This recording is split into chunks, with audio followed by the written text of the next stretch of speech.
Hey there, my bro-tatoes. Someone asked me to say it, so please don't grill me. Today was super long and slow for me, so why don't we snuggle up and let me tell you a story here tonight about the myth of Lemuria, how a lost world captured the imagination of history. That's right. We're exploring one of history's most enchanting mistakes, a lost continent that never existed but captured imagination so completely that it became more real than many actual places. If you're new here as always, joining the community is super quick and easy. Just tap subscribe and like the video, and let me know where in the world you're watching from and what time it is for you. Now, find your sweet spot for sleeping, and let's begin.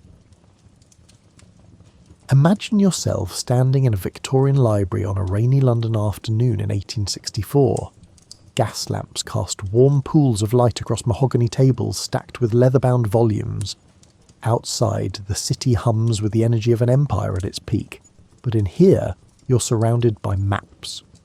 Beautiful, intricate maps that are simultaneously masterpieces and confessions of ignorance. These maps show something our modern world has lost: genuine mystery. Vast portions of the Indian Ocean appear as blank blue expanses, interrupted only by scattered islands whose interiors remain unexplored. Madagascar looms like a green question mark off the African coast. The islands of Indonesia and Melanesia scatter across the sea like puzzle pieces from different boxes, their relationships to each other unclear and tantalizing. You're living in an era when a gentleman naturalist could still discover entirely new species on a weekend collecting trip, when expeditions regularly returned with creatures that seemed to belong in mythology, rather than natural history museums. Charles Darwin has recently published his revolutionary theory, and the world of science is reeling from the implications. If species could change over time, if life itself was not fixed but fluid, then what else might be possible? The Victorian era possessed a particular genius for combining rigorous scientific inquiry with unbridled romantic speculation. These were people who would spend decades cataloguing beetle specimens, while simultaneously believing that fairies might inhabit their gardens. This combination of careful observation and wild imagination created the perfect conditions for myths to take root in scientific soil. The maps you're studying show something puzzling. Certain plants and animals appear in places they have no business being. Lemurs, those wide-eyed primates with their haunting calls and ghostly movements, live in Madagascar. Yet their closest relatives aren't in nearby Africa, but thousands of miles away in India and Southeast Asia. It's as if someone had scattered them across the ocean deliberately, like seeds from a cosmic hand. Fossils present even stranger mysteries. The Glossopteris fern, which anyone can recognise from its distinctive tongue-shaped leaves, appears in rocks across South America, Africa, India, and Australia. It's the botanical equivalent of finding your house key simultaneously in London, Cairo, Mumbai, and Sydney. Something doesn't add up, and Victorian scientists knew it. The standard explanation that these species had somehow walked or swum across thousands of miles of open ocean seemed absurd even to 19th century minds. Lemurs are decent climbers, but notoriously poor swimmers. The Glossopteris fern produces seeds far too heavy to blow across oceans on the wind. Yet there they were, separated by impossible distances, clearly related but impossibly divided. This was the scientific puzzle that would give birth to Lemuria. But to understand how that happened, you need to appreciate the Victorian mindset that saw patterns in everything, and believed that every mystery had a solution, even if that solution required imagining entire continents into existence. The 19th century was also a time when the Earth itself seemed younger and more malleable. Geologists were just beginning to understand the planet's true age, which was considerably older than the biblical calculations that had previously dominated Western thought. But they still imagined the Earth as a cooling sphere, contracting like a drying apple, with its surface wrinkling into mountains and valleys as it shrank. This contraction theory suggested that the planet's geography might have been very different in the past. Perhaps land bridges had connected continents that now stood separate. Perhaps entire land masses had sunk beneath the waves as the Earth contracted, taking their flora and fauna with them. The idea wasn't just speculation. It seemed to follow logically from the best understanding of planetary formation available at the time. Into this atmosphere of scientific inquiry and creative theorising stepped a British zoologist named Philip Sclater, who was about to name something that didn't exist and, in doing so, create a legend that would outlive his actual scientific contributions. Philip Sclater was, by all accounts, a thoroughly respectable Victorian scientist. He wasn't a wild-eyed mystic or a romantic dreamer. He was a Fellow of the Royal Society, a serious zoologist with impeccable credentials, and a particular interest in the geographical distribution of species, the kind of man who wore proper suits to dinner and catalogued specimens with meticulous care. In 1864, Sclater published a paper with the rather dry title The Mammals of Madagascar, which addressed the lemur problem we discussed earlier. His solution was elegantly simple. What if Madagascar and India had once been connected by a land bridge, or, better yet, were fragments of a larger landmass that had since subsided into the ocean? This hypothetical continent needed a name, and Sclater chose Lemuria, after the lemurs whose distribution had inspired the theory. It was meant to be a strictly scientific term, describing a purely geological hypothesis. Sclater imagined Lemuria as a long-vanished connection between continents, a bridge that had allowed species to spread and then disappeared, leaving only scattered populations on isolated lands. The beauty of Sclater's theory was that it explained so much with a single hypothesis. The distribution of lemurs, the presence of similar rock formations across distant lands, and the fossil record that suggested tropical forest in places now divided by ocean, all of it made sense if you accepted that the Indian Ocean had once contained substantial land masses. Other scientists quickly embraced and expanded Sclater's idea. Ernst Haeckel, a German biologist and passionate advocate of Darwin's evolutionary theory, incorporated Lemuria into his understanding of human origins. If Lemuria had existed, Haeckel reasoned, it might have been the birthplace of humanity, the Garden of Eden rendered in geological terms. Haeckel's version of Lemuria grew considerably larger than Sclater's modest land bridge. In Haeckel's imagination, it became a vast continent stretching across much of the Indian Ocean, a lost paradise where the first humans had evolved before spreading to other continents. His beautifully detailed maps showed Lemuria as a substantial landmass, complete with mountain ranges and river systems that existed only in scientific speculation. The scientific community didn't immediately reject these ideas because they addressed real puzzles with what seemed like reasonable solutions. Continental subsidence wasn't considered impossible. After all, earthquakes and volcanic eruptions constantly demonstrated that the Earth's surface was changeable. If mountains could rise and valleys form, why couldn't entire continents sink? For a few decades, Lemuria occupied a strange position. It was a scientific hypothesis with no direct evidence, but it explained patterns that otherwise seemed inexplicable. Scientists discussed it in academic journals, while acknowledging that proving its existence would be difficult. It was a placeholder solution, waiting for better explanations to come along. But something interesting happened as Lemuria moved from scientific journals into popular consciousness. The hypothesis began to transform, gathering romantic associations and mystical overtones like a snowball rolling downhill, accumulates mass. What started as a dry geological theory about lemur distribution was about to become something far more enchanting and considerably less scientific. The Victorian public had an insatiable appetite for lost worlds and vanished civilizations. Atlantis had captured imaginations for centuries, but Atlantis was ancient history, a philosophical allegory recorded by Plato. Lemuria was different. It was being discussed by actual scientists in actual academic journals. It had the glamour of mystery combined with the authority of science, a combination that proved utterly irresistible. Popular magazines began publishing articles about Lemuria, each iteration adding new details and expanding the story. What if Lemuria hadn't just been a land bridge but a genuine continent with its own ecology, its own landscapes, and perhaps even its own civilizations? The scientific hypothesis was becoming a myth in real time, and you could almost watch it transform if you track the publications chronologically. By the 1870s, Lemuria had escaped the confines of zoological journals entirely. It was appearing in spiritualist literature, in speculative histories, and in romantic poetry. The lost continent was taking on a life of its own, and that life would prove far more durable than its scientific origins. Picture yourself now in a Victorian drawing room, this time in the evening, with heavy curtains drawn against the London fog. Candles flicker on the mantelpiece, and a group of well-dressed ladies and gentlemen sit in a circle, holding hands around a table.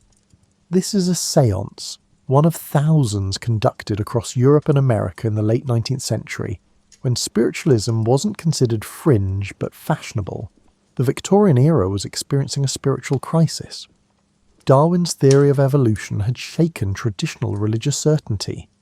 Industrialization was transforming agrarian societies into urban landscapes, where ancient rhythms of life no longer applied. People felt unmoored, searching for meaning in a world that seemed increasingly mechanical and purposeless.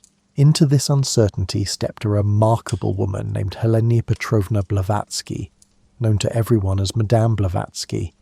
She was, depending on your perspective, either a brilliant mystic or a talented charlatan, possibly both. Born in Russia, widely travelled, and possessed of enormous charisma and questionable ethics, Blavatsky founded the Theosophical Society in 1875 with the goal of exploring the hidden wisdom supposedly underlying all religions. Blavatsky had a genius for synthesis, combining elements of Hinduism, Buddhism, Western occultism, and contemporary science into a grand narrative that appealed to Victorian seekers. Her magnum opus, The Secret Doctrine, published in 1888, presented a vast cosmology involving root races, spiritual evolution, and, crucially for our story, lost continents. In Blavatsky's telling, Lemuria became far more than a zoological hypothesis. It transformed into the homeland of the third root race of humanity, a civilization of spiritually advanced beings who existed millions of years ago. These Lemurians in Blavatsky's cosmology were not quite human as we understand it. They were gigantic, egg-laying hermaphrodites with 4 arms and an eye in the back of their heads. Now you might be settling deeper into your pillows and thinking that this sounds completely ridiculous, and you'd be right. But here's what's fascinating. Blavatsky claimed her information came from ancient manuscripts shown to her by spiritual masters in Tibet, and thousands of intelligent, educated Victorians believed her. Or at least they wanted to believe her, which amounts to nearly the same thing. The Theosophical Lemuria bore almost no resemblance to Sclater's modest land bridge. It stretched across vast portions of the Pacific and Indian Oceans, encompassing everything from Madagascar to Easter Island. Its civilization predated any known human culture, and its inhabitants possessed powers that made modern humans seem like pale shadows of former glory. According to theosophical teachings, the Lemurians had been destroyed in a cataclysm, volcanic eruptions and earthquakes that caused their entire continent to sink beneath the waves. But before the destruction, the most advanced Lemurians had escaped, carrying their wisdom to other lands. This explained conveniently why traces of advanced ancient knowledge appeared in cultures worldwide. The beauty of Blavatsky's system was its unfalsifiability. Any evidence that contradicted her claims could be explained away as incomplete understanding or spiritual blindness. The lack of physical evidence for Lemuria became proof of how thoroughly it had been destroyed. It was mythology masquerading as lost history, and it filled a need that pure science couldn't satisfy. Theosophy attracted an impressive roster of followers, including writers, artists, scientists, and social reformers. These weren't necessarily gullible fools. Many were thoughtful people seeking alternatives to both religious dogmatism and materialistic reductionism. Theosophy offered a middle path, spiritual meaning clothed in pseudo-scientific language. The Theosophical Lemuria also served another Victorian preoccupation, race theory. The concept of root races, each supposedly more evolved than the last, appealed to a society deeply invested in hierarchical thinking. While Blavatsky's system was less overtly racist than some Victorian race theories, it still embedded troubling assumptions about human development that reflected the prejudices of her era. Other writers and mystics eagerly expanded on Blavatsky's framework. James Churchward, in the early 20th century, wrote extensively about Mu, which he claimed was Lemuria's Pacific counterpart, another lost continent supposedly proven by ancient tablets that conveniently disappeared before anyone else could examine them. Each iteration added new layers to the myth, building an elaborate structure on foundations that had never existed. What's remarkable is how quickly Lemuria moved from scientific hypothesis to mystical certainty. Within a few decades, you could find multiple versions of Lemurian history, each contradicting the others, but all claiming ancient authority. Some describe Lemuria as a tropical paradise, others as a harsh volcanic landscape. Some Lemurians were spiritual masters, others were primitive giants. The continent's location shifted depending on who was writing about it. This proliferation of conflicting accounts should have undermined Lemuria's credibility, but somehow it didn't. Instead, each new version seemed to validate the basic concept. If so many different sources mention Lemuria, surely there must be something to it. This is how myths work. They accumulate details and variations while the core story remains flexible enough to accommodate contradiction. By the turn of the 20th century, Lemuria had become firmly established in popular consciousness, particularly among spiritual seekers and alternative historians. It was taught in theosophical lodges, discussed in occult circles, and referenced in popular literature. The lost continent had achieved a kind of cultural reality, independent of any physical evidence. As you drift deeper into this story, imagine yourself in early 20th century California, specifically at Mount Shasta, that magnificent snow-capped volcano rising from the northern landscape. Local legends begin circulating about a secret civilization living inside the mountain, survivors of ancient Lemuria who retreated underground when their continent sank. These Lemurian survivors supposedly built a city called Telos within the mountain, complete with temples and gardens illuminated by mysterious light sources.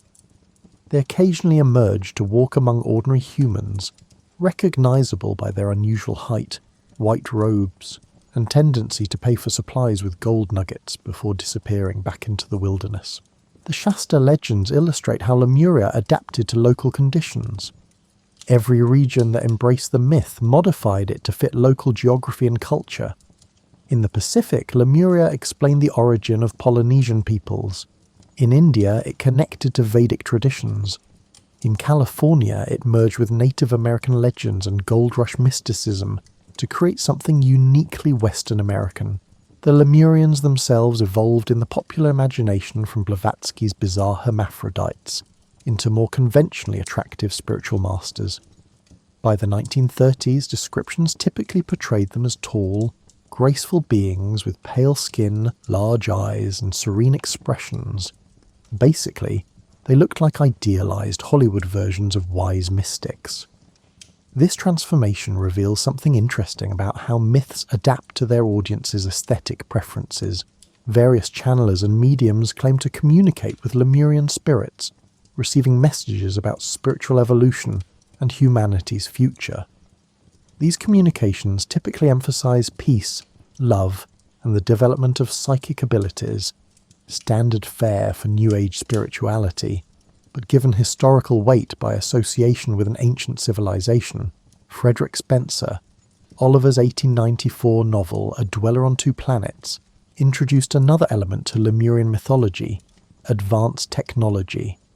Oliver claimed his book was channeled from a spirit who described Lemurian civilization as possessing flying machines, wireless communication, and other devices that anticipated 20th century innovations.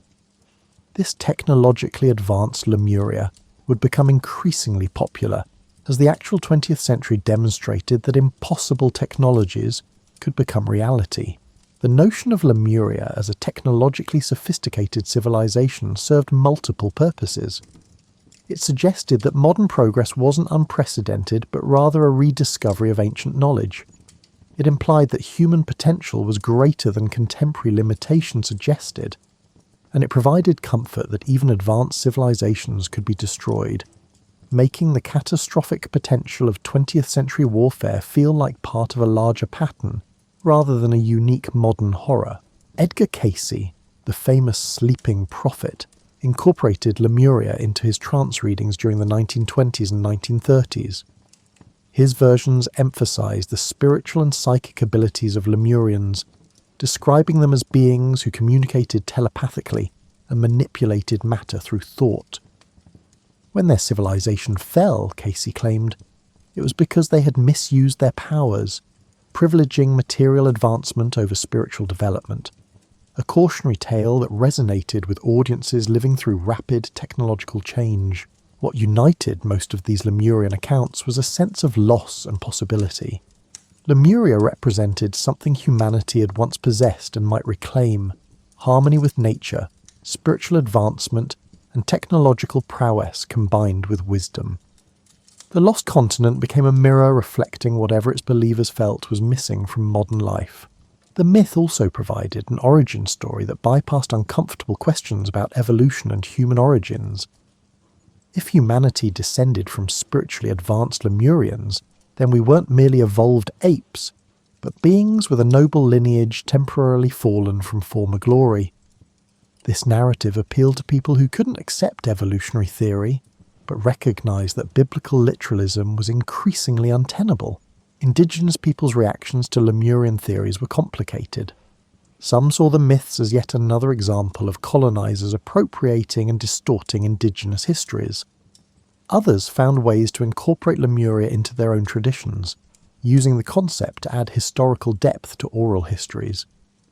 The Hawaiian concept of Mu, for instance, became entangled with Lemurian mythology in ways that blurred original traditions with imported ideas. By mid-century, Lemuria had become something like King Arthur's Camelot. A story everyone knew probably wasn't literally true, but that persisted because it served emotional and psychological needs that fact couldn't address. People wanted to believe in lost golden ages and hidden wisdom, in the possibility that somewhere, beneath the ocean's surface or inside mountains, traces of humanity's nobler past endured. The irony is that while mystics and channelers were elaborating increasingly baroque visions of Lemurian civilization, actual scientists were developing theories that would completely eliminate any need for Lemuria's existence.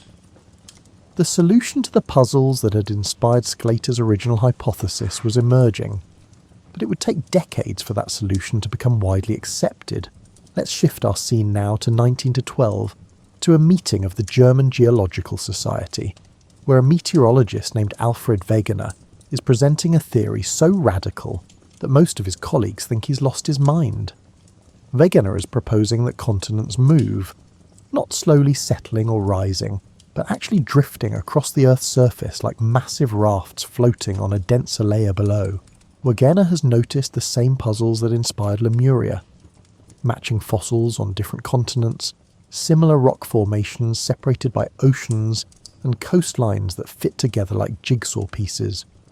But instead of imagining vanished land bridges, he's proposing something far more revolutionary. All the continents, he suggests, were once joined in a single supercontinent, he calls it Pangaea, that has since split apart and drifted to their current positions. The reaction from the geological establishment is swift and brutal. Continental drift seems physically impossible. What force could move entire continents? How could solid rock flow like liquid?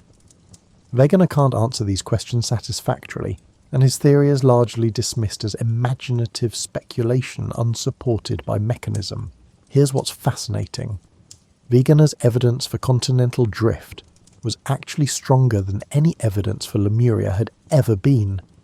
He could show matching rock layers, identical fossils, and even glacial patterns that made sense, only if continents had once been connected differently. Yet the scientific community rejected his well-evidenced theory. While some of those same scientists had previously entertained the essentially evidence-free notion of sunken continents, this reveals something important about how scientific acceptance works. It's not just about evidence, but about whether a theory fits within acceptable frameworks. Land bridges and subsiding continents fit Victorian assumptions about how the Earth worked. Moving continents didn't. So despite better evidence, continental drift languished in scientific purgatory for decades. But Wegener's theory had planted a seed. Other researchers began finding supporting evidence. Paleomagnetic studies, examining the magnetic orientation of ancient rocks, showed that continents must have moved relative to the magnetic poles.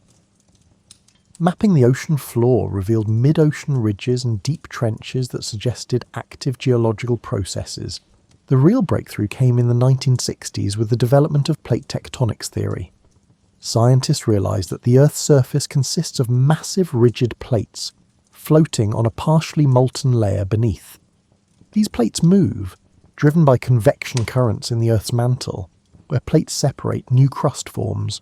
Where they collide, mountains rise, or one plate subducts beneath another. Plate tectonics explained everything that Lemuria had been invented to explain, but it did so with actual evidence and testable mechanisms. The matching fossils on different continents. They weren't separated by a sunken land bridge, but by continents that had split apart. The distribution of lemurs. Madagascar had separated from India millions of years ago, when Africa and the Indian subcontinent were parts of Gondwana, a southern supercontinent. Suddenly, Lemuria became scientifically unnecessary. The puzzles that had inspired Sclater's original hypothesis now had a better explanation, one supported by evidence from ocean floor mapping, earthquake patterns, volcanic activity, and the continuing movement of continents that could be measured with precision instruments. You might think this would have killed the Lemuria myth, but mythology doesn't die just because science provides better explanations. Myths persist because they serve needs that transcend factual accuracy.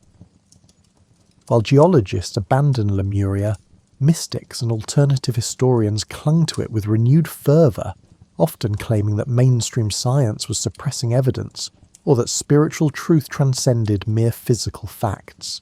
The scientific abandonment of Lemuria actually freed the myth to become more elaborate. Without the constraint of needing to fit geological evidence, Lemurian enthusiasts could imagine whatever they wanted. The lost continent migrated between oceans depending on who was writing about it. Its civilization's technology became increasingly anachronistic and impossible. The reasons for its destruction multiplied and diverged. Modern geology can now map the ocean floor with extraordinary precision. We've sent submarines to the deepest trenches and used sonar to create detailed topographical maps of underwater terrain. There's nowhere for a continent-sized landmass to hide. The Indian Ocean floor shows the expected patterns of plate tectonics, spreading ridges, subduction zones and volcanic chains, but no evidence of recent continental subsidence. Yet this definitive absence of evidence hasn't eliminated belief in Lemuria. Instead, believers have adapted their claims. Maybe Lemuria existed so long ago that geological processes have erased all traces. Maybe it was in a different ocean than originally thought. Maybe it wasn't a physical continent but an astral realm that existed on a different plane of reality. The myth simply evolves to survive, demonstrating impressive adaptability. The transformation of Lemuria from scientific hypothesis to disproven theory to persistent myth illustrates something important about how knowledge works. Scientific theories are provisional.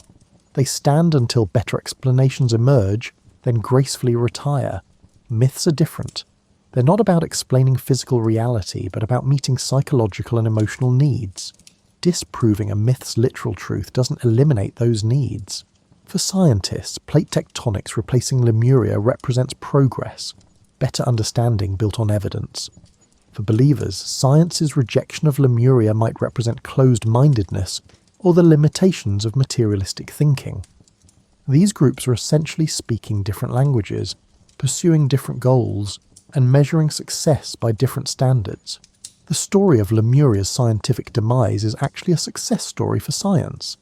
A demonstration of how the scientific method eventually arrives at better explanations by following evidence wherever it leads. But it's simultaneously a demonstration of science's limits. Science can explain physical processes, but it can't necessarily satisfy human yearning for lost golden ages, or connections to ancient wisdom.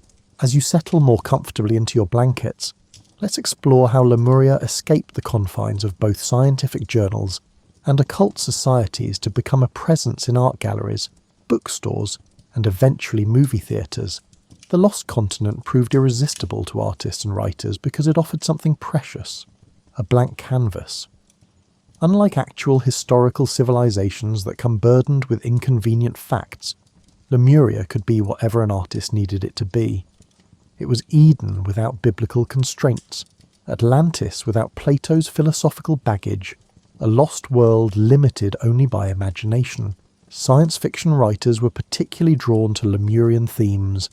Abraham Merritt's 1919 novel The Moon Pool featured hidden Lemurian ruins in Micronesia, complete with ancient technology and otherworldly beings. His lush, dreamlike prose transformed Lemuria from an abstract concept into a visceral experience. You could almost smell the tropical flowers and feel the humid air of his lost world. These early 20th century adventure stories treated Lemuria much as they treated any exotic location, as a setting for Western protagonists to have thrilling experiences.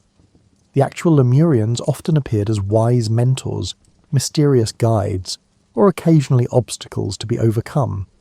They were essentially fantastical versions of the noble savage trope. Filtered through theosophical ideas about spiritual advancement, poets found Lemuria equally inspiring.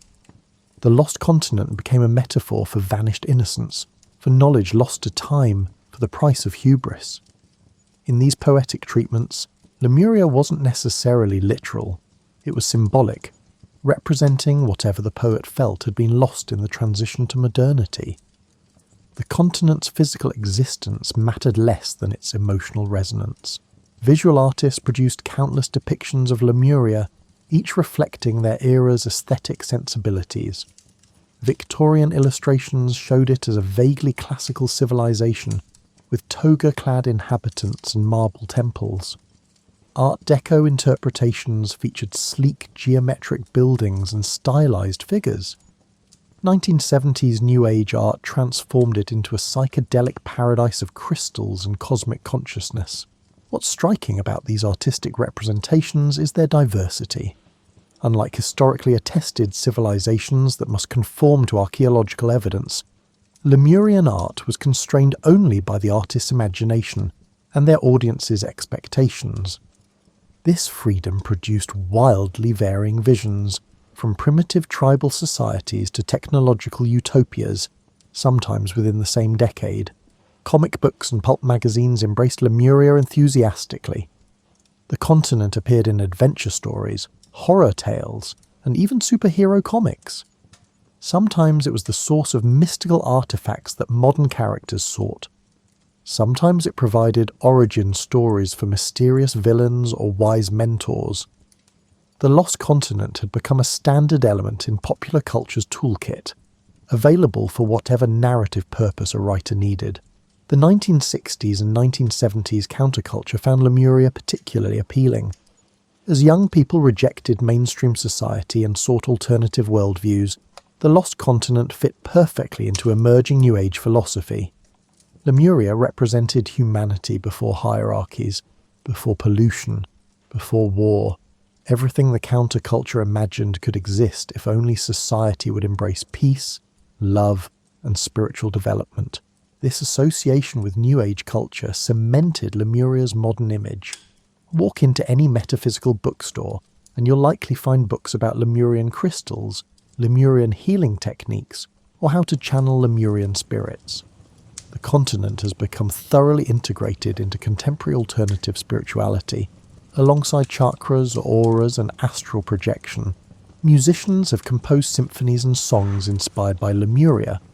Progressive rock bands wrote concept albums about its fall.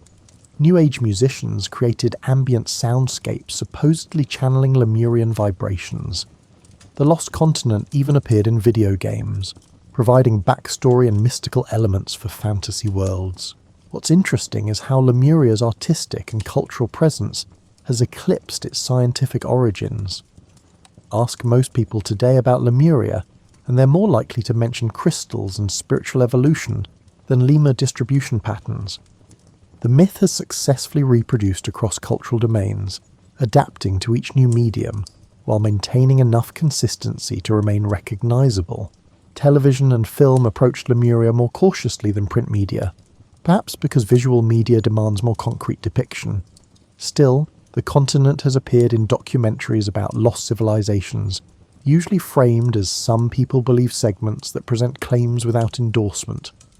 These presentations often treat Lemuria alongside Atlantis and other legendary places, rarely acknowledging that Lemuria, unlike Atlantis, originated as a serious scientific hypothesis. The internet age has been remarkably kind to Lemuria. Websites devoted to the lost continent proliferate, offering everything from supposedly historical accounts to guided meditations for connecting with Lemurian energy. YouTube features countless videos about Lemuria, ranging from earnest spiritual teachings to critical debunkings. The democratization of content creation means Lemuria can be endlessly reinvented by anyone with a camera and an internet connection. Social media has created communities of Lemuria believers who share experiences, theories, and art. These digital spaces function similarly to Victorian spiritualist societies, communities of seekers supporting each other's explorations of alternative histories and spiritual possibilities. The technology is modern, but the impulses are ancient. What all these artistic and cultural manifestations share is a sense that Lemuria represents something missing from modern life. Whether that's spiritual wisdom, harmony with nature, advanced but lost technology, or simply the romance of mystery, the lost continent serves as a receptacle for contemporary longings projected onto an imaginary past. As we approach the end of our journey, let's consider what Lemuria means now in our own time, when satellite imagery has mapped every inch of the planet, and scientific understanding of Earth's history is more comprehensive than ever. The story of Lemuria is ultimately a story about human imagination and its relationship with evidence. It demonstrates how easily scientific hypotheses can transform into myths when they tap into deeper needs and desires. It shows how myths persist despite contrary evidence, because they serve purposes that transcend factual accuracy. Lemuria's journey from zoological puzzle to spiritual homeland reveals something important about the Victorian era that created it. That was a time of enormous confidence in human understanding, but also deep anxiety about humanity's place in the universe. Darwin had displaced humans from their special creation. Industrialization had disrupted traditional communities. Traditional religious certainty was eroding. Lemuria offered comfort, a suggestion that humanity had once achieved greatness and might do so again. The myth also reflects colonial attitudes and anxieties. The idea that isolated primitive peoples might be degraded remnants of advanced civilizations justified colonialism, while explaining cultural differences in ways that preserved European superiority. Even as it critiqued modern civilization's flaws, Lemurian mythology often embedded racist assumptions about human development and achievement. Modern believers in Lemuria face different challenges than their Victorian predecessors. They must navigate a world where Lemuria's scientific impossibility is well established. This has led to interesting adaptations. Some locate Lemuria in increasingly remote time periods, hundreds of millions of years ago, when geological evidence becomes murkier. Others shift from physical to metaphysical claims, suggesting Lemuria existed on spiritual rather than material planes. The persistence of the Lemuria belief, despite scientific consensus, reveals the limits of scientific authority in shaping public imagination. Science can establish facts about the physical world, but it cannot dictate what stories people find meaningful or what beliefs serve their psychological needs. This is both science's limitation and its strength. It constrains itself to answerable questions rather than claiming authority over human meaning-making. Lemuria has also become a case study in how to approach dubious claims without dismissing the people who hold them. Skeptics who simply mock Lemuria believers often miss the opportunity to understand why the myth remains appealing. The lost continent addresses real needs, for wonder, for connection to something greater than oneself, and for alternatives to materialistic reductionism. The educational challenge is finding ways to teach critical thinking while respecting people's need for meaning. Explaining why Lemuria is geologically impossible is relatively straightforward. Helping people understand what needs the myth serves, and finding better ways to meet those needs is much harder, but ultimately more important. Lemuria has left its mark on language and culture in ways that persist regardless of belief in its literal existence. When someone refers to an idea as Lemuria, vague, unsubstantiated, but appealing, they're drawing on the lost continent's legacy. The term has become shorthand for a particular kind of attractive but unfounded speculation. The myth has also influenced legitimate archaeology and anthropology by creating expectations and interpretations that researchers must navigate. When unusual artifacts or structures are discovered, someone inevitably suggests Lemurian origins. This forces scientists to repeatedly explain dating methods, construction techniques, and cultural contexts, which can be frustrating but also provides opportunities for public education about how we actually understand the past. Perhaps Lemuria's most lasting contribution is as a reminder of science's provisional nature. The scientific theories that gave birth to Lemuria seemed sound based on available evidence. Scientists weren't being foolish or credulous. They were working with incomplete information and proposing explanations that fit their understanding of how the world worked. That those explanations proved incorrect doesn't diminish the legitimate scientific process that generated them. This should make us humble about current scientific consensus. Not every theory will be overturned, but history suggests that some of what we consider established fact will be revised as understanding deepens. The scientific method's strength lies in its self-correction, its willingness to abandon even cherished theories when evidence demands it. At the same time, Lemuria's transformation from hypothesis to myth demonstrates the danger of premature certainty. The ease with which Victorian scientists accepted the subsiding continent hypothesis suggests they were too quick to embrace convenient explanations. This is a trap that each generation of scientists must guard against. The temptation to accept explanations that fit expectations rather than demanding rigorous proof. For believers in Lemuria, the myth offers something science cannot, a sense of enchantment in a disenchanted world. It suggests that reality is larger and stranger than mainstream understanding allows, that mystery persists despite scientific explanation, and that rationality doesn't exhaust the possibilities of human experience. These are important needs that deserve respect even when specific beliefs don't deserve acceptance. The question isn't whether Lemuria existed. Geologically, it didn't. The interesting question is why people continue to believe in it, and what that belief does for them. Some are drawn to the narrative's spiritual elements, finding meaning in Lemurian teachings about consciousness and human potential. Others appreciate the myth's critique of modern civilization, using Lemuria as a lens for examining what contemporary society might be missing. Young people today discovering Lemuria often approach it differently than earlier generations. Many treat it as aesthetic inspiration, Lemurian imagery for art, music or fashion, without committing to literal belief. This ironic or aesthetic appropriation represents another evolution of the myth, one that values Lemuria's imaginative power while acknowledging its factual problems. As you prepare for sleep, consider this. Lemuria never existed as a physical place, but it exists very much as an idea. Maps showing its location have influenced thought and culture for over a century. Books describing its civilization line library shelves. Art depicting its landscapes hangs in galleries. The lost continent is imaginary, but its effects are real. This paradox, that fictional places can have genuine consequences, tells us something profound about human nature. We are storytelling creatures who create meaning through narrative. Facts matter, but stories matter too, and sometimes they matter in different ways. The blank spaces on those Victorian maps weren't really blank. They were full of possibility.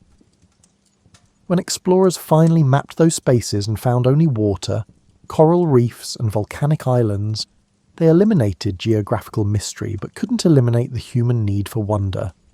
Lemuria filled that need, and when physical geography could no longer accommodate it, the myth simply migrated to other territories, the distant past, alternative dimensions, spiritual realms. Your own life probably contains equivalent blank spaces, periods you don't fully remember, possibilities not pursued, futures that might have been.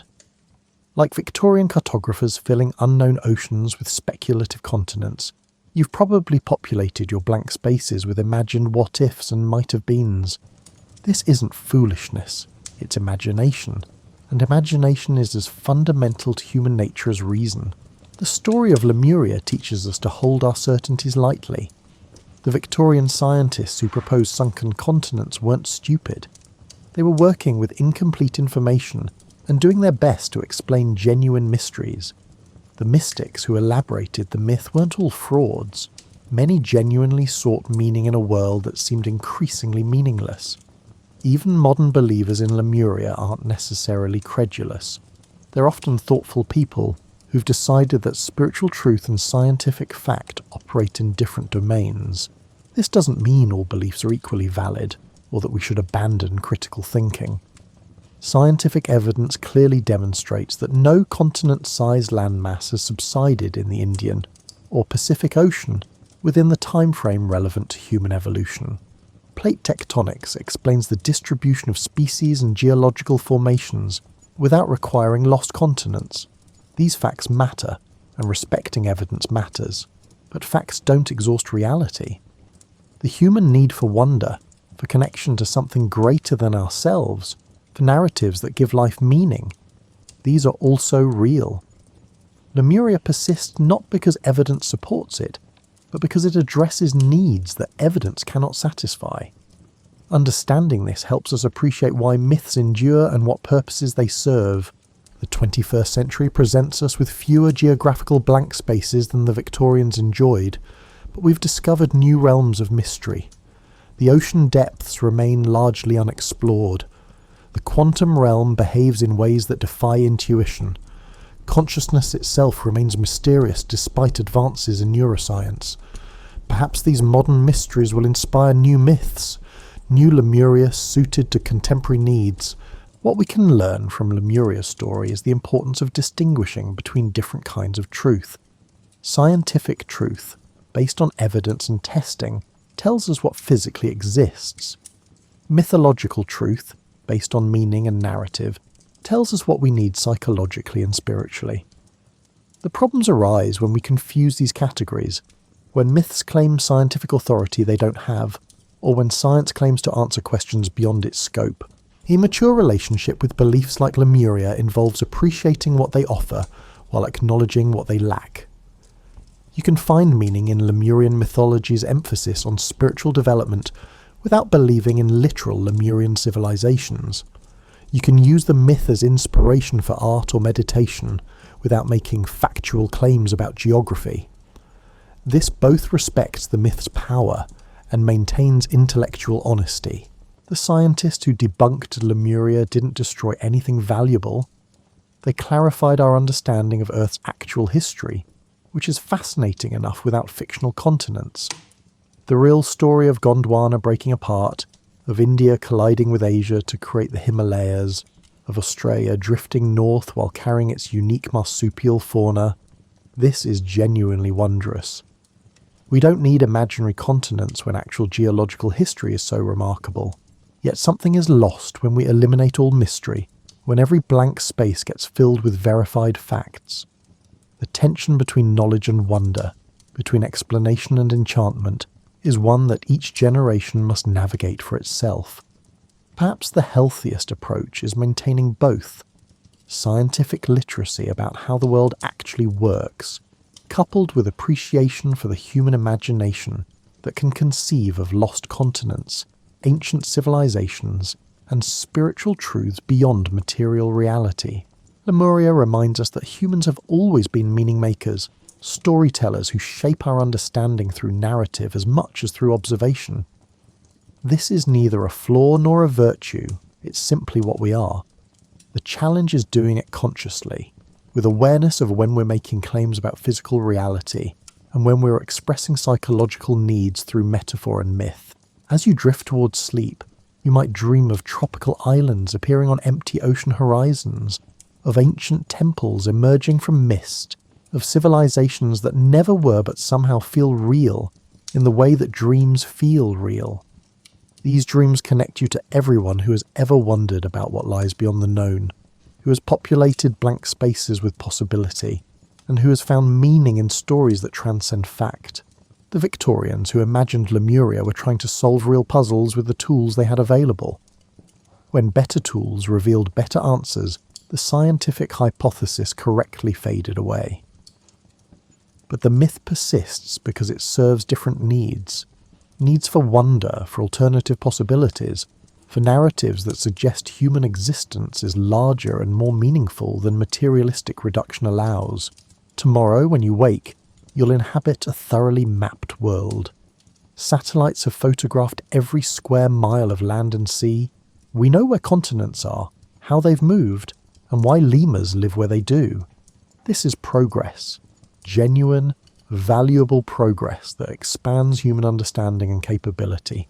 But you'll also wake to a world that still contains mystery, still offers possibilities for wonder, and still invites imagination even in the absence of geographical blank spaces. The human capacity to dream up lost continents hasn't disappeared just because we've mapped the ocean floor.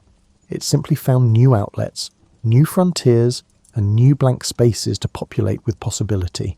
Lemuria was born from lemurs and scientific puzzles, transformed by spiritual seekers and romantic dreamers, elaborated by artists and writers, and survives today as an idea that means different things to different people. It's a testament to human imagination, a cautionary tale about premature certainty, and a reminder that the stories we tell ourselves are as much a part of human reality as the facts we discover. The lost continent never existed, but the needs it addresses are real. The civilizations described by mystics never flourished, but the yearning for golden ages and spiritual wisdom is genuine. The geographical hypothesis was wrong, but the impulse to explain puzzling observations was scientifically legitimate. Lemuria is false, but not meaningless. As sleep approaches, let Lemuria remind you that the boundary between fact and fiction, between knowledge and imagination, and between science and myth is more permeable than we often acknowledge. We need rigorous thinking to understand how the world works, but we also need imagination to envision how it might be different. We need evidence to guide our beliefs, but we also need narratives to give our lives meaning. The story of Lemuria is ultimately hopeful. It shows that humans have always looked at mystery and tried to understand it, have always faced the unknown and tried to map it, and have always encountered limits and tried to transcend them. Sometimes our answers are wrong, but the questions reveal what matters to us: connection, meaning, wonder, and the eternal human impulse to explore beyond the known. So sleep well, knowing you're part of a species that can imagine entire continents into existence. And then, with equal creativity, use the scientific method to discover what actually exists. Both capabilities, imagination and investigation, make us human. Neither is complete without the other. The blank spaces on Victorian maps are filled now, but new blank spaces always emerge. The questions that inspired Lemuria are answered, but new questions constantly arise. The lost continent has been found in myth, in art, in culture, and in the persistent human need for stories that transcend the merely factual. Lemuria reminds us that we are fundamentally explorers, not just of physical geography, but of possibility, of meaning, of the territories where fact and imagination intertwine. We map what we find, but we also dream of what might be. We correct our mistakes, but we never stop creating new visions. And perhaps that's the truest legacy of Lemuria. Not as a cautionary tale about scientific error or an example of gullibility, but as a testament to the indomitable human spirit that looks at an empty ocean and imagines continents, at scattered species and envisions bridges, at apparent limitations and dreams of transcendence. The lost continent is found, not where maps suggested, not where mystics claimed, but in the persistent human capacity to populate blank spaces with wonder, to create meaning from mystery, and to keep exploring long after the maps are complete. Dream well of continents that never were but somehow remain more real than many things that are. Dream of the blank spaces where possibility lives, of the questions that inspire both science and story, and of the eternal human journey between what we know and what we imagine. For in the end, Lemuria teaches us this: the maps we make of the world matter, but so do the maps we make of meaning. Physical geography constrains where continents can be, but imagination has no such limits. Reality defines what is, but humans have always been more interested in what could be, what might have been, and what stories we tell ourselves about both. So rest now in this thoroughly mapped world that still contains infinite mystery, this evidence-based reality that still accommodates wonder, this scientific age that still needs myth. Lemuria is gone, or rather never was, but its legacy endures in every human who looks at the unknown and dares to imagine. Sweet dreams of lost worlds and found wisdom, of blank spaces filled with possibility, of the eternal dance between knowledge and wonder that makes us human. The continent may be lost, but the capacity to dream it into being, and then to seek truth about what actually is, remains our most distinctly human inheritance. Catherine of Aragon's birth coincided with the emergence of the modern world.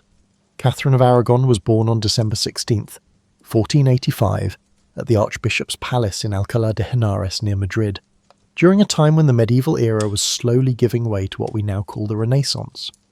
Her parents, Isabella I of Castile and Ferdinand II of Aragon, had united their kingdoms and were in the midst of completing the Reconquista, which would culminate with the fall of Granada in 1492. Catherine's early years were marked not by coddling, but by immersion in one of Europe's most dynamic courts. While most historical accounts focus on her later marriage to Henry VIII, Catherine's formative years in Spain reveal a woman groomed for far more than matrimony. Her mother, Isabella, ensured Catherine received an education that surpassed what most royal daughters could expect. The tutelage of Alessandro Geraldini and the humanist Antonio Geraldini gave her fluency in multiple languages, including Spanish, Latin, French, and Greek. She studied canon and civil law, genealogy, heraldry, and history, subjects typically reserved for male heirs. Catherine's childhood unfolded against the backdrop of her parents' military campaigns against the Moorish kingdom of Granada. Rather than shielding their children from state affairs, Isabella and Ferdinand brought them along. At age 6, Catherine found herself in the military encampment at Santa Fe outside Granada, watching as the last Muslim ruler in Spain surrendered to her parents. The same year, a Genoese explorer named Christopher Columbus secured funding from her parents for a westward expedition that would forever change world history. What distinguished Catherine's upbringing from that of other royal daughters was her mother's insistence that she understand the mechanics of governance. Isabella of Castile was no ornamental queen, but ruled in her own right. Under her example, Catherine observed council meetings, diplomatic receptions, and looked into the delicate dance of statecraft. Her mother's confessor, the reforming Cardinal Jimenez de Cisneros, instilled in her a devout but intellectually rigorous Catholicism that emphasized personal piety alongside institutional reform. By age 15, Catherine had absorbed more practical knowledge of rulership than most royal sons twice her age. Yet the Spanish court that shaped her remained largely invisible in later English accounts, which preferred to cast her as a passive victim of Henry VIII's marital machinations rather than acknowledge the sophisticated political actor who arrived on English shores. When Catherine sailed from Spain in 1501, she brought with her not just a trousseau and dowry, but a distinctly Iberian worldview. Her household included 50 Spanish attendants, including her lady-in-waiting, Doña Elvira Manuel, who would serve as both companion and cultural bridge. These Spaniards brought with them customs and practices that would seem alien to English courtiers, different standards of personal hygiene, so Spaniards bathed more frequently than the English, different dining habits, and different musical traditions. The journey itself, frequently reduced to a footnote in historical accounts, proved harrowing. Records from her fleet commander, Admiral Don Pedro de Ayala, reveal that Catherine's ship nearly sank in a ferocious Bay of Biscay storm. For 3 days, the princess remained in her cabin praying while waves threatened to overturn the vessel. When land was finally sighted, Catherine insisted on recording her impressions of her new country. Her letters home described the English countryside as verdant but melancholy, and noted the curious custom of commoners approaching the royal party to present petitions directly, something unthinkable in the more rigid Spanish court hierarchy. What awaited her in England was not her future husband, Henry, but his brother Arthur, Prince of Wales, a slender 15-year-old whose frail health stood in stark contrast to Catherine's robust constitution. Their first meeting at Dogmersfield in Hampshire became legendary for Catherine's insistence on Spanish protocol despite English objections. When the Earl of Surrey demanded to see her face before she proceeded to London, Catherine refused, maintaining that only her betrothed would first glimpse her uncovered countenance, a stance that revealed both her adherence to Spanish custom and her early determination to assert herself in an unfamiliar land. The death of Arthur, Prince of Wales, in April of 1502 at Ludlow Castle, transformed Catherine of Aragon's trajectory in ways that conventional narratives often simplify. The 17-year-old widow faced not just grief but a political quagmire that would shape the next 7 years of her life. While history has primarily cast these as years of passive waiting, Catherine's correspondence reveals a young woman actively navigating the treacherous waters of international diplomacy. Arthur's death threw Catherine into what historians have called diplomatic purgatory. She was neither fully English nor free to return to Spain. Her father-in-law, Henry VII, refused to return her substantial dowry, 200,000 crowns, an enormous sum that would equal millions in today's currency. Meanwhile, her father, Ferdinand, was equally reluctant to fund her return home without the dowry. Catherine found herself essentially stranded in a foreign country whose language she was still mastering. During these limbo years, Catherine resided primarily at Durham House in London, where her income was progressively reduced by Henry VII's parsimony. By 1505, her situation had deteriorated to such an extent that she wrote to her father, "I am in debt in London. I am struggling to find a way out." Court records show that she was forced to pawn personal items, including gold vessels from her table service, to pay her servants' wages. While traditional accounts paint the aftermath as a period of powerless victimhood, Catherine's letters reveal sophisticated financial strategizing as she managed to maintain a household of 30 servants despite these constraints. What's rarely discussed is that Catherine's widow years coincided with the most tumultuous period in Castilian politics since her mother's accession. When Isabella of Castile died in 1504, the kingdom descended into factional struggle between Catherine's father, Ferdinand, and her brother-in-law Philip of Burgundy, husband to her sister Joanna. Catherine found herself in the uncomfortable position of an ambassadorial hostage, with Henry VII threatening to switch matrimonial alliances to the Burgundian faction if Ferdinand didn't meet his increasingly demanding terms. These years also witnessed Catherine's transformation from sheltered infanta to hardened political operator. She essentially functioned as Spain's unofficial ambassador to England, sending coded intelligence reports to her father, while simultaneously maintaining a facade of dutiful deference to Henry VII. Court records show that she cultivated relationships with key English nobles, particularly the Howard and Stafford families, building a network that would later prove invaluable during her queenship. Most accounts overlook Catherine's intellectual development during this period. Inventories of her possessions show she acquired over 40 books between 1502 and 1509, including works by Erasmus and Thomas More. Her correspondence with the Spanish humanist Juan Luis Vives suggests she was engaged with the latest currents in Renaissance thought. Far from languishing in isolated misery, Catherine was participating in the intellectual ferment that would later characterize the early Tudor court. People have similarly misrepresented her religious life during these years. While Catherine's piety is well documented, it has often been caricatured as rigid and medieval.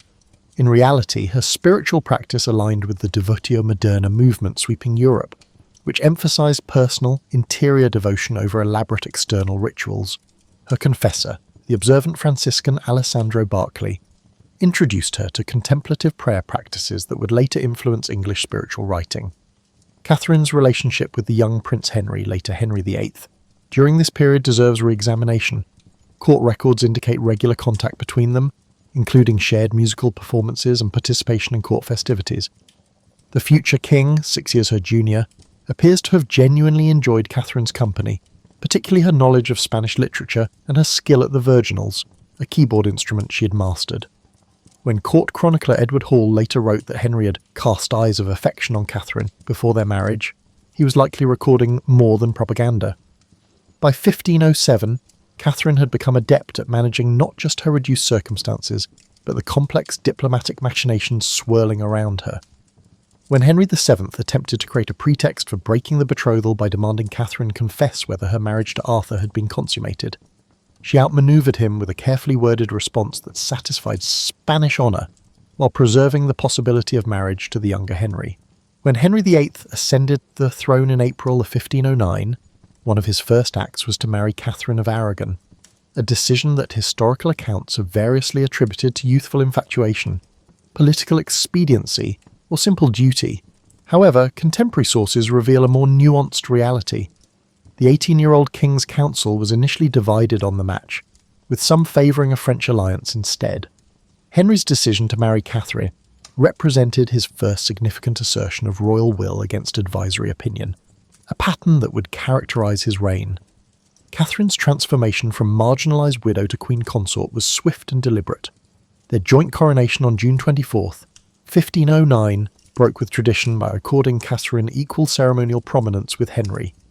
She insisted on wearing her hair loose, a Spanish symbol of virginity, to publicly emphasise that her first marriage was unconsummated. Londoners, treated to pageants portraying Dame Catherine as the embodiment of truth triumphing over adversity, understood the symbolism. The early years of Catherine's queenship reveal a woman whose political influence extended far beyond conventional narratives that focus exclusively on her reproductive struggles. As early as 1510, diplomatic correspondence shows Catherine serving as an informal member of the King's Council, particularly on matters relating to Spanish and imperial relations. The Venetian ambassador reported with surprise that the Queen attends all council meetings and exerts considerable influence. Perhaps Catherine's most overlooked contribution to Tudor governance came in 1513, when Henry appointed her Governor of the Realm and Captain General of the Armed Forces during his absence in France. This regency granted Catherine powers that went beyond ceremonial authority. She could sign documents with the king's authority, issue proclamations, and even raise armies. When James IV of Scotland invaded while Henry was abroad, Catherine organised the English defence with remarkable efficiency. She commissioned ships, ordered troop movements, and sent a stirring letter to the Earl of Surrey before he defeated and killed the Scottish king at Flodden Field. After the victory, Catherine sent James's bloodied coat to Henry in France as a battle trophy, writing with martial pride that she would have sent the king's body too, but English soil would not bear a traitor's burial. This action, rarely emphasised in popular accounts, demonstrates Catherine's embrace of Tudor political culture and her evolution from Spanish infanta to English queen. Catherine's domestic policy during her regency revealed priorities that would shape her later patronage. She issued orders relaxing enforcement of sumptuary laws that disproportionately punished working-class women for dressing above their station. Court records indicate she personally intervened in at least 14 cases where women faced prosecution under these statutes, arguing that female industry shouldn't be penalised by archaic restrictions. Her intellectual patronage has been similarly underappreciated. While Henry VIII is remembered for his sporadic support of humanism, Catherine maintained more consistent relationships with leading scholars. She commissioned translations of devotional texts from Spanish into English, supported Richard Hurdy's arguments for women's education, and maintained correspondence with Erasmus, who dedicated his commentary on the Gospel of Matthew to her. When Juan Luis Vives published The Education of a Christian Woman in 1523, he acknowledged Catherine's influence on his thinking about female intellectual capacity. Catherine's queenly authority extended to cultural diplomacy as well. She introduced Spanish theatrical traditions to the English court, particularly the morality plays known as autos sacramentals. Court records document her commissioning performances that blended English and Spanish performance styles, creating hybridized entertainments that historian Sidney Anglo has termed the first truly cosmopolitan court culture in English history. Even her religious patronage defies simple characterization. While Catherine's Catholicism was sincere, she advocated for church reforms that aligned with humanist critiques. She supported Cardinal Wolsey's suppression of corrupt monasteries nearly 2 decades before Henry's more famous dissolution. Edward Lee, the reformist scholar who served as her personal chaplain, delivered sermons that criticised clerical abuses while upholding orthodox doctrine, a delicate balance that mirrors Catherine's own complex religious beliefs. By 1525, before the divorce crisis erupted, Catherine had constructed a queenly identity that skillfully balanced her Spanish heritage with her adopted English role. She wore English fashions but maintained Spanish eating habits. She spoke English fluently but continued to write personal devotions in Spanish. She honoured English Sacred saints while introducing Spanish religious customs like the 40-hour devotion. This cultural hybridity made her popular with both courtiers and commoners, who affectionately called her Queen Caterina, in a blend of her Spanish name and English title. The unravelling of Catherine's marriage to Henry VIII, who was euphemistically called the King's Great Matter, has traditionally been presented as a contest between an increasingly desperate king and a stubbornly principled queen.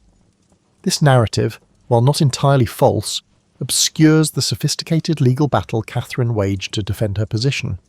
Far from being a passive victim of Henry's machinations, Catherine mounted a defence that utilised every legal and diplomatic weapon at her disposal. When Henry first raised doubts about their marriage in 1527, citing Leviticus 20:21 as evidence that he had sinned by marrying his brother's widow, Catherine responded not with mere emotional appeals, but with precise canonical arguments. Her initial legal position rested on 3 points: that her marriage to Arthur had never been consummated, that Pope Julius II's dispensation had specifically addressed and overridden any impediment, and that the passage in Leviticus was contradicted by the levirate principle in Deuteronomy 25, which actually commanded a man to marry his brother's widow. Document evidence from Spanish archives reveals that Catherine personally drafted many of the legal arguments her representatives would later present. Her annotated copy of the decretals, papal legal pronouncements, shows her meticulous research into precedent cases. She identified 13 prior instances where papal dispensations for affinity had been granted and never subsequently revoked, creating a legal pattern that strengthened her case. Catherine's legal team, assembled through her personal connections rather than royal resources, represented an impressive coalition of canonical expertise. While Henry retained the services of Cardinal Wolsey and later Thomas Cranmer, Catherine secured representation from William Warham, Archbishop of Canterbury, Cuthbert Tunstall, Bishop of London, and, most importantly, John Fisher, Bishop of Rochester, whose treatise defending the validity of her marriage became the definitive opposition text. The Blackfriars trial of 1529 provided Catherine with her most dramatic moment of resistance. Her famous speech before the Legatine court, "I call God and all the world to witness that I have been to you a true, humble, and obedient wife," has been celebrated for its emotional power. Less recognised is its legal cunning. By appealing directly to Rome before the court could render judgment, Catherine executed a sophisticated canonical manoeuvre called acceptio spolii, which argued that she couldn't receive fair judgment while deprived of her rights as queen. This legal tactic effectively suspended the English proceedings. Catherine's appeal to Rome wasn't merely procedural obstruction, but reflected her understanding that the case would receive a more favourable hearing there.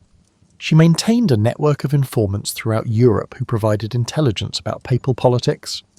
When imperial forces sacked Rome in 1527, placing Pope Clement VII under the influence of her nephew Emperor Charles V, Catherine strategically intensified her appeals to Rome, understanding that geopolitical circumstances now favoured her position. Even as Henry isolated Catherine physically, moving her from palace to palace with ever-decreasing household staff, she maintained communications with supporters through an underground network. Royal account books reveal the king's frustration at discovering Catherine had smuggled letters to imperial ambassadors via servants disguised as vegetable sellers. One particularly effective channel involved Catherine's Spanish ladies-in-waiting, who would carry messages braided into their hair when visiting London markets. When Henry separated from Catherine and banned her from court in 1531, she had effectively transitioned from being the queen consort to the opposition leader. From her reduced household at the Moor in Hertfordshire, she continued directing legal resistance through coded correspondence. She instructed her representatives in Rome to challenge every procedural motion, effectively creating years of delays that prevented Henry from legally remarrying while she lived. Catherine's strategic acumen extended to public relations. Understanding the power of popular sentiment, she deliberately appeared before crowds when travelling between her various places of confinement, dressed plainly but with the royal arms prominently displayed. Contemporary accounts describe commoners lining roads to cheer the true queen, demonstrations that so concerned Henry that he eventually confined her to increasingly remote locations. What's rarely acknowledged is how Catherine's resistance provided the legal template that later English Catholics would use to challenge Henry's religious policies. Her insistence on the supremacy of papal authority over the king in matters of marriage created precedents that evolved into broader arguments against royal supremacy. The network of supporters she cultivated, particularly among university scholars and clergy, formed the nucleus of what would become recusant resistance during Elizabeth's reign. Perhaps most remarkable was Catherine's maintenance of dual loyalties throughout the dispute. While adamantly defending her position as England's rightful queen, she refused multiple opportunities to escape to imperial territories, or to authorise her nephew Charles V to invade England on her behalf. When Charles's ambassadors suggested military intervention in 1532, Catherine reportedly responded, "I will not be the cause of war in Christendom, nor against the country that is now my own." Catherine of Aragon's diplomatic significance has been consistently undervalued in historical assessments that focus primarily on her domestic role. In reality, she served as the linchpin of Anglo-Spanish relations for nearly 3 decades, wielding influence that extended far beyond ceremonial functions. Her diplomatic career commenced prior to her queenship, as her father, Ferdinand, utilised her as a living pawn on the European diplomatic arena. From her arrival in England, Catherine maintained what we would now call a parallel diplomatic channel alongside official ambassadors. Her personal correspondence with her father, Ferdinand, and later her nephew, Emperor Charles V, provided intelligence that official dispatches often lacked. The Spanish ambassador, Rodrigo de Puebla, frequently complained that Catherine had more accurate information about English court politics than he did. Writing to Ferdinand in 1505, "The princess knows more of the king's mind in 1 hour than I learn in a month of careful observation." During Henry VIII's early reign, Catherine functioned as the architect of the Anglo-Spanish alliance that defined English foreign policy until the divorce crisis. The Treaty of Westminster, 1511, which formalised England's entry into the Holy League against France, bore Catherine's diplomatic fingerprints throughout. Spanish archives contain her draft suggestions for the treaty terms, many of which appeared verbatim in the final document. This hands-on approach to treaty formation went well beyond the conventional role of a consort. Catherine's influence extended beyond Spanish relations. She maintained regular correspondence with her sister Joanna in Castile, her nephew Charles in the Low Countries, and her niece Isabella in Denmark, creating a familial intelligence network spanning Europe. When Margaret of Austria, Regent of the Netherlands, needed to communicate sensitive information to England without alerting French spies, she often routed messages through Catherine rather than formal diplomatic channels. The Field of Cloth of Gold in 1520 is typically presented as a watershed in Anglo-French relations, marking the legendary summit between Henry VIII and Francis I of France. Less discussed is Catherine's behind-the-scenes diplomatic counterweight. While publicly supporting the French rapprochement, she simultaneously strengthened ties with Charles V, hosting his ambassadors for private audiences, where she emphasised England's continuing commitment to imperial friendship. This dual-track diplomacy allowed England to maximise its negotiating position between Europe's 2 dominant powers. Catherine's diplomatic value became evident in 1522, when Charles V visited England for 6 weeks, an unprecedented diplomatic coup. Court records reveal Catherine's personal management of the visit's logistics, from menu planning that accommodated Spanish tastes to entertainment that subtly emphasised Anglo-imperial commonalities. During political discussions, Catherine often served as a cultural interpreter, explaining English customs to her nephew and contextualising English positions for Henry. The resulting Treaty of Windsor, highly favourable to English interests, was widely attributed to Catherine's skillful mediation. The Queen's diplomatic relevance wasn't limited to European affairs. Catherine took particular interest in the nascent transatlantic explorations, likely influenced by her mother's sponsorship of Columbus. Documents in the Spanish archives show she personally intervened to protect the rights of indigenous peoples in Spain's American territories. In 1529, she wrote to officials in Hispaniola, warning against the mistreatment of native inhabitants and endorsing the humanitarian arguments of Bartolomé de las Casas. This early advocacy for indigenous rights represents an underappreciated aspect of her international influence. Catherine's approach to international relations was characterised by what diplomat Eustace Chapuys called her long view of dynastic interests. Unlike Henry, whose foreign policy often responded to immediate opportunities or slights, Catherine consistently advocated for policies that supported long-term strategic interests.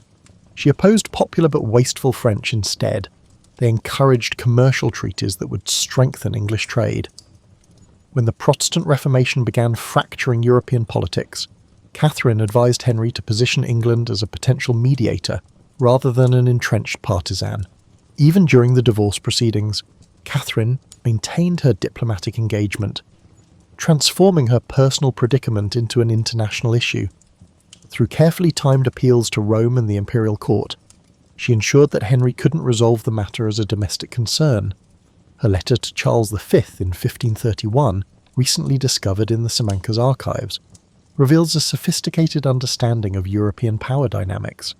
She advised her nephew to pressure the Pope through diplomatic rather than military means, arguing that the Holy Father responds better to gentle persuasion than to threats. In her final days at Kimbolton Castle in 1536, Catherine executed a crucial diplomatic manoeuvre. Understanding that her death would reshape Anglo-imperial relations, she dictated letters to both Henry and Charles V that emphasised reconciliation rather than recrimination. To Henry, she reaffirmed her love despite their differences. To Charles, she explicitly requested he maintain peaceful relations with England. This final diplomatic act reflected her lifelong balancing of loyalties to her native and adopted countries. Perhaps the clearest evidence of Catherine's diplomatic significance came after her death, when Anglo-imperial relations rapidly deteriorated without her moderating influence. Within months, Henry faced increasing hostility from Charles V, culminating in an imperial-papal alliance that threatened England with invasion. The diplomatic architecture Catherine had maintained for decades collapsed in her absence, revealing how central she had been to England's international standing. Catherine of Aragon's cultural patronage established patterns that would define the Tudor Renaissance long after her death. Yet this aspect of her legacy remains curiously underexplored. Unlike the spectacular but sporadic patronage of Henry VIII, Catherine's cultural investments were systematic and transformative, particularly in education, literature, and the textile arts. Her vision helped shift English court culture from its medieval foundations toward Renaissance humanism. Education stood at the centre of Catherine's patronage strategy.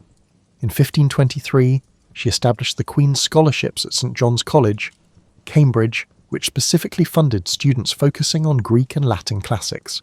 University records indicate that 27 scholars benefited from these grants during Catherine's lifetime, including Robert Pember, who later became a leading translator of classical texts. Unlike most contemporary patronage, Catherine's educational funding carried the unusual stipulation that recipients commit to teaching for at least 5 years after completing their studies, creating a multiplier effect for humanist learning.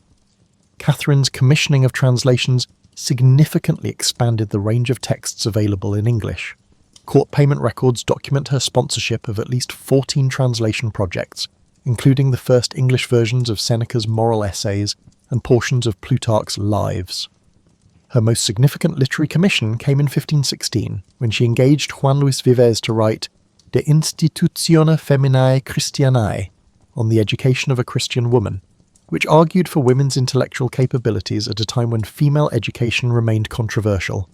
Catherine ensured the work was quickly translated into English and distributed to noble households with daughters. The education of her daughter Mary reflected Catherine's pedagogical principles. She recruited humanist scholars like Thomas Linacre and Richard Pace as tutors, developing a curriculum that mirrored those of male heirs. Mary's education included not just traditional female accomplishments, but also Greek, Latin, astronomy, architecture, and governance, subjects typically reserved for male education. This educational program became influential beyond the royal family.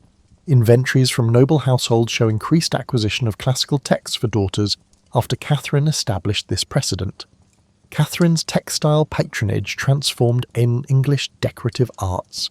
Spanish embroidery techniques, particularly blackwork, black silk on the white linen, sometimes called Spanish work, gained prominence through Catherine's workshop. Her household accounts show she employed over 20 professional embroiderers at its peak, producing works that combined Spanish techniques with English motifs. Surviving examples in the Victoria and Albert Museum demonstrate this distinctive hybrid style, which remained influential in English decorative arts for generations. Liturgical arts received particular attention in Catherine's patronage portfolio. She commissioned illuminated manuscripts from both Spanish and English workshops, creating opportunities for cross-cultural artistic exchange. The Catherine of Aragon prayer book, now in the British Library, exemplifies this fusion, with Spanish-influenced illumination techniques applied to English devotional texts. Catherine also commissioned altar furnishings that introduced Spanish liturgical aesthetics to English churches, including embroidered antependiere altar frontals that incorporated pomegranate motifs, her personal emblem, into traditional English church decoration. Musical funding revealed Catherine's cosmopolitan tastes. She introduced Spanish musicians to the English court, including the composer Juan de Anchieta, whose compositions familiarized English audiences with the unique polyphonic traditions of Iberian sacred music. Court records document her commissioning of motets that blended English and Spanish musical elements.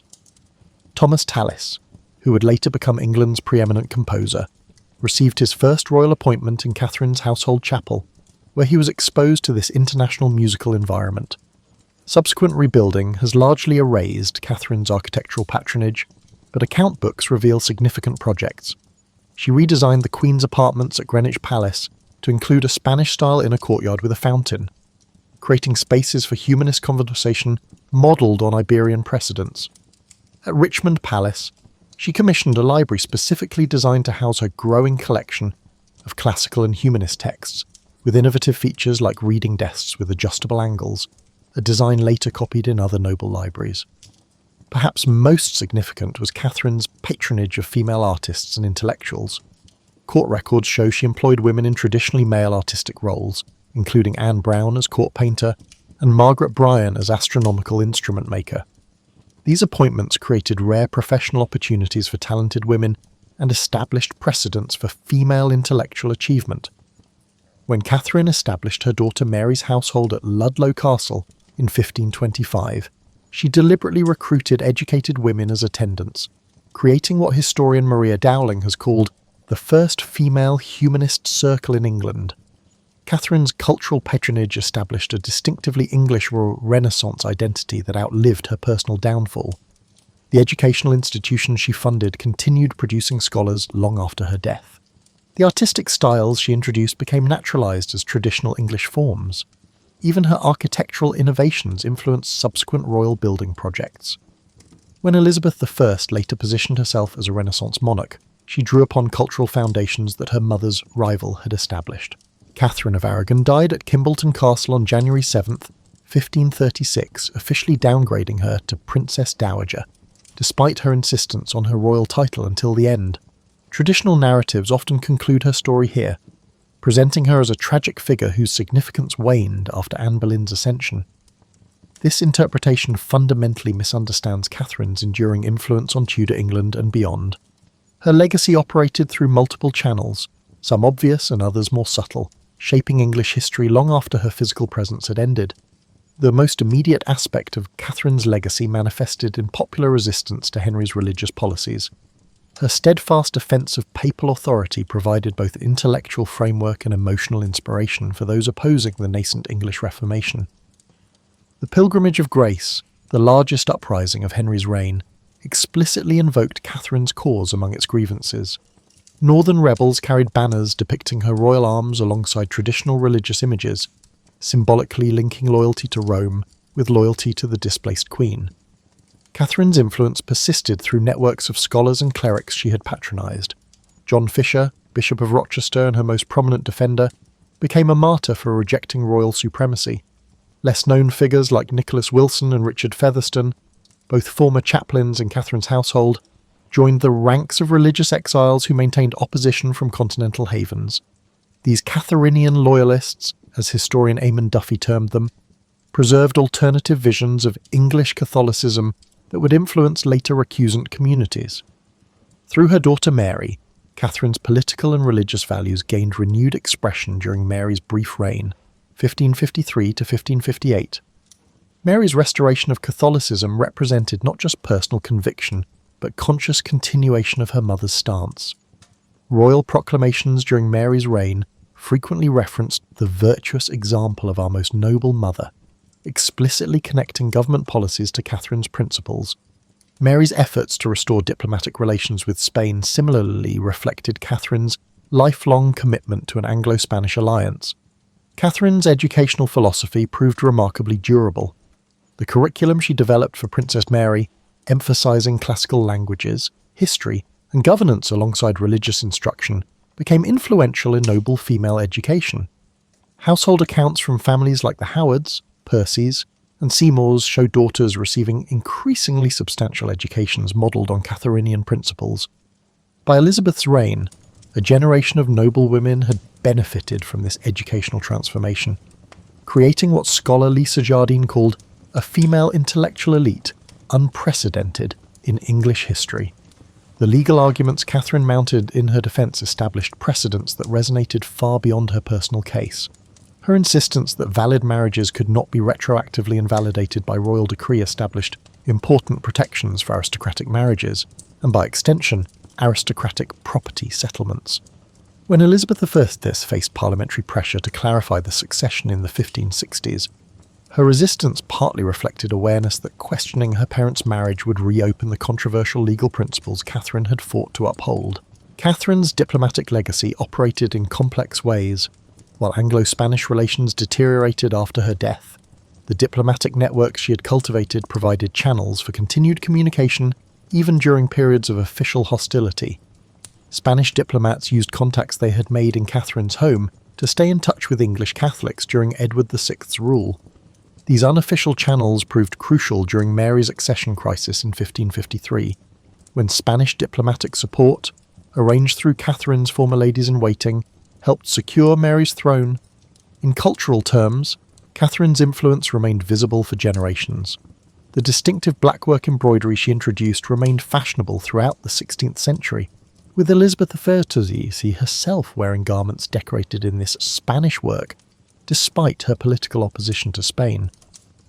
Architectural elements Catherine had introduced, particularly the enclosed private garden and the humanist study, became standard features in elite English homes. Even her innovations in court ceremony, like the Spanish-influenced reverence that replaced the medieval nebo, persisted as elements of English court protocol. Perhaps most significantly, Catherine established enduring principles of queenship that influenced subsequent royal women. Her example demonstrated that queens could exercise substantial political authority while maintaining popular affection. She proved that consorts could serve as effective diplomatic agents and cultural patrons. Even in adversity, she established that queens possessed distinct rights that could not be arbitrarily revoked.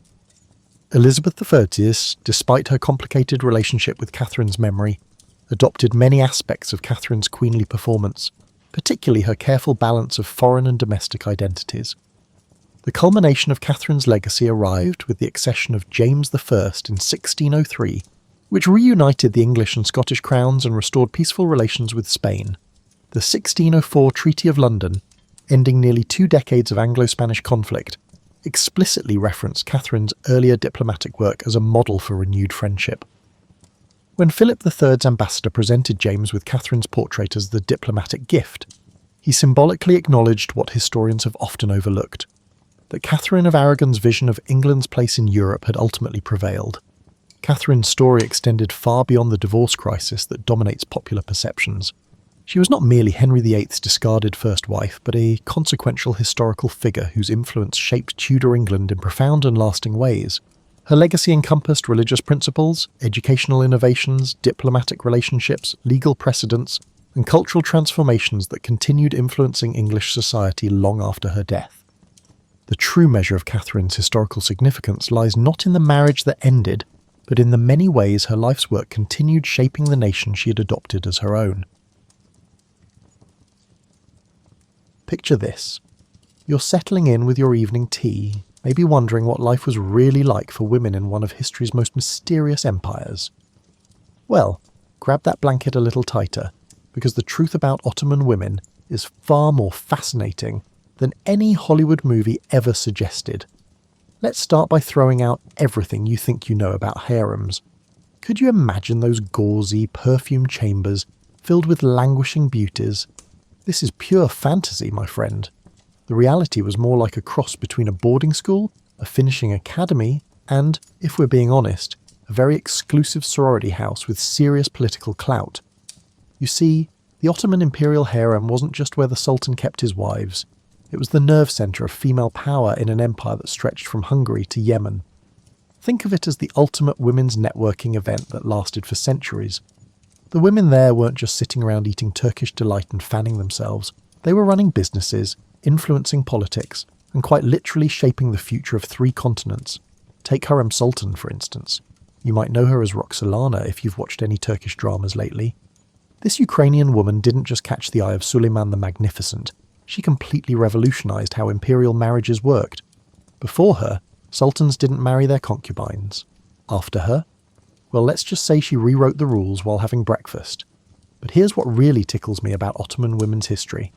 While European ladies were still asking permission to read books, Ottoman women were founding libraries, commissioning mosques, and running international trade networks. The Valide Sultan, the mother of the reigning sultan, wielded more real political power than most kings in Europe. She controlled her own court, budget and intelligence network, surpassing the capabilities of any modern diplomat. The morning routine in the harem would put your yoga class to shame. These women started their days in communal baths that were architectural marvels. Imagine soaking in warm marble pools while discussing the latest political developments and planning which public works projects to fund next. The hammam wasn't just about getting clean. It was where deals were made, alliances formed, and the empire's future quietly decided over rose-scented steam. And speaking of morning routines, let's talk about coffee. Yes, coffee. Ottoman women were among the first to embrace this revolutionary beverage, turning coffee houses into informal centres of female social power. While the men were off conquering territories, the women were conquering hearts and minds over perfectly brewed Turkish coffee. They even developed elaborate coffee fortune-telling traditions that still exist today. Because apparently, reading the future in coffee grounds is both practical and entertaining. The clothing these women wore would make modern fashion designers weep with envy. Forget those flimsy hair and pants from costume shops. Real Ottoman women dressed in layers of silk and velvet that cost more than small kingdoms. Their kaftans were walking art galleries, embroidered with golden threads that told stories of their own. A single sleeve might feature motifs representing their hometown, their achievements, and their hopes for the future. But perhaps the most remarkable thing about these women was their education. While European women were considered well-educated if they could embroider nicely, Ottoman women were studying mathematics, astronomy, literature, and theology. They wrote poetry that influenced entire literary movements, composed music that echoed through palace halls, and engaged in philosophical debates that would challenge any modern academic. The evening entertainment in the harem wasn't what you'd expect either. Instead of belly dancing, which by the way wasn't even particularly Ottoman, these women organised sophisticated salons where they discussed everything from architecture to military strategy. They were patrons of the arts who discovered and supported some of the empire's greatest talents. So as you drift off tonight, remember this. The next time someone mentions Ottoman women, you'll know they weren't just beautiful ornaments in a sultan's collection. They were the backbone of an empire, the power behind the throne, and quite possibly having more fun than anyone gives them credit for. Now that you're comfortable, let's slip into the silk slippers of the most powerful woman in the Ottoman Empire, the Valide Sultan. Imagine waking up each morning knowing that your decisions could literally reshape the map of the world before lunch. There's no pressure, right? The Valide Sultan's day started before sunrise, not due to her preference for early mornings, but due to the unpredictable nature of running a transcontinental empire.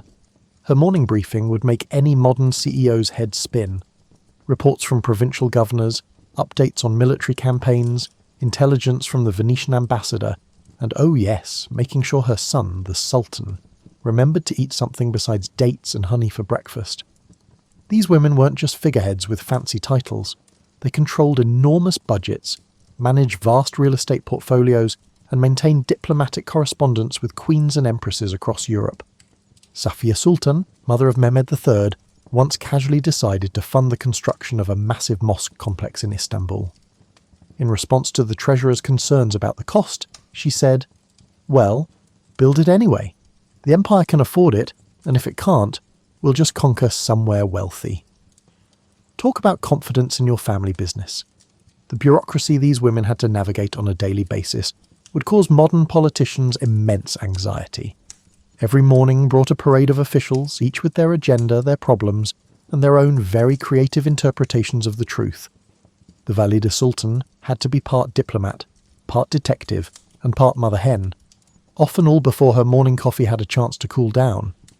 Interestingly, these women established their own informal communication networks, surpassing the capabilities of any modern social media platform.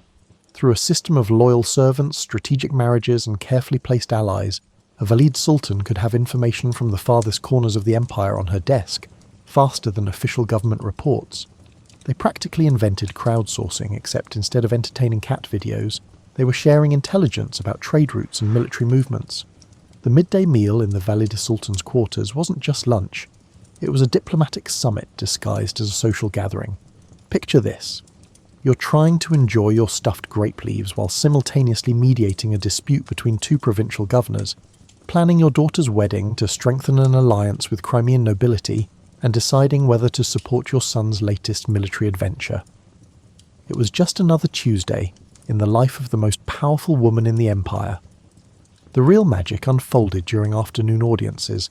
Petitioners would line up, merchants seeking trade privileges, scholars requesting patronage, and mothers asking for their sons' release from military service. The Valide Sultan had to be Solomon, and Mother Teresa rolled into one, dispensing justice and mercy in equal measure.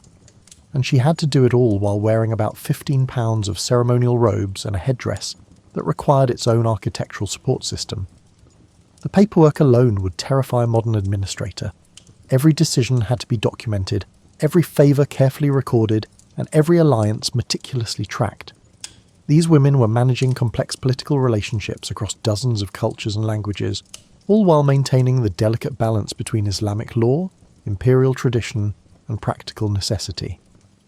But perhaps the most exhausting part of a Valide Sultan's day was managing the family dynamics. Imagine trying to keep peace between multiple daughters-in-law, who each think their son should be the next sultan, while also making sure your own son doesn't make any catastrophically bad decisions.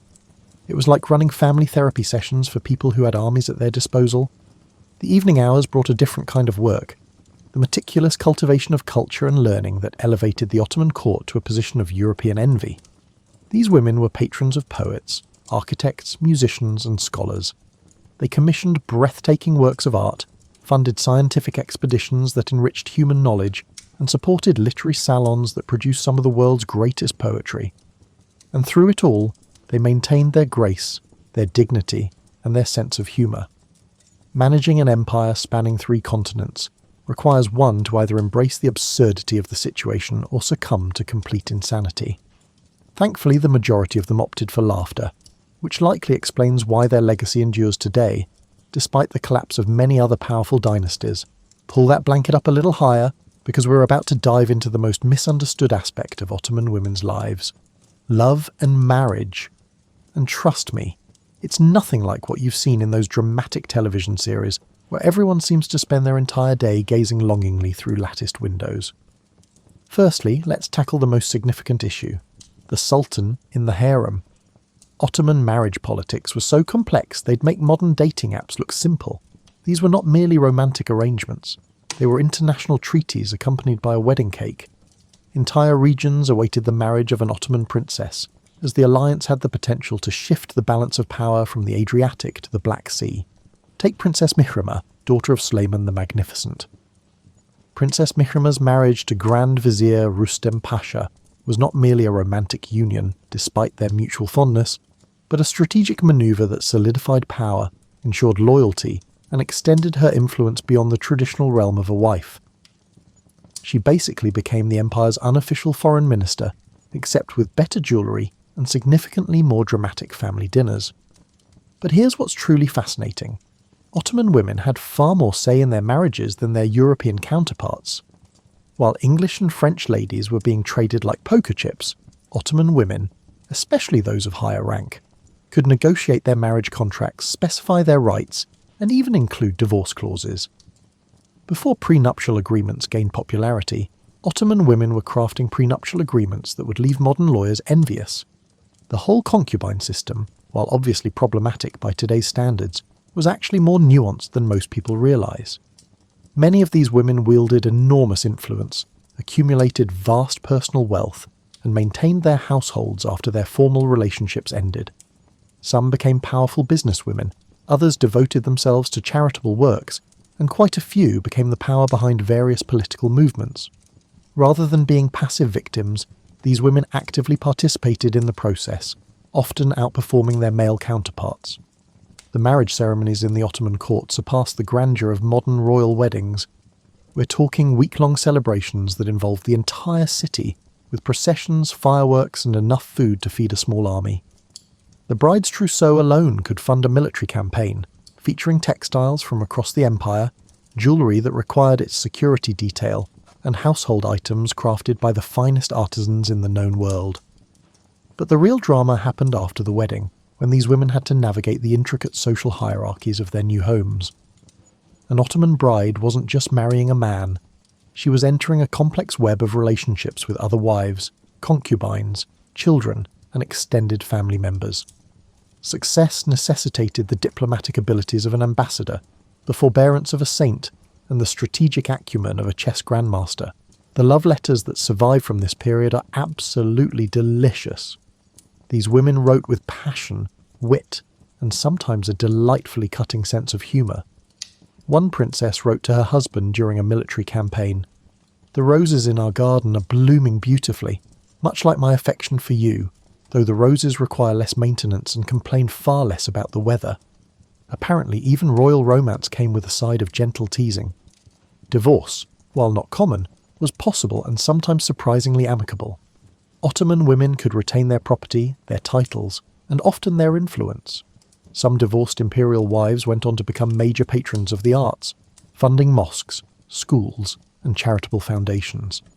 They basically invented the concept of independent wealth and social influence after marriage, which wasn't exactly trending in 16th century Europe. The children from these marriages often became bridges between different cultures and traditions. Ottoman princesses who married into noble families across the empire didn't just bring political alliances, they brought languages, customs, artistic traditions, and culinary preferences that enriched the already diverse Ottoman cultural landscape. They were walking cultural exchange programs, minus the awkward icebreaker activities. And let's not forget the grandmothers, the former wives and mothers who had successfully navigated decades of imperial politics. These women became the unofficial advisors, the keepers of institutional memory, and the ones who could gently, or not so gently, remind everyone how things were supposed to work. They were living libraries of political wisdom, relationship advice, and probably some truly spectacular gossip. So tonight, as you're drifting off to sleep, remember that Ottoman love stories weren't just about passion and romance, though there was certainly plenty of both. They were about women who knew that love and politics could coexist, that the heart and mind could work together, and that writing your own rules about relationships could be revolutionary. Let's wander away from the palace now and into the bustling heart of Ottoman commerce, where women were quietly revolutionising business practices while everyone else was arguing about trade routes. Grab your imaginary market basket, because we're about to discover that Ottoman women basically invented entrepreneurship centuries before anyone thought to call it that.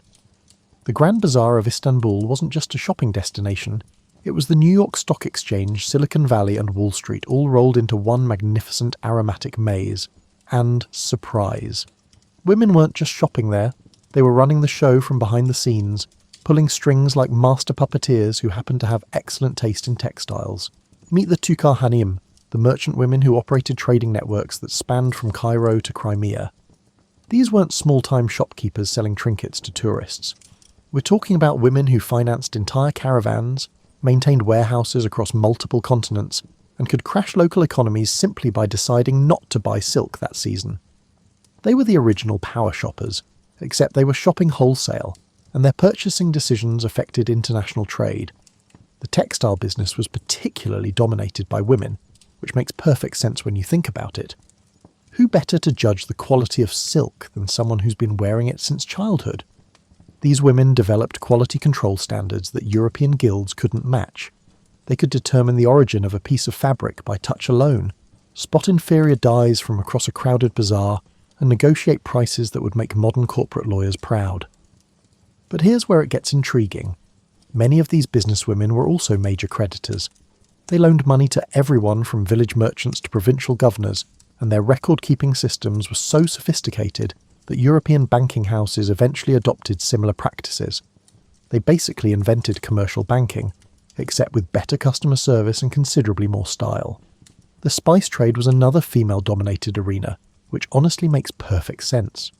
These women were knowledgeable about the freshness of cardamom pods, the value of saffron, and the art of blending spices to elevate ordinary meals into culinary masterpieces. They created preservation techniques, shipping methods, and quality grading systems that remain in use today. An Ottoman spice merchant could track her products from a village in India to a kitchen in Prague, surpassing the capabilities of modern supply chain management. The jewellery business was practically a female monopoly, and for good reason. Ottoman women understood gems not just as decorative objects, but as portable wealth, investment vehicles and insurance policies all rolled into one sparkly package. They could appraise a ruby faster than modern gemologists, create demand for specific stones through strategic wearing at social events, and time their sales to market fluctuations with an accuracy that would impress any modern-day trader. What's truly remarkable is how these women balanced their business empires with their family responsibilities. Imagine managing import-export operations across 3 continents, ensuring your daughter's wedding is adorned with the finest linens, your son's education incorporates the latest mathematical concepts, and your household functions smoothly enough to host diplomatic dinners on short notice. These women were the original multitaskers, juggling responsibilities that would overwhelm most modern executives. These businesswomen's networking capabilities surpassed those of modern professional organisations. They maintained correspondence with female merchants from Morocco to Malaysia, sharing market intelligence, warning each other about dishonest dealers, and coordinating prices to maintain profitable margins. They had created an informal international chamber of commerce centuries before anyone thought to formalise such organisations. Many of these women also became incredible philanthropists, using their wealth to fund public works projects that benefited entire communities. They built fountains that provided free water to travellers, established caravanserai that offered safe lodging for merchants, and funded schools that educated children regardless of their family's ability to pay. They understood that successful business required healthy communities, a concept that modern corporate social responsibility programs are just beginning to rediscover. The Ottoman system of private property rights for women was revolutionary for its time. Women could own businesses outright, inherit commercial properties, and pass their enterprises to their daughters without male interference. This created dynasties of female entrepreneurs that spanned generations, with business knowledge and trade secrets passed down through maternal lines like family recipes. And perhaps most importantly, these women proved that commerce and culture weren't separate spheres. They were patrons of the arts who commissioned beautiful objects that were also functional trade goods. They understood that beauty and practicality could coexist, that successful business could support cultural advancement, and that profit and principle weren't mutually exclusive. So as you're settling in for the night, take a moment to appreciate these forgotten pioneers of international commerce. They were building global businesses while wearing fabulous clothes, maintaining loving families and contributing to their communities, all without a single PowerPoint presentation or quarterly earnings call. Now that's what I call work-life balance. Let's dim the lights a little and settle into the literary salons and artistic workshops where Ottoman women were quietly creating some of the most beautiful and influential works in Islamic civilization. Pour yourself another cup of tea, because we're about to meet some women who wielded brushes and pens like other people wielded swords. Imagine walking into a room where poetry flows like wine, where mathematical equations are discussed with the same passion as love sonnets, and where the latest architectural plans are debated alongside philosophical treatises. This wasn't some fantasy literary society. This was just Tuesday evening in the household of any educated Ottoman woman worth her embroidered silk. Take Miri Hatun, a 15th century poet who wrote verses so beautiful that they're still quoted in Turkish literature classes today. However, it's important to note that she wasn't limited to writing about flowers and unrequited love, unlike her European contemporaries. She wrote sharp, witty social commentary that could slice through pretension like a well-sharpened scimitar. Her poetry was so influential that it shaped literary movements across the Ottoman territories, and her love poems were so steamy they probably made the censors blush. But poetry was just the beginning. Ottoman women were accomplished calligraphers at a time when beautiful handwriting was considered one of the highest art forms. They didn't just copy texts, they transformed them into visual masterpieces where the words themselves became decorative elements. A single page of their work could take months to complete, with each letter carefully crafted to create patterns that were both readable and breathtakingly beautiful. The manuscripts these women illuminated weren't just lovely books, they were the medieval equivalent of multimedia presentations. They combined text, illustration, decorative elements, and sometimes even mathematical diagrams into cohesive works of art.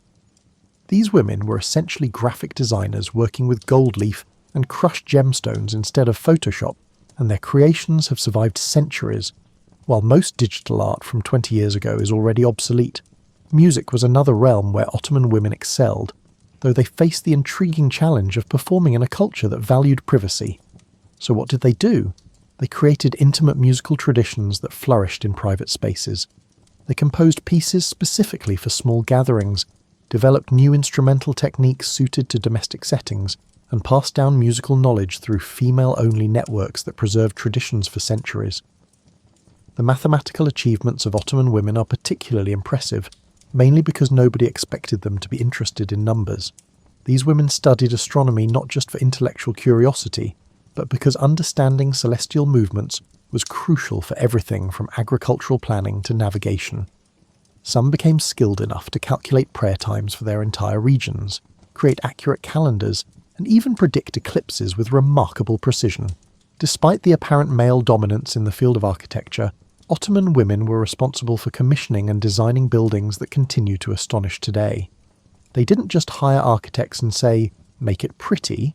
They were intimately involved in every detail, from the mathematical proportions that created perfect acoustics to the decorative programs that told complex symbolic stories. The Mirama Sultan Mosque in Istanbul, for example, was designed to align with the sun so that on the anniversary of the Sultan's birthday, light would illuminate the interior in a specific pattern. That's not just architecture, that's poetry written in stone and sunlight. The textile arts reached levels of sophistication under Ottoman women that modern factories still struggle to match. They developed weaving techniques that created fabrics so fine they seemed to float, dyeing methods that produced colours of impossible vibrancy, and embroidery patterns so complex they required mathematical understanding to execute properly. A single Ottoman court kaftan might contain more artistic and technical innovation than most contemporary art installations. But perhaps most remarkably, these women understood that art and learning weren't separate from daily life. They were integral to it. They taught their children to appreciate beauty, alongside practical skills, integrated artistic elements into everyday objects, and created environments where creativity and intellectual curiosity were simply part of the family culture. The libraries these women established weren't just collections of books. They were community centres where knowledge was shared across social boundaries. They funded copying projects that preserved ancient texts, sponsored translations that made foreign knowledge accessible, and maintained correspondence with scholars across the known world. They were essentially running early versions of research universities, except with better food and more comfortable seating. Many of these women also became accomplished physicians, combining traditional knowledge with new medical discoveries. They maintained detailed records of their treatments, developed new remedies, and trained other women in medical arts. Some specialised in women's health, others in paediatrics, and a few became renowned for their surgical skills. They understood that healing was both an art and a science, requiring not just technical knowledge, but also intuitive understanding of human nature. What strikes me most about these Ottoman women artists and scholars is their confidence. They didn't apologise for their intelligence or hide their accomplishments.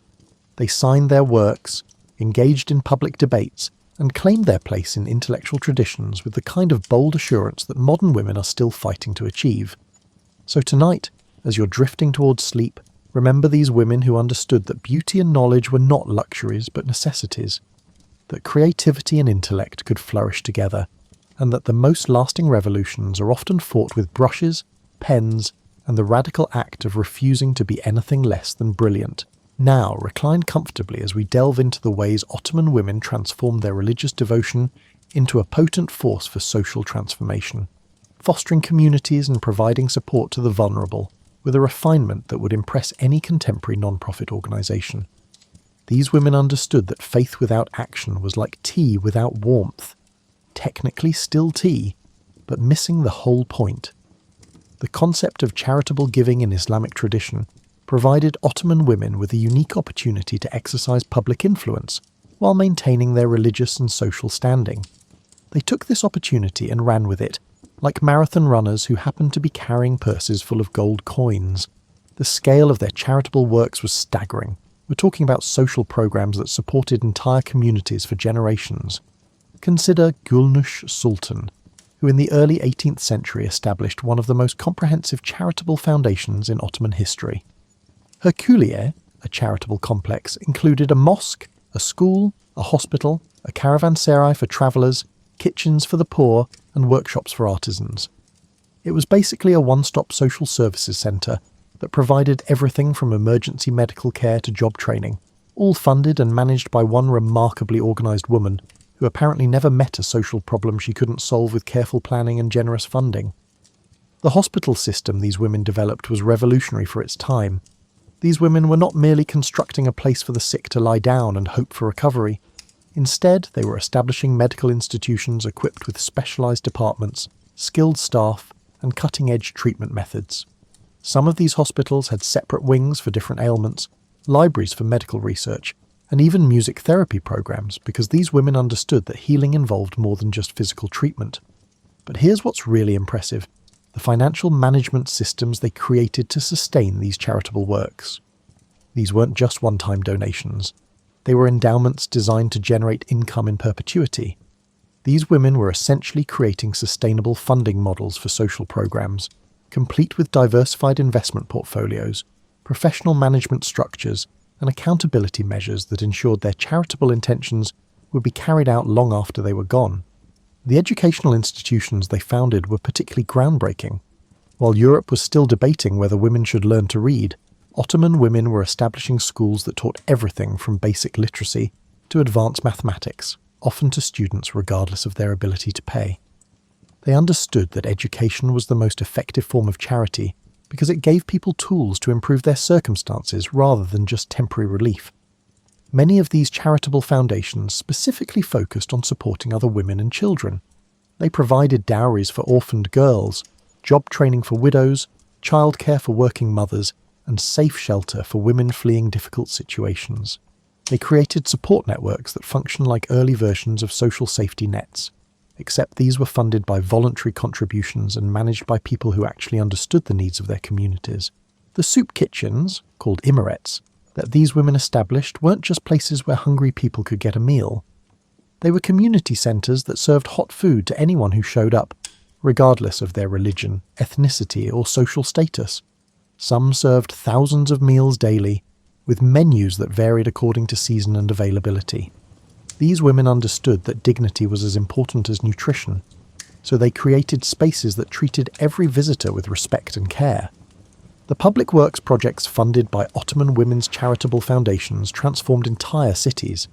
They built fountains that provided clean water to neighbourhoods, bridges that connected communities, roads that facilitated trade, and public baths that promoted health and hygiene. They understood that individual charity was important, but systemic improvements could benefit everyone for generations. What's particularly remarkable is how these women balanced their charitable works with their family responsibilities and social obligations. They weren't choosing between personal happiness and public service. They were integrating both into lives that were remarkably full and purposeful. They managed charitable foundations while raising children, maintained social relationships while overseeing construction projects, and fulfilled religious obligations while revolutionizing community support systems. The pilgrimage facilities these women established deserve special mention. They built caravanserais along pilgrimage routes that provided free lodging, meals and medical care to travellers making the Hajj to Mecca. These weren't just hostels. They were full-service travel centres with veterinary care for animals, security for valuable goods, and guides familiar with local conditions. They understood that facilitating religious obligations was itself a form of worship. Many of these women also became renowned for their personal accessibility to people in need. They maintained regular audiences where anyone could petition for help, advice, or intervention. They listened to family disputes, mediated business conflicts, and provided counsel on everything from marriage problems to career decisions. They were essentially serving as informal social workers, therapists, and career counsellors for their entire communities. The interfaith cooperation fostered by these charitable works was remarkable for any era. Ottoman women's foundations served people of all religious backgrounds, employed staff from diverse communities, and created spaces where different traditions could coexist peacefully. They understood that effective charity required setting aside theological differences in favour of shared humanity.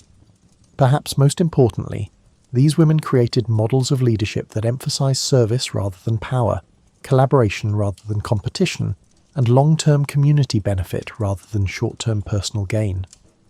They proved that religious devotion and social action could work together to create positive change, that wealth came with responsibilities as well as privileges, and that the most lasting monuments are often the ones that improve daily life for ordinary people. So as you're preparing for sleep tonight, take comfort in knowing that centuries ago, women were working tirelessly to create communities where everyone had access to food, shelter, education, and medical care.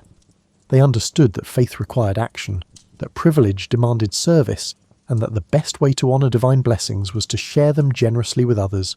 As we reach the end of our journey through the remarkable world of Ottoman women, let's pull back the curtains on history's grandest stage and see how these extraordinary women influenced not just their own time, but ours as well.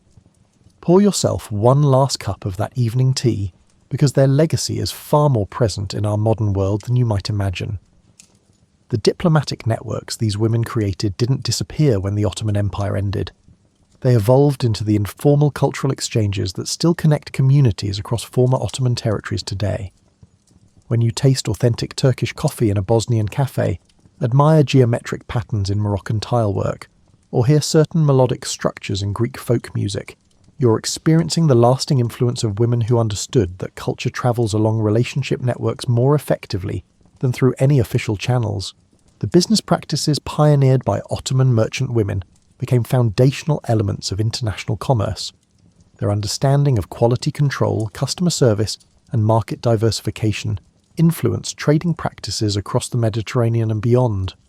Some of the commercial families they established continued operating for centuries, adapting to changing political circumstances, while maintaining the core principles of ethical dealing and community investment that these women had established. Modern feminism owes more to these Ottoman women than most people realise, though the connections aren't always obvious. Their assumption that women could own property, manage businesses, influence politics, and contribute to intellectual life created precedents that later reformers could point to when arguing for women's rights.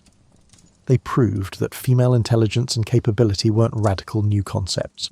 They were historical realities that had been temporarily forgotten rather than recently discovered. The educational institutions they founded evolved into some of the most prestigious schools and universities in the modern Middle East and Balkans. The libraries they established safeguarded manuscripts and knowledge that the political upheavals of the 19th and 20th centuries might have otherwise erased. Their understanding that education should be accessible regardless of family background influenced later educational reforms across the region.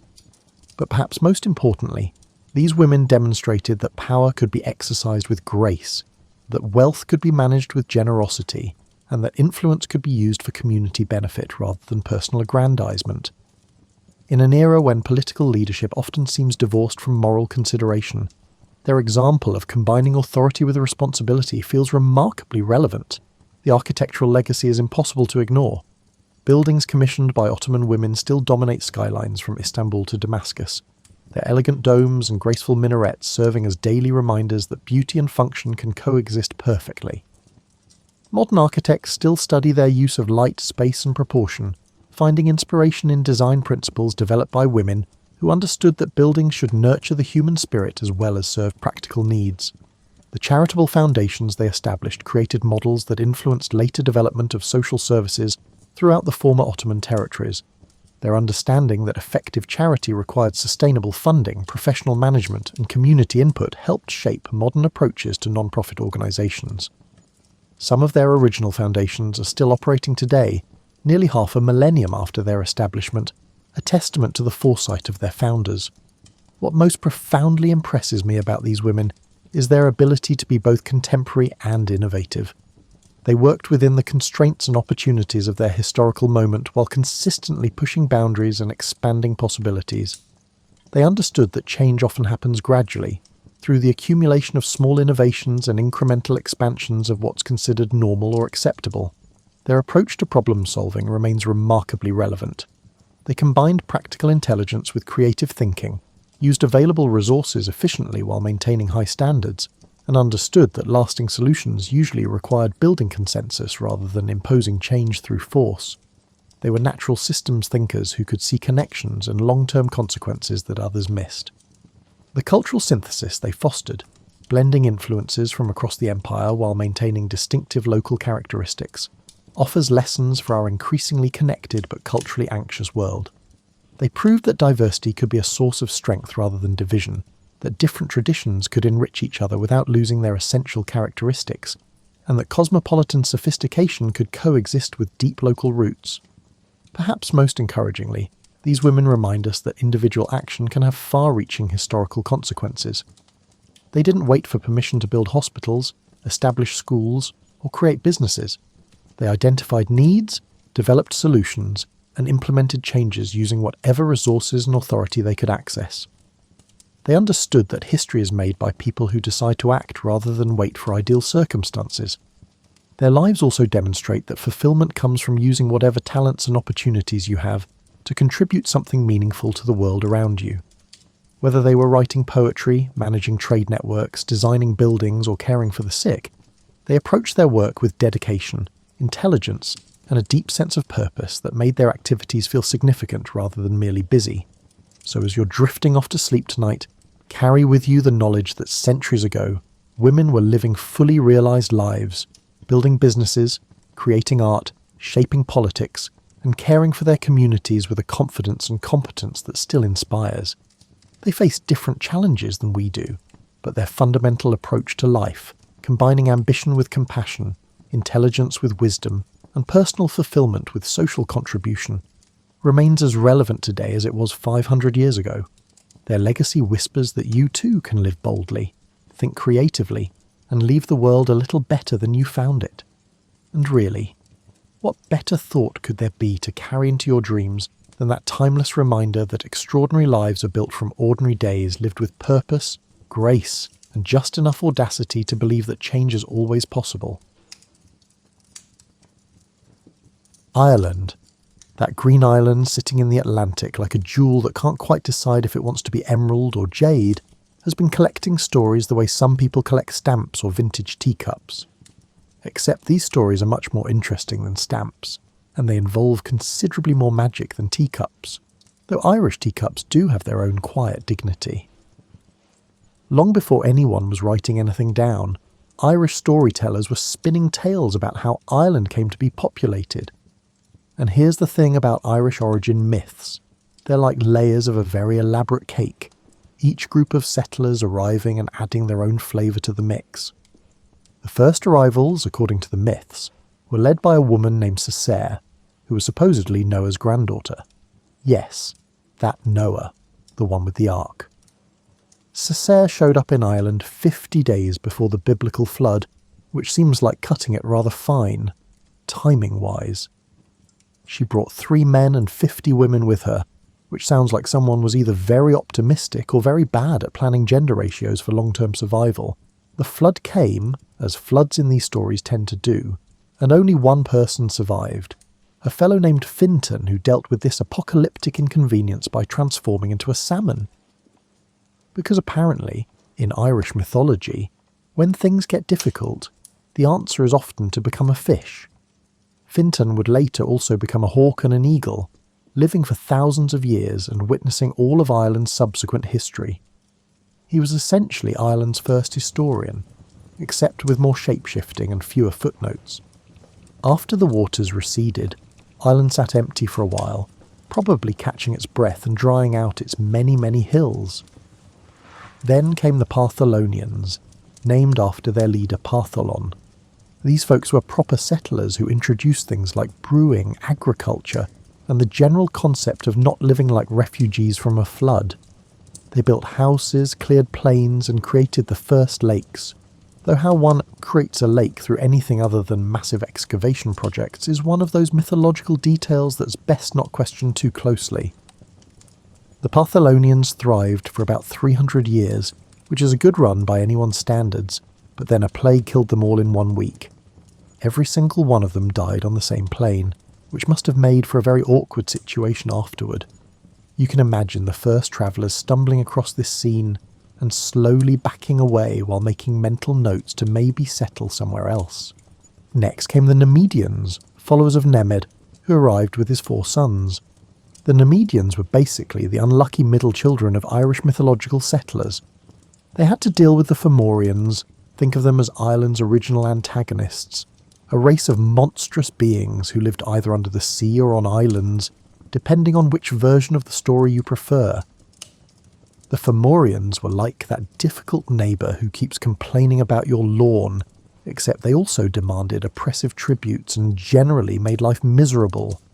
The Numidians fought the Fomorians for years, won some battles, lost others, and eventually most of them died or left Ireland in despair. A few survivors escaped, and their descendants would return later with new names and better planning. It's like they went away for a few generations, regrouped, and came back with a revised business plan. This pattern of arrivals, battles, plagues, and departures sets the tone for Irish mythology. Nothing ever stays simple or peaceful for long, but there's always someone new, arriving with fresh ideas about how to make living on this rainy, beautiful island work. It's almost soothing in its predictability, except for all the plagues and monsters, which are less soothing and more the sort of thing that makes you appreciate modern medicine and the absence of sea demons. Now we're getting to the interesting part, which is saying something, because mythological plagues and shape-shifting historians are already fairly interesting. The Tuatha De Danann, whose name roughly translates to the people of the goddess Danu, were basically Ireland's pantheon of gods, though the myths are sometimes coy about calling them gods directly. They prefer terms like the people of skill, or the fairy folk, which is very Irish. Why use one clear term when you can use several poetic but slightly ambiguous ones? The Tuatha De Danann arrived in Ireland in dramatic fashion, supposedly descending from the sky in a cloud. Some versions say they actually just sailed in from the north on boats, then burned their boats, and created the cloud as either A, dramatic effect, B, military tactics, or C, an elaborate insurance fraud scheme. The myths are genuinely unclear on this point. What made the Tuatha De Danann special was their mastery of magic and craft. They brought 4 magical treasures to Ireland, each from a different mythical city. From Fallius came the Stone of Destiny, which would cry out when touched by the rightful King of Ireland, basically an ancient Celtic verification system that was significantly more reliable than a driver's license. From Gorias came the Spear of Lugh, which guaranteed victory to whoever wielded it. No battle could be won against it, which seemed somewhat unfair and definitely violated several conventions of sporting conduct. From Findius came Nuada's sword, from which no one could escape once it was drawn. And from Marius came the Dagda's cauldron, which could feed any number of people without ever emptying, essentially the world's first all-you-can-eat buffet, but with more mystical properties and probably better food. The Tuatha De Danann found Ireland already occupied by the Firbolg, descendants of those Numidians who had fled earlier. The Firbolg were decent folks who had been minding their own business, farming and fishing and generally existing in peace. Then these magical sky people showed up with their invincible weapons and started making proprietary claims about the island. The two groups met at the first Battle of Mag Tuired, which sounds more dramatic in Irish but basically means the Plain of Towers, or possibly the Plain of Pillars, depending on who's translating. The battle was fierce, and while the Tuatha De Danann won, they suffered a significant casualty. Their king, Nuada, lost his hand in combat. Now here's where Irish mythology gets interesting in its approach to disability and leadership. The Tuatha De Danann had a law stating that no one with a physical blemish could be king. This seems harsh until you remember that in these myths, physical perfection often symbolised spiritual and political wholeness.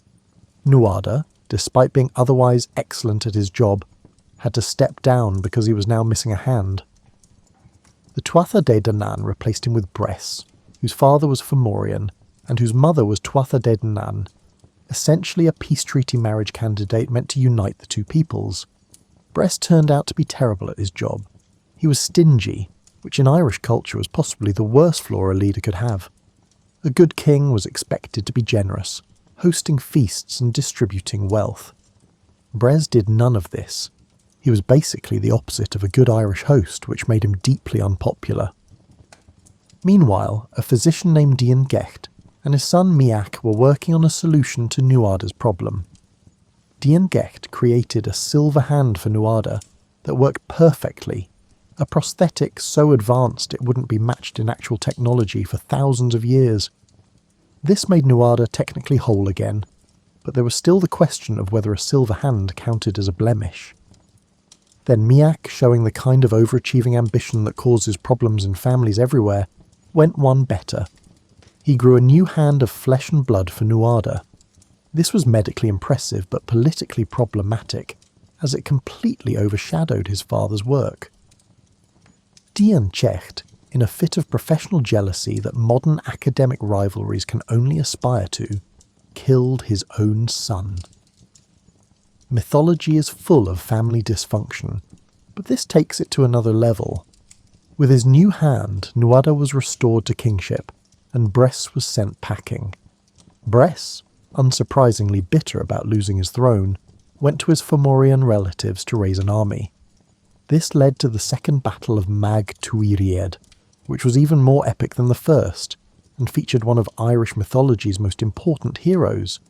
Enter Lug, whose full title was Lug Lam Fada, Lug of the Long Arm, though this referred to his reach in battle, rather than any actual anatomical peculiarity. Lug was like the kid in school who was annoyingly good at everything, sports, academics, and arts, and also happened to be attractive and well-liked. Except instead of just winning spelling bees, Lug was a master of every skill the ancient Irish valued: warrior, craftsman, poet, musician, sorcerer, and physician. He was basically a walking Renaissance, except several thousand years before the actual Renaissance, which shows admirable initiative. Lugh arrived at Tara, the seat of Irish kingship, while Nuada was preparing for war with the Fomorians. The gatekeeper asked Lugh what skill he possessed, since Tara only admitted people who could contribute something unique. Lugh listed his abilities one by one. He was a carpenter, a smith, a warrior, a harper, a poet, a historian, a sorcerer, and so on. To each skill, the gatekeeper responded that they already had someone who did that. This went on for a while, probably with increasing awkwardness, until Lugh asked the practical question. Did they have anyone who could do all of these things? The gatekeeper, recognising a rhetorical checkmate when he heard one, let him in. Nuada was so impressed with Lugh that he temporarily gave him command of the war against the Fomorians. This was either a sign of great wisdom or a symptom of severe imposter syndrome, but either way it worked out. Lugh led the Tuatha De Danann in the Second Battle of Mag Tuiried, which was less a battle and more a mythological highlight reel of supernatural combat. The battle featured some truly memorable moments. The Dagda, whose name basically means the good god, in the sense of good at everything, rather than morally upright, met with the Fomorian sorceress Morrigan before the battle. Their encounter resulted in an alliance because apparently military strategy in Irish mythology sometimes involves supernatural romance with goddesses who could shapeshift into crows. The Dagda also visited the enemy camp before the battle, where the Fomorians decided to mock him by serving him a massive portion of porridge, his favourite food, in a crater-sized hole in the ground. The porridge contained whole sheep, pigs, and gallons of milk. The Fomorians expected this to humiliate the Dagda, but he simply ate all of it using a ladle so large it could hold 2 people lying down. Then he took a nap, because that's what you do after eating several livestock worth of porridge. During the actual battle, Lugh faced his grandfather Baelor of the Evil Eye. Baelor's eye was so poisonous that it took several men to lift the eyelid, and anyone who looked at it would die. This was simultaneously a formidable weapon and a significant vision impairment, but Balor had made it work for him. Lug killed Balor with a sling stone that drove the eye through the back of his head, causing it to look upon Balor's own army and destroy them. This was poetic justice with practical military applications. The Tuatha De Danann won the battle, defeated the Fomorians definitively, and established themselves as the undisputed rulers of Ireland. Lug became one of their greatest kings, and his name echoed through Irish mythology for centuries. He was the father of Cuchulainn, Ireland's greatest hero, proving that being good at everything is apparently hereditary. The reign of the Tuatha De Danann represented a golden age in Irish mythology, a time when the gods walked the land, magic was commonplace, and every feast was a celebration of impossible abundance. But like all golden ages in mythology, it couldn't last forever. Someone new was coming to Ireland, and this time they'd be harder to defeat because they represented something the Tuatha De Danann had no defence against. They represented us. The Milesians, the sons of Meal, were the final wave of mythological invaders, and they were different from all the previous groups. They represented mortal humans, our ancestors, people without magical powers or divine heritage, who nonetheless had the audacity to think they could take Ireland from gods. The Milesians came from Spain, supposedly, though the Spain in Irish mythology is less a geographic location and more a vague concept of that warmer place to the south. They sailed to Ireland with the full intention of conquering it, which takes either impressive courage or significant ignorance of what they were up against. When the Milesians landed in Ireland, they encountered 3 goddesses who embodied the land itself: Banba, Fodla, and Eriu. Each goddess asked that Ireland be named after her. The Milesians, displaying the diplomatic skills that would later make Irish politicians famous, promised each goddess that Ireland would bear her name. All 3 names were used at various times, but Eriu's name eventually stuck, evolving into Air, which is still Ireland's official name in Irish. The Tuatha De Danann tried everything to repel the invaders. They used their magic to create storms that drove the Milesian ships back from shore. They made the land appear inhospitable and cursed the invaders with various supernatural obstacles.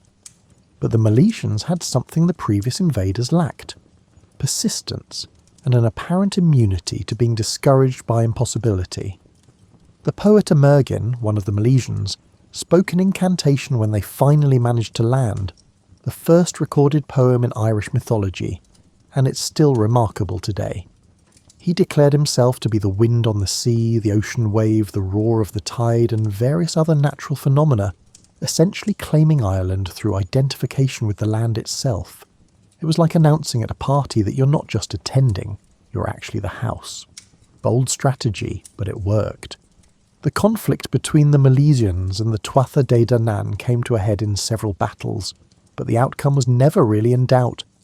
The Milesians represented the inevitable transition from mythological to historical time, from a world governed by magic to one governed by human concerns. The Tuatha De Danann could win every battle and still lose the war, because they were fighting against narrative inevitability. The resolution was ingeniously Irish. Rather than a fight to the death, the 2 sides negotiated.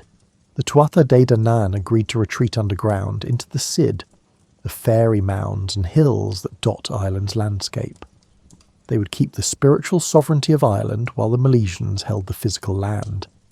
Ireland was essentially divided horizontally, with humans getting the surface and the gods getting everything beneath. This arrangement explains one of the most distinctive features of Irish mythology and folklore. The gods never really left. They just moved underground, where they became the Aoc, the fairy folk. Every hill might contain an entrance to their world. Every body of water might connect to their realm.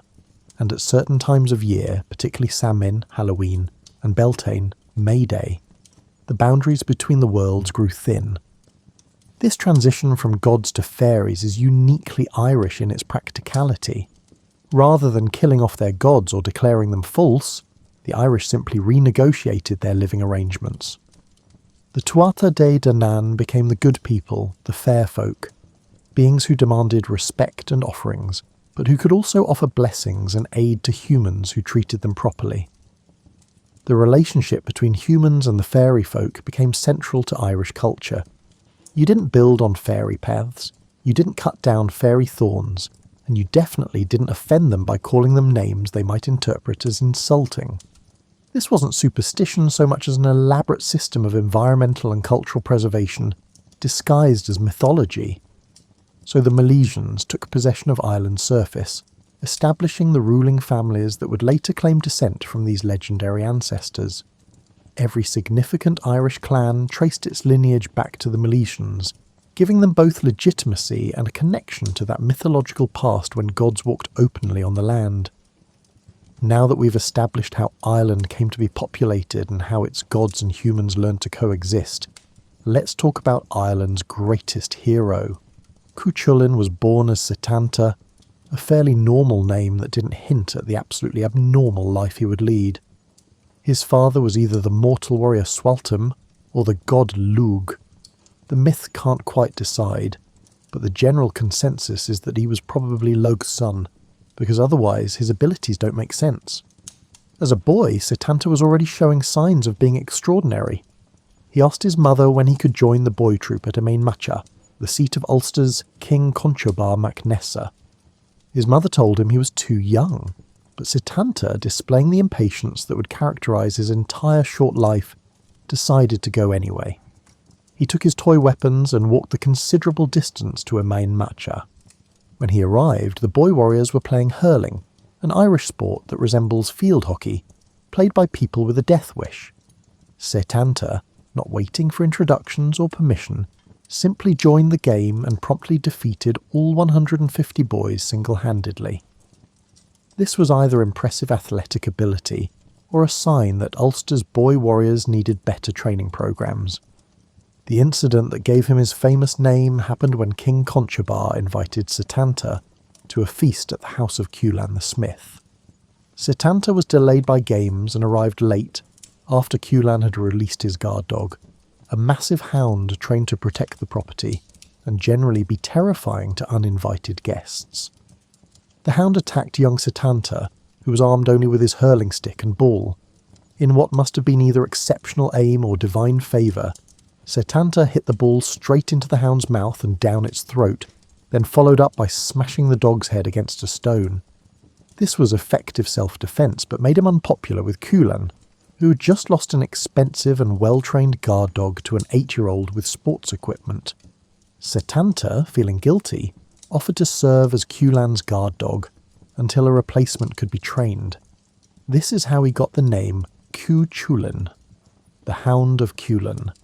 It's worth noting that he chose to be named after a dog he killed, which is very Irish in its combination of guilt, honour, and probably not thinking through the long-term implications of your nickname. As Cuchulainn grew, he trained with the legendary warrior woman Scathach in Scotland.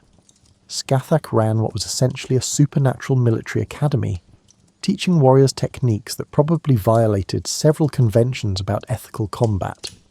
She taught Cuchulainn the Gay Bolg, a barbed spear that entered the body as 1 point and exited as 30.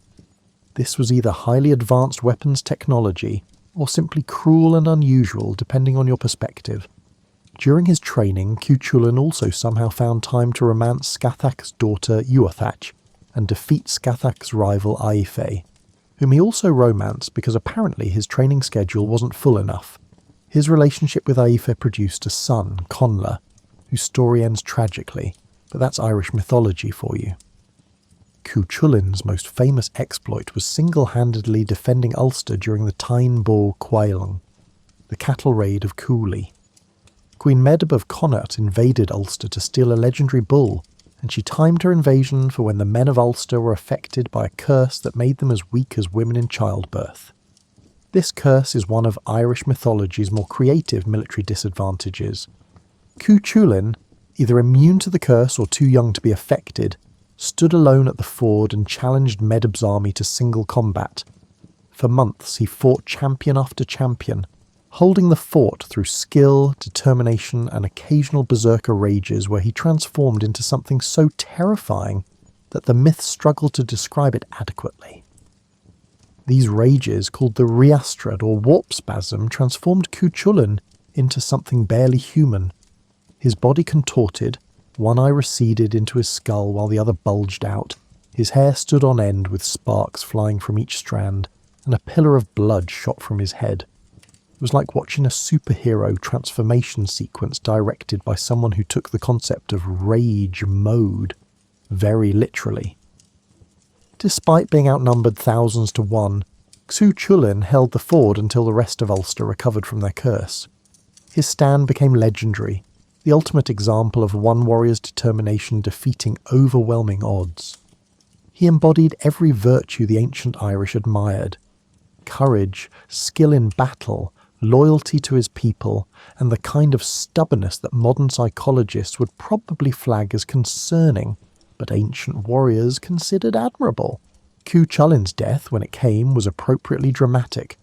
Cursed and wounded, knowing he was dying, he tied himself to a standing stone so he could die on his feet, facing his enemies. The Morrigan, the war goddess, landed on his shoulder in the form of a crow, and that's how his enemies knew he was finally dead. Because only then did he stop being dangerous. After Cuchulainn's era came the time of the Fianna, Ireland's legendary warrior band. Think of them as a cross between special forces, park rangers, and wandering poets, because in Irish mythology you could absolutely be all three simultaneously. The Fianna served the High King of Ireland, but they operated with considerable independence. They lived outside normal society, camping in Ireland's wild places, hunting, training, and generally being available whenever the kingdom needed defenders. Their membership requirements were so demanding they made modern special forces selection look relaxed.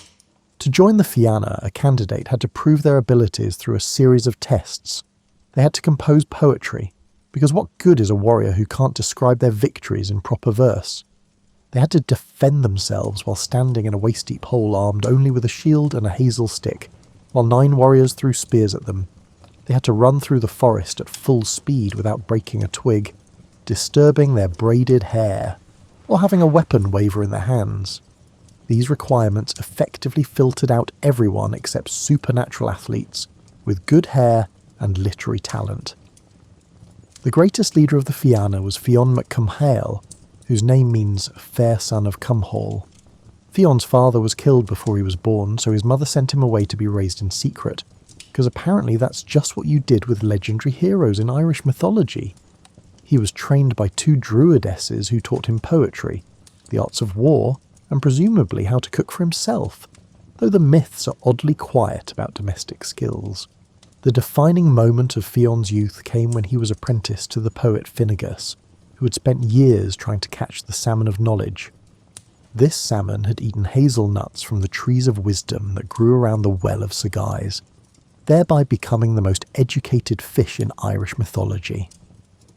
Finnegas believed that eating this salmon would grant the knowledge of the world, which is either profound symbolism about education or proof that ancient Irish dietary advice was unusual.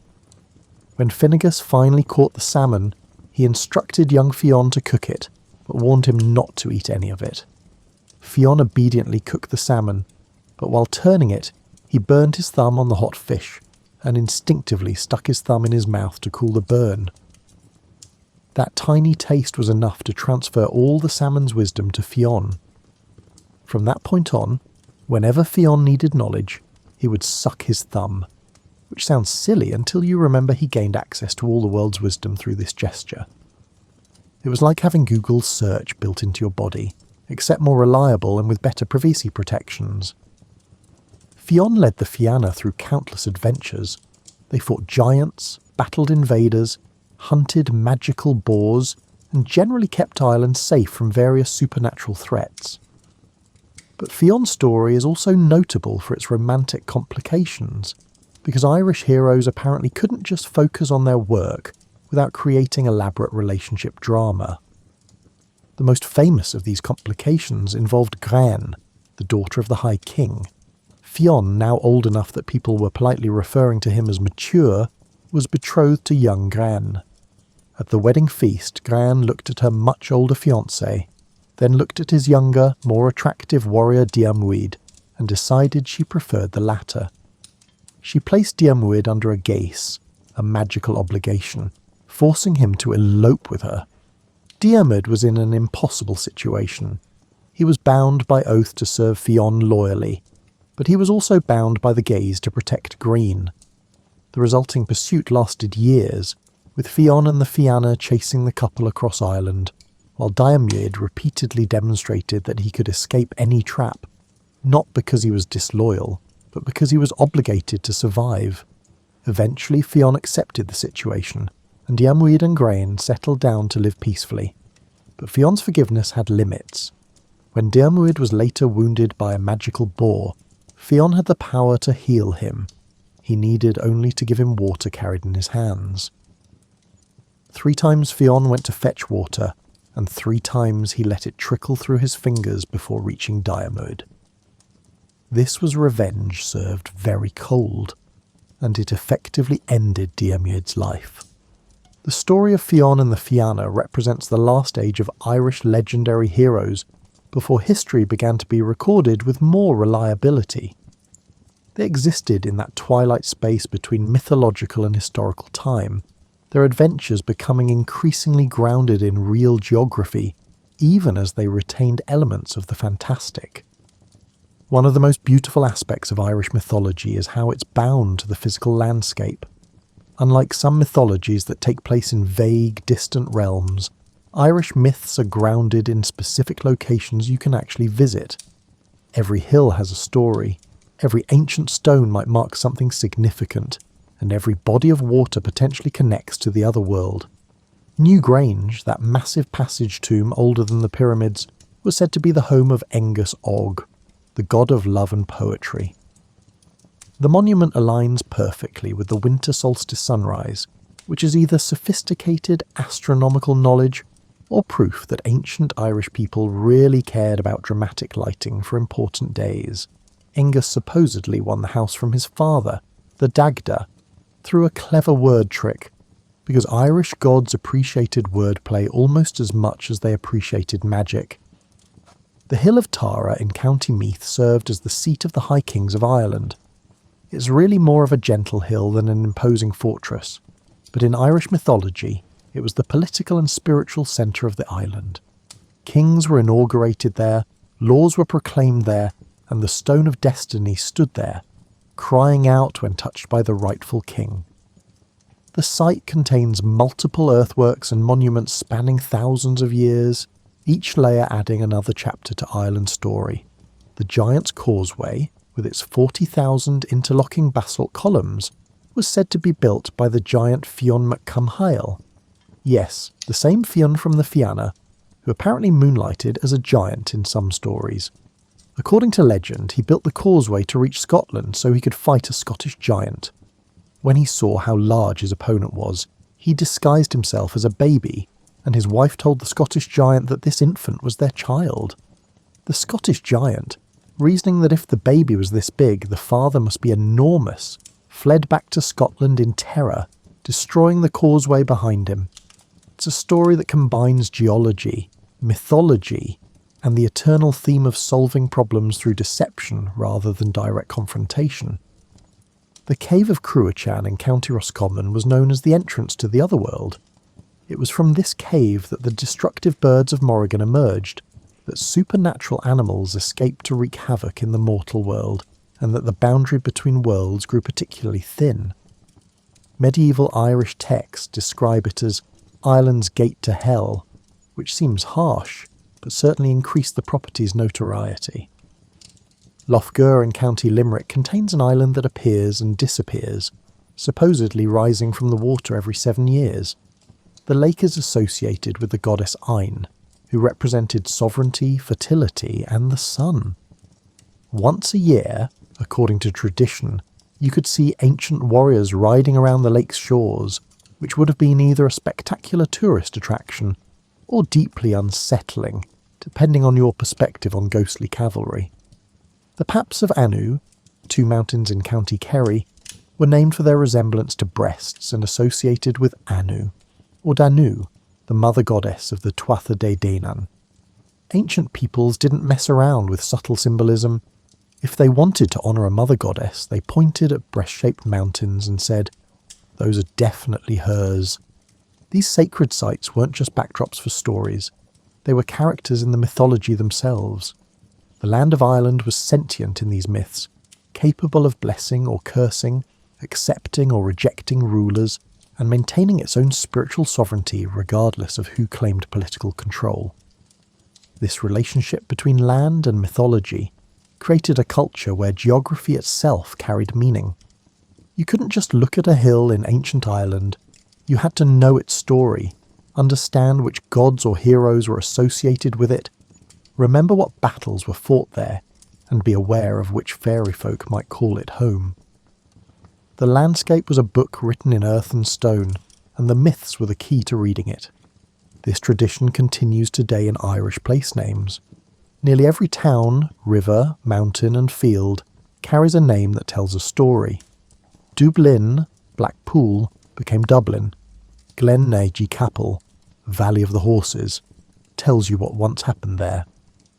The landscape itself is an archive of stories, each name a bookmark in Ireland's long narrative. As you drift deeper into sleep, imagine walking through this mythological landscape.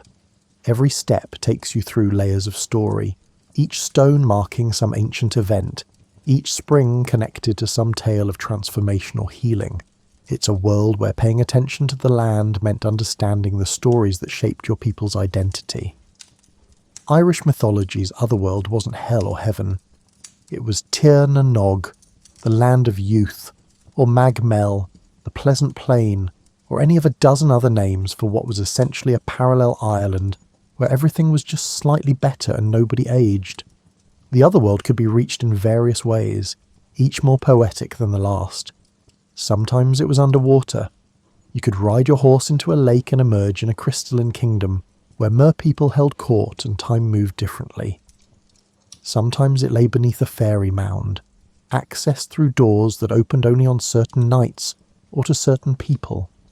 Sometimes it existed across the Western Sea, on islands that appeared and disappeared depending on weather, season, or the observer's worthiness.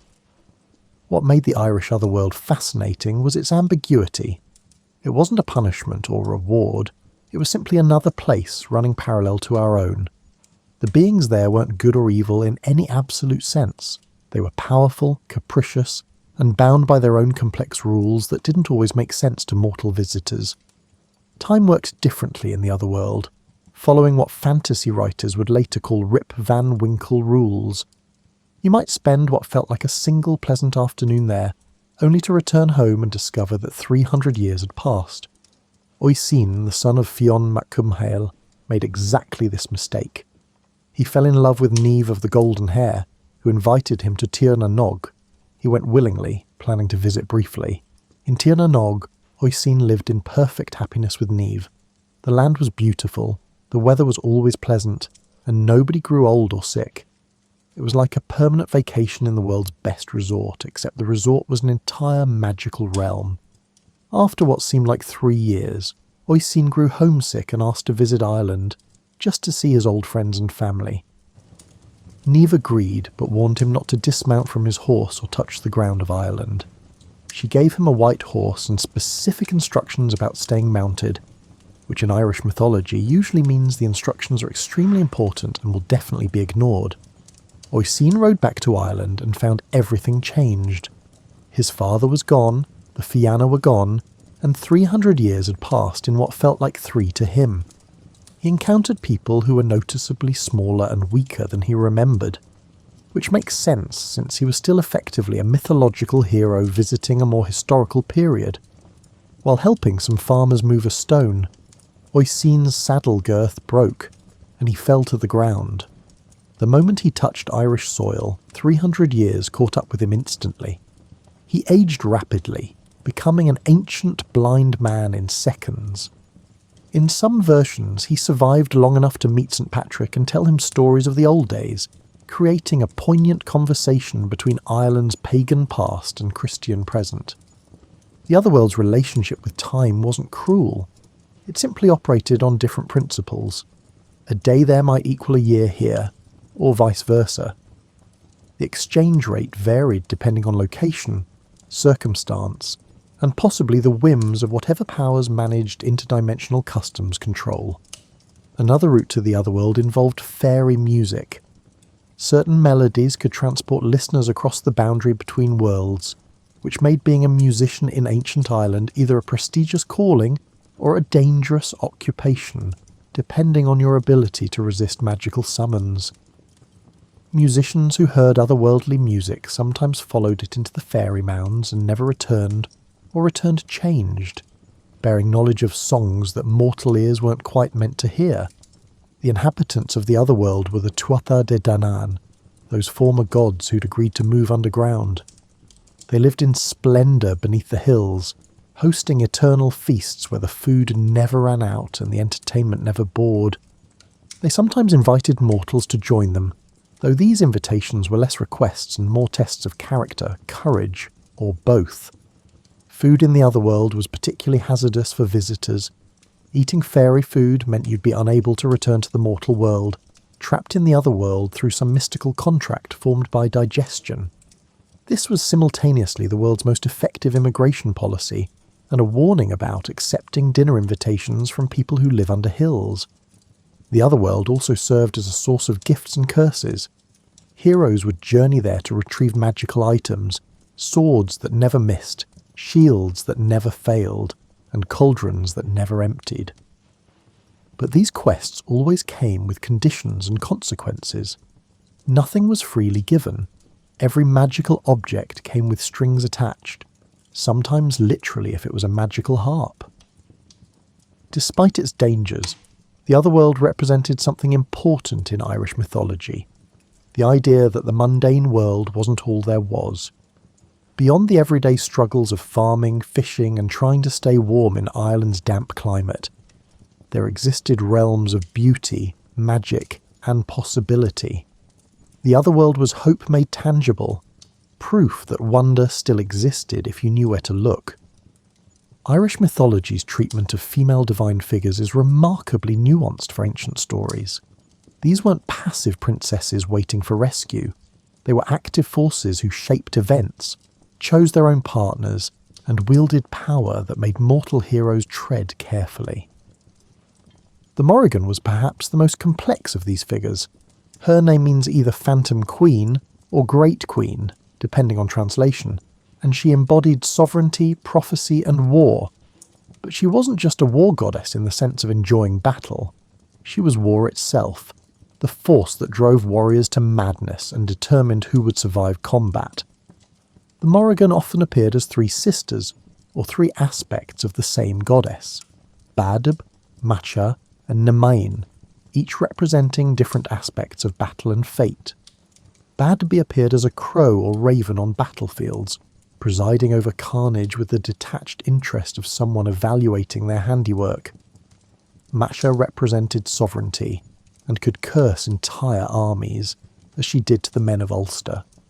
Nemain's name means frenzy, and she induced panic and confusion in warriors, turning organised armies into panicked mobs. But the Morrigan wasn't simply destructive.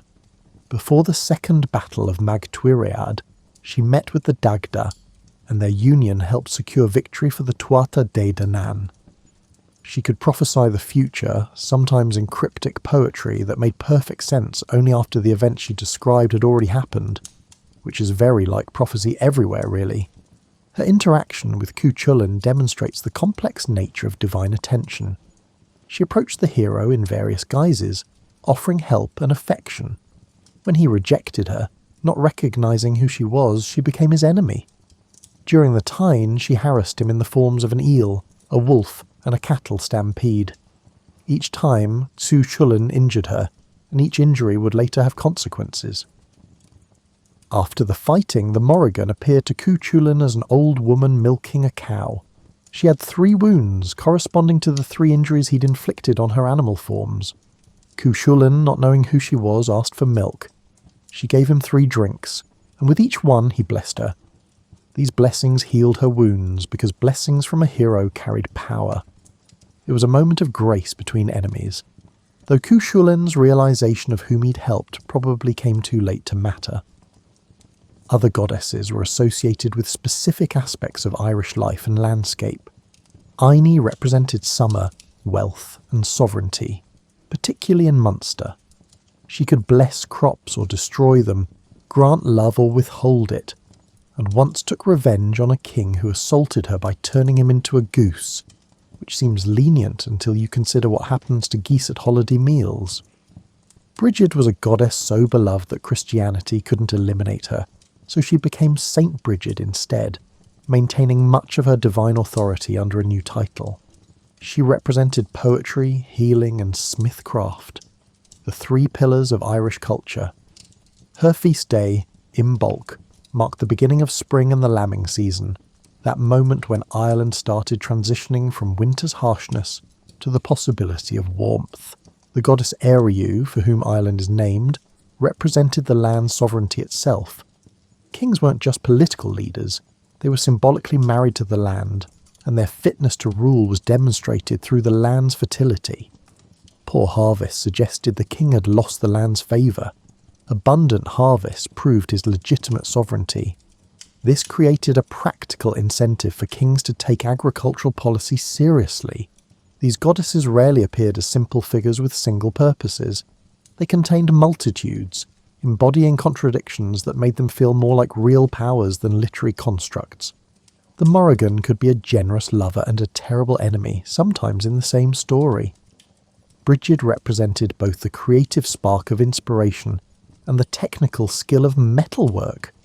They couldn't be reduced to simple archetypes because they represented the complexity of life itself. The respect shown to these female divine figures suggests that Iron Age Irish society had different gender dynamics than many ancient cultures. Women could be warriors, poets, rulers, and property owners. The myths reflect this, showing goddesses and mortal women making their own choices, pursuing their own goals, and being taken seriously as independent actors rather than prizes or victims. When Christianity arrived in Ireland, something unusual happened. Instead of completely destroying the pagan mythology, Christian monks incorporated it, recorded it, and sometimes baptized it, literally adding Christian elements while maintaining the pagan structure. St. Patrick, Ireland's patron saint, supposedly drove the snakes from Ireland, which is a lovely story except Ireland never had snakes. The island's isolation prevented snakes from colonising after the last ice age. So Patrick's victory over snakes was either metaphorical, representing paganism, or the easiest pest control job in religious history. What Patrick and subsequent Christian missionaries actually did was more subtle and more interesting than snake removal. They learned the Irish language, studied Irish law, and worked within Irish cultural frameworks rather than trying to impose Roman Christian traditions wholesale. This created a uniquely Irish Christianity that maintained conversation with its pagan past. The monks who recorded Irish mythology centuries after Christianization could have simply destroyed these pagan stories as the work of devils. Instead, they wrote them down, sometimes adding explanatory notes like, "This is what the ignorant pagans believed," but preserving the stories nonetheless. These Christian scribes gave us the manuscripts that contain Ireland's mythological heritage, even while disapproving of their content. Sometimes the synthesis between Christian and pagan produced beautiful results. The Voyage of St. Brendan combined traditional Irish tales of otherworld journeys with Christian themes of faith and divine providence. Brendan and his monks sailed across the Atlantic, encountering islands of various wonders, some clearly mythological, others possibly based on real Atlantic islands. The voyage kept the structure of pre-Christian adventure tales while redirecting their spiritual meaning. The story of the children of Lear shows this synthesis clearly. The 4 children of King Lear were transformed into swans by their jealous stepmother, condemned to spend 900 years in bird form. They endured centuries of suffering on various Irish lakes, but when they were finally transformed back to human form, they were ancient and dying. A Christian monk baptized them just before their deaths, providing salvation at the story's end, a pagan tragedy given a Christian resolution. This interaction between Christian and pagan created a double vision in Irish culture that persists today. People could believe in Christian doctrine while still maintaining respect for fairy forts, still avoiding cutting down certain trees, and still recognising that the land itself held powers that transcended any single religious framework. St. Brigid's Day coincided with Imbolc, the pagan festival of the goddess Brigid. The saint inherited the goddess's associations with spring, fertility and renewal. Brigid's crosses, woven from rushes, decorated homes on her feast day, connecting Christian devotion to much older traditions of seasonal celebration and protection. Many Irish saints had adventures that closely resembled those of pagan heroes. They battled demons that looked suspiciously like Fomorians, performed miracles that resembled druidic magic, and generally behaved more like mythological heroes than the ascetic monks of continental Christianity. This wasn't confusion, it was cultural translation, expressing Christian themes through Irish narrative conventions. The holy wells scattered across Ireland illustrate this synthesis beautifully. Many were originally associated with pagan goddesses or local spirits. Christianity reassigned them to saints, but the practices remained similar. People still visited them for healing, still left offerings, and still walked around them in prescribed patterns. The form was Christian. The structure was much older. This ability to hold both Christian and pagan traditions simultaneously isn't contradiction so much as Irish pragmatism. Why abandon stories that connected you to your landscape and ancestors just because you'd accepted new religious beliefs? The past didn't need to be destroyed. It could be incorporated, reinterpreted and allowed to inform the present. We need to talk about the Tainbo Cuailinge, the cattle raid of Cooley, because it's the closest thing Ireland has to the Iliad, except instead of Helen of Troy, the conflict centres on a bull. This is very Irish. The story begins with pillow talk, which is how many problems begin. Queen Medb of Connaught and her husband, King Ailill, were lying in bed comparing their possessions, because apparently that's what royal couples did for entertainment before television. They were evenly matched in wealth until Ailill mentioned his bull, Finn Benach the White-Horned. Medb, who had strong opinions about equality in marriage and wasn't about to let her husband claim superiority through livestock, remembered hearing about an even better bull, Don Cuailinge, the brown bull of Cooley, which belonged to a chieftain in Ulster. She decided to borrow it, and when the owner refused, she decided to take it by force. This was either a proportionate response or a massive overreaction, depending on how seriously you take cattle-based marital disputes. Medb raised an army from all of Ireland except Ulster, and invaded during the one time when Ulster's warriors were incapacitated by that curse we mentioned earlier. Only Cuchulainn was unaffected, so he stood alone at the ford, challenging the invaders to single combat according to the rules of war that made Irish warfare more organised than rugby, but less organised than modern military operations. For months, Cuchulainn fought champion after champion. Each morning a new warrior would face him at the ford. Each evening that warrior would be dead or defeated. The Táin describes these combats in loving detail, cataloguing wounds, tactics, and the various ways creative violence could be applied using Bronze Age weaponry. Between fights, Cuchulainn's divine father, Lugh, would appear to heal him, because even legendary heroes need medical support after months of continuous combat. The downtime also allowed for several subplots, including Cuchulainn accidentally killing his foster brother Ferdia, in a heartbreaking duel that neither wanted but honour demanded. The death of Ferdia represents one of Irish mythology's most human moments. The two men had trained together, fought together, and loved each other as brothers. But Ferdia was sworn to Medb's service, and Cuchulainn was defending Ulster, so they met at the ford and fought for 3 days. Each evening they stopped fighting, embraced as friends, shared food and medical supplies, and slept near each other. Each morning they resumed trying to kill each other.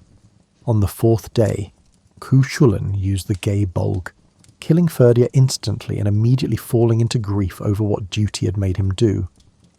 Eventually Ulster's warriors recovered from their curse and joined the battle. The conflict escalated from single combat to full warfare, though by this point Medby's army was somewhat demoralised from watching their champions die one at a time at the ford. The invasion became a fighting retreat, with Medby's forces trying to get the Brown Bull back to Connaught while Ulster pursued. The climax comes when the Brown Bull of Cooley and Finnbennach the White-Horned finally meet. Remember, this entire war was about bulls. The two animals fought across Ireland, their battle destroying landscape features and creating new ones. When the Brown Bull finally killed Finnbennach, it went mad with battle rage, charging across Ireland with parts of its dead opponent still hanging from its horns, before finally dying of exhaustion. So Medb got her bull, but it immediately died, making the entire war pointless. Ulster defended its territory but lost many warriors. Cuchulainn won every combat but lost his foster brother. Everyone lost something, and the only winners were the storytellers who got an epic poem out of the disaster. The Táin is strange by epic standards. There's no clear moral victor. The central conflict is simultaneously trivial and deadly serious, and the heroes spend as much time honouring their enemies as fighting them.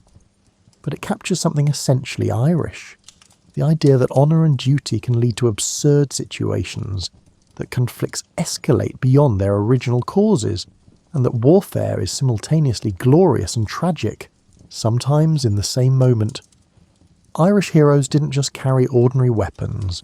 They bore objects with histories, personalities, and often unfortunate side effects.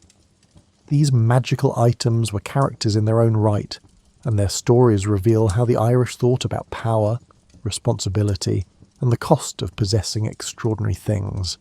The Lia Fail, the Stone of Destiny we mentioned earlier, would cry out when touched by the rightful King of Ireland. This was convenient for royal succession, but potentially awkward if you accidentally leaned against it while picnicking on Tara. The stone supposedly remains at Tara, though Scottish tradition claims an ancient Irish king gave it to Scotland, where it became part of the coronation throne. This dispute over a rock's location has continued for centuries, proving that even magical objects can cause political controversy. The Dagda's cauldron, Quair Ansic, could feed any number of people without emptying. It was essentially infinite hospitality in cookware form, which perfectly embodied Irish values about generosity and community. No one ever left the Dagda's feasts hungry, which must have made him popular at parties and impossible to follow on the hosting rotation. The Sword of Nuada, from which no one could escape once drawn, sounds impressive until you consider the logistics. What if you drew it by accident? What if you wanted to practice sword maintenance? The myths don't address these practical concerns, focusing instead on its combat effectiveness and symbolic importance as a marker of rightful sovereignty. The Gay Bolga, Cuchulainn's barbed spear, was thrown with the foot, yes, the foot, and entered the body as a single point before expanding into 30 barbs. Removing it was fatal, leaving it in was fatal, and encountering it was generally fatal. The weapon's mechanics made no anatomical sense, but it was terrifyingly effective in mythology, which is what mattered. Musical instruments held special power in Irish myth. The Dagda possessed a harp that could play 3 strains: the strain of sorrow that made listeners weep, the strain of joy that made them laugh, and the strain of sleep that put them into slumber. This was either a remarkably versatile instrument or proof that ancient Irish music had genuine psychological effects. Cloaks of invisibility appeared frequently, usually at convenient moments when heroes needed to sneak somewhere. These operated more reliably than modern streaming services and had better coverage, though presumably they required less buffering. Magical animals counted as possessions too. The horses of the Tuatha Dé Danann could travel across water as easily as land, which would have made ferry crossings much simpler. The salmon of knowledge we met earlier counted as a magical object, though eating it was a one-time benefit that couldn't be renewed, unlike modern subscription services. Cauldrons of rebirth could restore dead warriors to life, though the revived warriors couldn't speak, which seems like a significant limitation, but was apparently acceptable. These cauldrons made warfare less permanent but didn't solve the fundamental problems causing the conflicts, so armies kept killing each other knowing death might be temporary. This was either hope or horror, depending on your perspective on eternal return to the battlefield. What united these magical objects was their double-edged nature. Power came with limitations, gifts came with curses, and possessing something extraordinary meant taking on responsibilities that ordinary people didn't bear. The heroes who wielded these objects were changed by them, shaped by the weight of carrying items that normal rules didn't apply to. This theme resonates through Irish mythology, that power, whether political, magical or military, is never simple or purely beneficial. Every advantage creates new vulnerabilities, every gift imposes new obligations, and every magical object eventually demands payment for its use. As you sink deeper into sleep with the weight of the blankets and the gentle rhythm of your breathing, consider why these ancient Irish stories remain compelling enough to keep people talking about them over 1,000 years after the society that created them transformed into something different. Irish mythology survives because it addresses eternal human concerns through specific cultural expressions. The stories speak to universal experiences, love and loss, ambition and failure, the search for meaning, the acceptance of mortality, while remaining distinctively Irish in their telling. These myths also preserve something valuable through Ireland's various conquests and colonisations. When political sovereignty was lost, cultural sovereignty remained encoded in stories passed down through generations. The myths reminded Irish people who they were when external powers tried to tell them otherwise. The stories adapted remarkably well to changing circumstances. When Christianity arrived, the myths acquired new meanings without losing their essential character. When English colonisation threatened Irish culture, the stories persisted in both Irish and English languages. When modernity suggested myths were irrelevant, Irish writers like Yeats and Joyce demonstrated their continued artistic power. What makes Irish mythology unique among European traditions is this adaptability combined with continuity. The stories changed enough to remain relevant without changing so much they lost connection to their origins. The Tuatha De Danann transformed from gods to fairies to literary symbols without disappearing entirely. The relationship between mythology and landscape that we discussed earlier created deep roots. Stories attached to specific places became harder to erase than stories floating in abstract space. You could suppress the language, but the hills remained, and the hills remembered their names and their stories.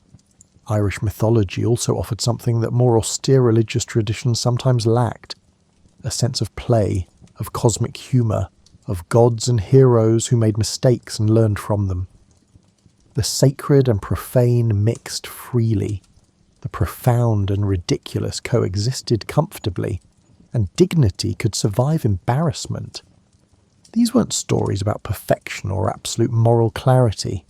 They were stories about complicated people in complicated situations making difficult choices with limited information and living with consequences. This complexity made them more relatable than many mythologies built around clear distinctions between good and evil. As you finally drift into sleep, the stories continue their work. They've survived wars and famines, colonization and modernization, the deaths of the languages they were first told in, and their translation into languages that didn't exist when they were created. They've outlasted kings and conquerors, and outlived political systems and religious transformations. Tomorrow, when you wake, the world will seem ordinary again. But somewhere in Ireland, a hill still carries the name of a goddess, a lake still connects to the other world, and the boundary between myth and reality remains pleasantly uncertain.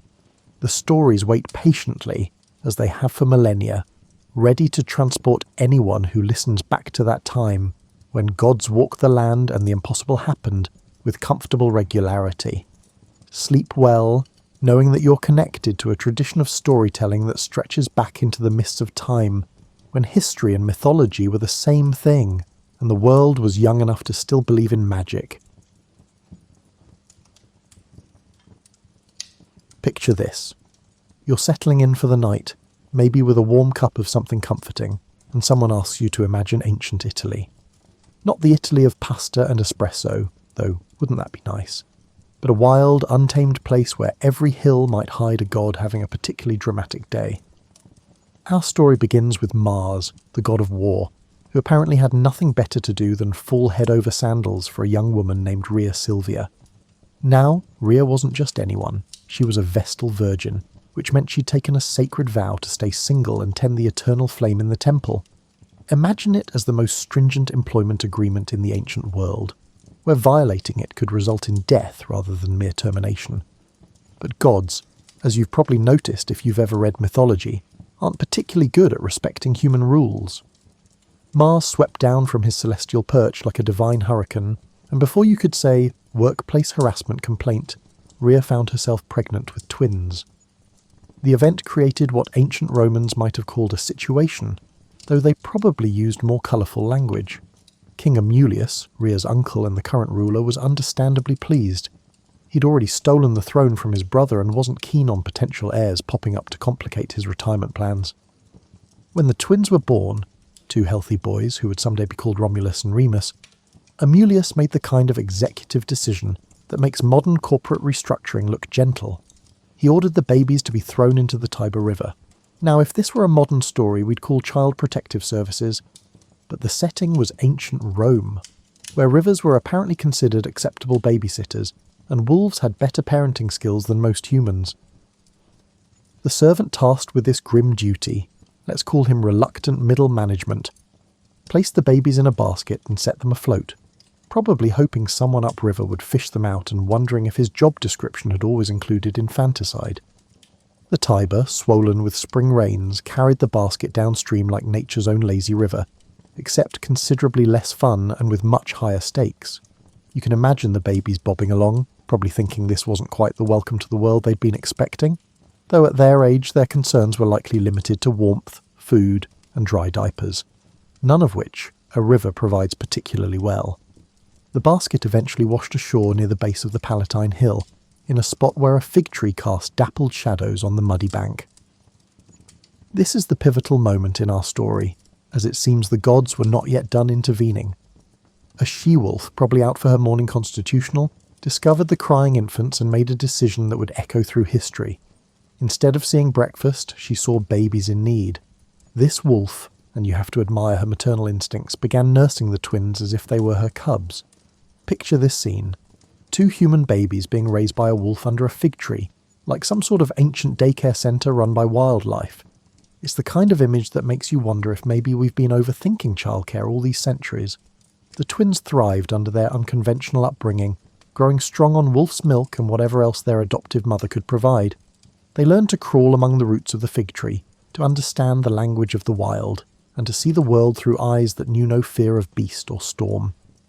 In many ways, they were getting an education no Roman school could provide, though it was probably lacking in mathematics and rhetoric.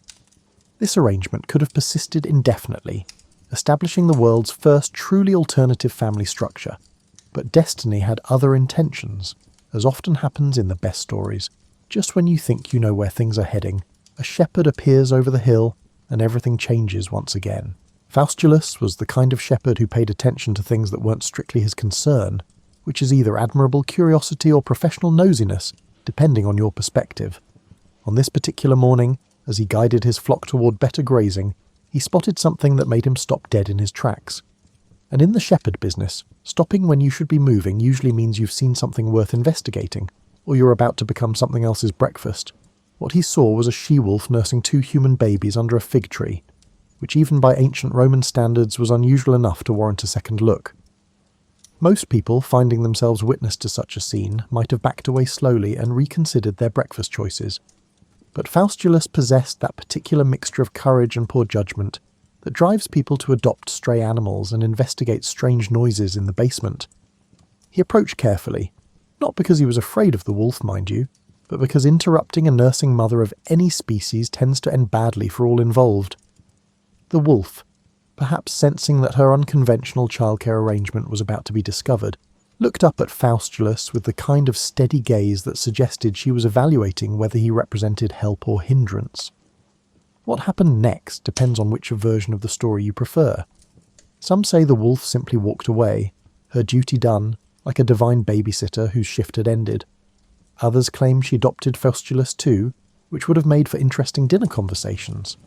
The most practical version suggests that wolf and shepherd reached some sort of understanding, the kind of wordless negotiation that happens between adults who suddenly find themselves responsible for children neither of them had planned for. Faustulus gathered up the twins, probably wondering how he was going to explain this to his wife, Acca Laurentia. You can imagine him practicing the conversation during the walk home. "Honey, you know how we always talked about having children? Well, funny story."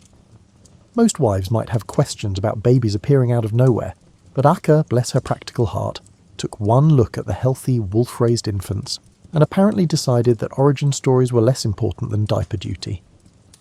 The couple raised Romulus and Remus as their sons, though they couldn't quite hide the fact that these boys were different from the average shepherd's children.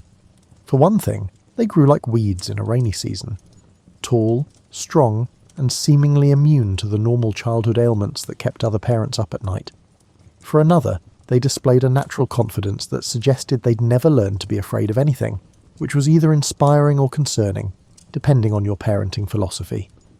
The twins learned the shepherd's trade, but they approached it with the kind of innovation that comes from thinking outside traditional boundaries. While other young men were content to follow established grazing routes and time-honoured methods of flock management, Romulus and Remus seemed to view the entire landscape as their personal domain. They knew every cave and stream within miles, could track any animal through the hills, and had an uncanny ability to sense trouble before it arrived. This last skill proved particularly useful, because the hills around their home were not exactly what you'd call a peaceful suburb. Bandits roamed the area like ancient highway robbers, except the highways were mostly goat paths, and the robbery often involved stealing entire flocks rather than just wallets. These bandits had grown comfortable in their profession, operating with the confidence of people who'd never met serious opposition. They were about to learn that confidence can be a fragile thing, especially when it encounters two young men who'd been raised by wolves and taught by shepherds, who understood that protecting your flock sometimes required more than just a stern talking to. The twins began organising the local shepherds into something resembling a neighbourhood watch programme, if neighbourhood watch programmes involved strategic ambushes and the kind of justice that doesn't require paperwork. They turned bandit hunting into something approaching an art form, using their knowledge of the terrain and their wolf-taught instincts to outmaneuver criminals who'd grown lazy from easy victories. Word of their success spread through the hills like smoke from a well-tended fire, and soon people were travelling considerable distances just to see these young men who'd made the roads safe again. Some visitors came seeking protection, others hoping to join their group, and a few simply wanted to hear the stories that were already growing in the telling. But success, as anyone who's ever had a particularly excellent year at work knows, has a way of attracting the wrong kind of attention. You know how it is when you're doing something well and word gets around. Suddenly everyone wants a piece of your action, including people you'd rather not meet in a well-lit place, let alone a dark alley. King Amulius himself had heard about the twins' reputation for dealing with bandits. Now, Amulius was the sort of ruler who preferred his subjects to be grateful for whatever protection he provided, which in practical terms meant very little protection, but considerable taxation for the privilege. The idea that two young shepherds were handling security better than his forces was not the kind of news that improved his mood during breakfast. But Amulius had bigger problems than freelance law enforcement. His brother Numitor, the one he'd overthrown years earlier, was still alive and still had supporters who remembered when the kingdom had been run by someone who actually cared about effective governance. These supporters had an annoying habit of pointing out that Numitor's rule had been marked by prosperity and justice, while Amulius's tenure was more notable for creative taxation and the kind of paranoia that comes from knowing you're not actually supposed to be in charge. The king's paranoia was about to prove justified, because the twins were approaching the age when young men start asking uncomfortable questions about their origins. Faustulus and Acca had done their best to provide satisfying answers about where Romulus and Remus had come from, but their story about finding babies by the river was the kind of explanation that works for children, and becomes increasingly inadequate as those children grow into adults with functioning critical thinking skills. Romulus, the more direct of the two, had started pressing for details with the persistence of someone who'd inherited both divine stubbornness and wolfish determination. Remus, more diplomatic but equally curious, had been asking around among the local elders, piecing together fragments of old stories and half-remembered gossip like an ancient detective working a cold case. Their investigation might have continued indefinitely, a leisurely pursuit of family history that bothered no one, except that King Amulius chose this moment to make one of those decisions that seemed reasonable in the short term but catastrophic in hindsight. He decided to have Remus arrested. The charge was cattle rustling, which in ancient times was serious business, but also the kind of accusation that could be levelled against any shepherd who'd ever moved livestock across disputed boundaries. In reality, Amulius had probably heard about the twins' growing influence and decided to remove them before they became a genuine threat to his rule. Arresting one twin, he reasoned, would either eliminate half the problem or draw the other into a trap. His reasoning was the kind of strategic thinking that explains why some people succeed in politics and others end up as cautionary tales in bedtime stories. Remus was brought before King Amulius in chains, which must have been quite a sight. A young man who'd been raised by wolves and trained by shepherds, standing in a palace throne room like a wild creature suddenly caged. But if Amulius expected intimidation or pleading, he'd seriously underestimated his prisoner. Remus stood straight, met the king's gaze without flinching, and answered questions with the kind of calm confidence that comes from knowing you've never done anything truly wrong. His bearing was so naturally regal that several courtiers later remarked they'd never seen anyone wear chains with such dignity. This was unfortunate for Amulius, because Numitor happened to be present at court that day, kept around as a sort of living reminder of conquered opposition, but still sharp enough to recognise something significant when he saw it. As Numitor watched this young prisoner, certain details began clicking into place like pieces of a puzzle he'd been trying to solve for 20 years. The timing was right, the age was right, and there was something about the young man's features, his bearing, and the way he held himself even in captivity that stirred memories of his daughter Rhea Silvia, and whispered possibilities that had been buried under years of grief and resignation. Meanwhile, Romulus was discovering that his brother's arrest had triggered something in him that felt less like worry and more like controlled fury. He began gathering allies with the focused intensity of someone who'd found his true calling, and it turned out that his true calling involved the kind of leadership that makes people willing to follow you into battle against overwhelming odds. Though none of the participants quite realised it yet, they set the stage for a family reunion that would change the course of history. Dramatic timing holds significance, and Numitor's extensive experience in politics enabled him to identify a crucial moment as it loomed across a throne room. While King Amulius was busy congratulating himself on capturing one of the troublesome shepherds, Numitor was conducting his own quiet investigation into questions that had haunted him for 2 decades. He began with discreet inquiries, the kind of careful questioning that comes naturally to deposed rulers who've learned that curiosity must be balanced with survival.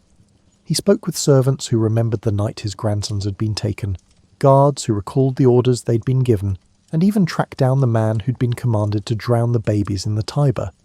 What he discovered was the kind of story that explains why some people believe in divine intervention, and others start questioning the competence of their subordinates. The servant, it turned out, had possessed just enough conscience to make him terrible at infanticide. Instead of drowning the babies, he'd set them afloat in a basket, probably telling himself that such actions counted as following orders while leaving room for the gods to intervene if they were so inclined. It was the kind of creative interpretation of instructions that either makes you a hero or gets you executed, depending on how things turn out. The timeline matched perfectly. The location where the twins had been found was exactly where a basket launched into the Tiber would have washed ashore. And there were physical resemblances that became more obvious once you knew what to look for.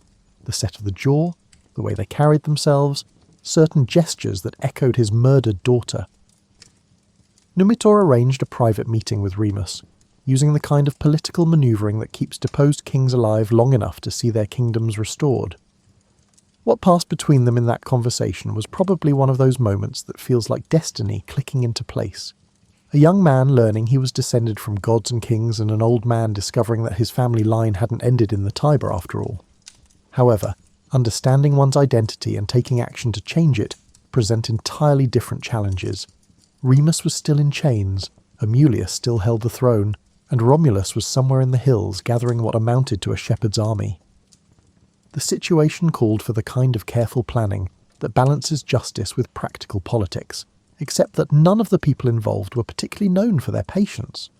Romulus, meanwhile, was discovering that leadership came to him as naturally as breathing. The local shepherds and farmers who'd benefited from the twins' bandit clearing activities were eager to help rescue Remus. But Romulus was thinking bigger than a simple jailbreak. He was beginning to envision the kind of solution that would ensure this problem never arose again. He sent messages to everyone who had reason to dislike Amulius's rule, which turned out to be a surprisingly large portion of the local population. Farmers tired of excessive taxation, merchants frustrated by arbitrary trade restrictions, and nobles who remembered when the kingdom had been governed with something approaching competence, all found themselves quietly invited to consider whether the current arrangement was really working for anyone except the king himself. The response was more enthusiastic than Romulus had dared hope. Apparently Amulius had been even less popular than anyone realised, ruling through fear and inertia rather than genuine support. When given an alternative, people were remarkably willing to consider change, especially when that change was being organised by young men who'd already proven their effectiveness at solving problems. The revolution, when it came, was almost anticlimactic. Amulius had spent so much energy watching for threats from established nobles that he'd completely missed the danger approaching from shepherds and farmers. By the time he realised what was happening, Romulus was already at the palace gates with enough supporters to make resistance pointless. What followed was the kind of regime change that historians later described as surprisingly bloodless, which is another way of saying that sometimes people are ready for change and just need someone competent to organise it. Amulius was removed from power with the same efficiency the twins had once applied to bandit problems, and Numitor found himself restored to a throne he'd never expected to see again. The family reunion that followed was probably worth the wait. Two young men learning they were princes, a grandfather discovering his grandsons had not only survived but thrived, and a kingdom finally getting the kind of leadership it had been missing for 20 years. It was the sort of ending that would have been perfectly satisfying if this had been the end of the story.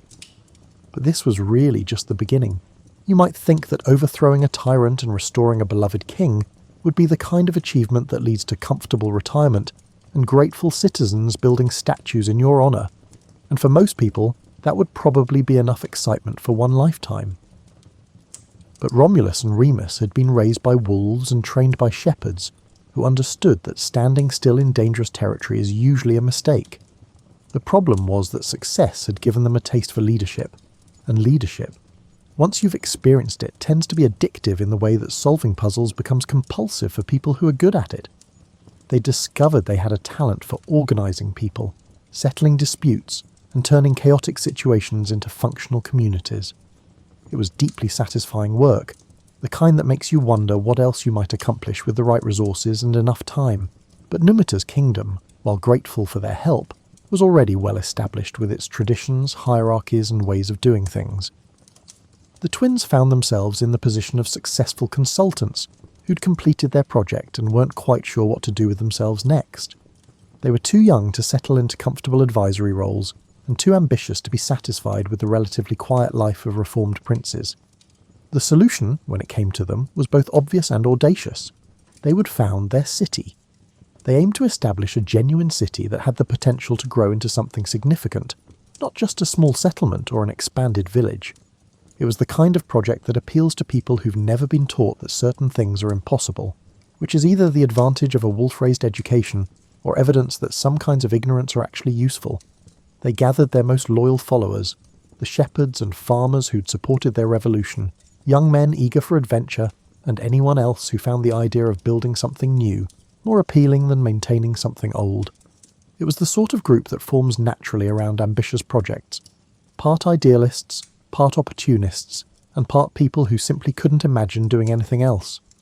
The first decision was where to build their city, which should have been a straightforward question of geography, water access, and defensive positioning. Instead, it became the kind of disagreement that reveals fundamental differences in personality and approach to problem solving. Romulus had a preference for the Palatine Hill, the location where their wolf mother had found them as babies and raised them. It had symbolic significance, excellent defensive potential, and the kind of commanding view that makes visitors take you seriously. From a practical standpoint, it was an excellent choice. High ground, access to the river, and room for expansion. Remus preferred the Aventine Hill, which offered different advantages: better trade routes, more accessibility to merchants, and a position to take advantage of river traffic that could bring prosperity along with strategic importance. His choice reflected a more commercial vision of their future city, one that would grow through trade and diplomacy rather than conquest and intimidation. Both locations had merit, which made the choice more difficult rather than easier. In a perfect world, they might have flipped a coin, built two cities, or found some other compromise that honoured both visions. But the twins had inherited their divine father's competitive nature, along with their human grandfather's political instincts, and neither was particularly inclined to defer to the other's judgment on such a crucial decision. They decided to settle the matter through divination, reading omens in the flight patterns of birds, which was the ancient Roman equivalent of consulting focus groups and market research. It seemed like a reasonable way to let the gods make the final decision, removing personal preference from the equation while maintaining the appearance of divine guidance. The contest was simple. Each brother would stand on his chosen hill and count the birds that flew overhead within a specified time. The brother who saw more birds would receive divine approval for his site selection, while the other brother would gracefully accept the decision. The solution was flawless until it came to reality. Remus saw 6 vultures circling over the Aventine Hill, which he took as a strong sign of divine favour. Vultures, after all, were associated with Mars, who was considered their divine father, and the number 6 was respectable, suggesting serious celestial attention. He was probably already planning the layout of streets and public buildings when messengers arrived with news from the Palatine Hill. Romulus had seen 12 vultures, which was either twice as good as his brother's result, or the kind of divine joke that gods find amusing and mortals consider troubling. The number 12 had significance in Roman religious thinking. It suggested completion, perfection, and the kind of cosmic approval that's hard to argue with mathematically. What should have settled the dispute instead intensified it, because now they were arguing not just about location, but about interpretation, timing, and whether the gods were speaking clearly or just enjoying themselves at mortal expense. The problem with divine signs is that they're remarkably open to interpretation, especially when the people reading them have strong opinions about what the gods ought to be saying. Until you started examining the details, Romulus's 12 vultures seemed decisive, and Remus was precisely the type of person who believed details mattered. Had Romulus actually seen 12 birds, or had he counted some of them twice as they circled? Were they all vultures, or had he included other species to reach his impressive total? And most importantly, who had seen their birds first? Because surely priority should count for something in divine mathematics. These were the kinds of questions that might have been resolved through calm discussion between brothers who trusted each other's honesty and shared a common goal. Unfortunately, the twins were discovering that wolf-raised confidence and divine heritage could combine in ways that made compromise feel less like wisdom and more like weakness. The argument escalated in the way that disagreements do when both parties are absolutely certain they're right, and neither is particularly skilled at backing down gracefully. What had started as a practical discussion about city planning was becoming a fundamental clash over leadership, authority, and who had the right to make decisions that would affect thousands of future citizens. Romulus initiated construction on the Palatine Hill, arguing that the superiority of 12 vultures over 6 was reasonable, and that taking action was preferable to an endless debate. He marked out the boundaries of his future city with a plough, creating the sacred furrow that would define the limits of what he was already calling Rome. It was the kind of bold move that either demonstrates decisive leadership or forces everyone else to choose sides. Remus, feeling his perfectly valid concerns ignored, watched his brother's preparations with growing frustration. The Aventine Hill remained unbroken ground, but more importantly, the principle of shared decision-making was being abandoned in favour of what looked suspiciously like dictatorship. The pivotal moment occurred when Remus chose to challenge the arbitrary nature of boundaries and the dubious legitimacy of his brother's authority. He jumped over the freshly ploughed furrow that marked Rome's border, probably intending it as a gesture of contempt, a way of demonstrating that imaginary lines in the dirt don't automatically deserve respect just because someone claims divine approval for drawing them. If the ancient world hadn't taken symbols so seriously, this symbolic protest could have been effective. But Romulus had just spent considerable effort establishing that this particular line in the dirt represented something sacred and inviolable, the boundary of a city blessed by the gods and protected by divine will. What happened next was the kind of moment that demonstrates why family disputes are often the most dangerous kind. Romulus killed his brother, either in a fit of rage or as a calculated decision to not allow a challenge to his authority. The exact details were probably lost in the shock and grief that followed, but the result was unmistakable. The twin who had shared everything from wolf's milk to revolution was dead by his brother's hand. The killing might have been impulsive, driven by anger and competitive pride rather than calculated malice. But intention mattered less than consequence, and the consequence was that Rome's foundation story would forever be marked by fratricide. Brother killing brother over questions of power and precedence. Romulus was left to found his city alone, carrying the weight of what he'd done along with the responsibility of leadership. He'd gotten his way about the location and the authority, but at a cost that would haunt him and define his city's character for centuries to come. Rome would grow to become the greatest city in the ancient world, the centre of an empire that stretched across continents and influenced civilization for millennia. But it would always bear the mark of its violent beginning, the knowledge that its first law had been written in a brother's blood, and its first lesson had been that power often comes through the elimination of those who challenge it. The tragic irony was that both brothers had been right about their visions for the city. Rome's success would ultimately depend on both military strength, Romulus's specialty, and commercial prosperity, Remus's preference. The city would need the defensive advantages of the Palatine Hill and the trade opportunities that connected it to the wider world. But that understanding would come later, built on the foundation of one brother's ambition and another's death. There's something particularly sobering about getting everything you thought you wanted and discovering it tastes like ashes in your mouth. Romulus stood on his chosen hill, surrounded by loyal followers and blessed by divine signs, with the authority to build whatever kind of city he could envision.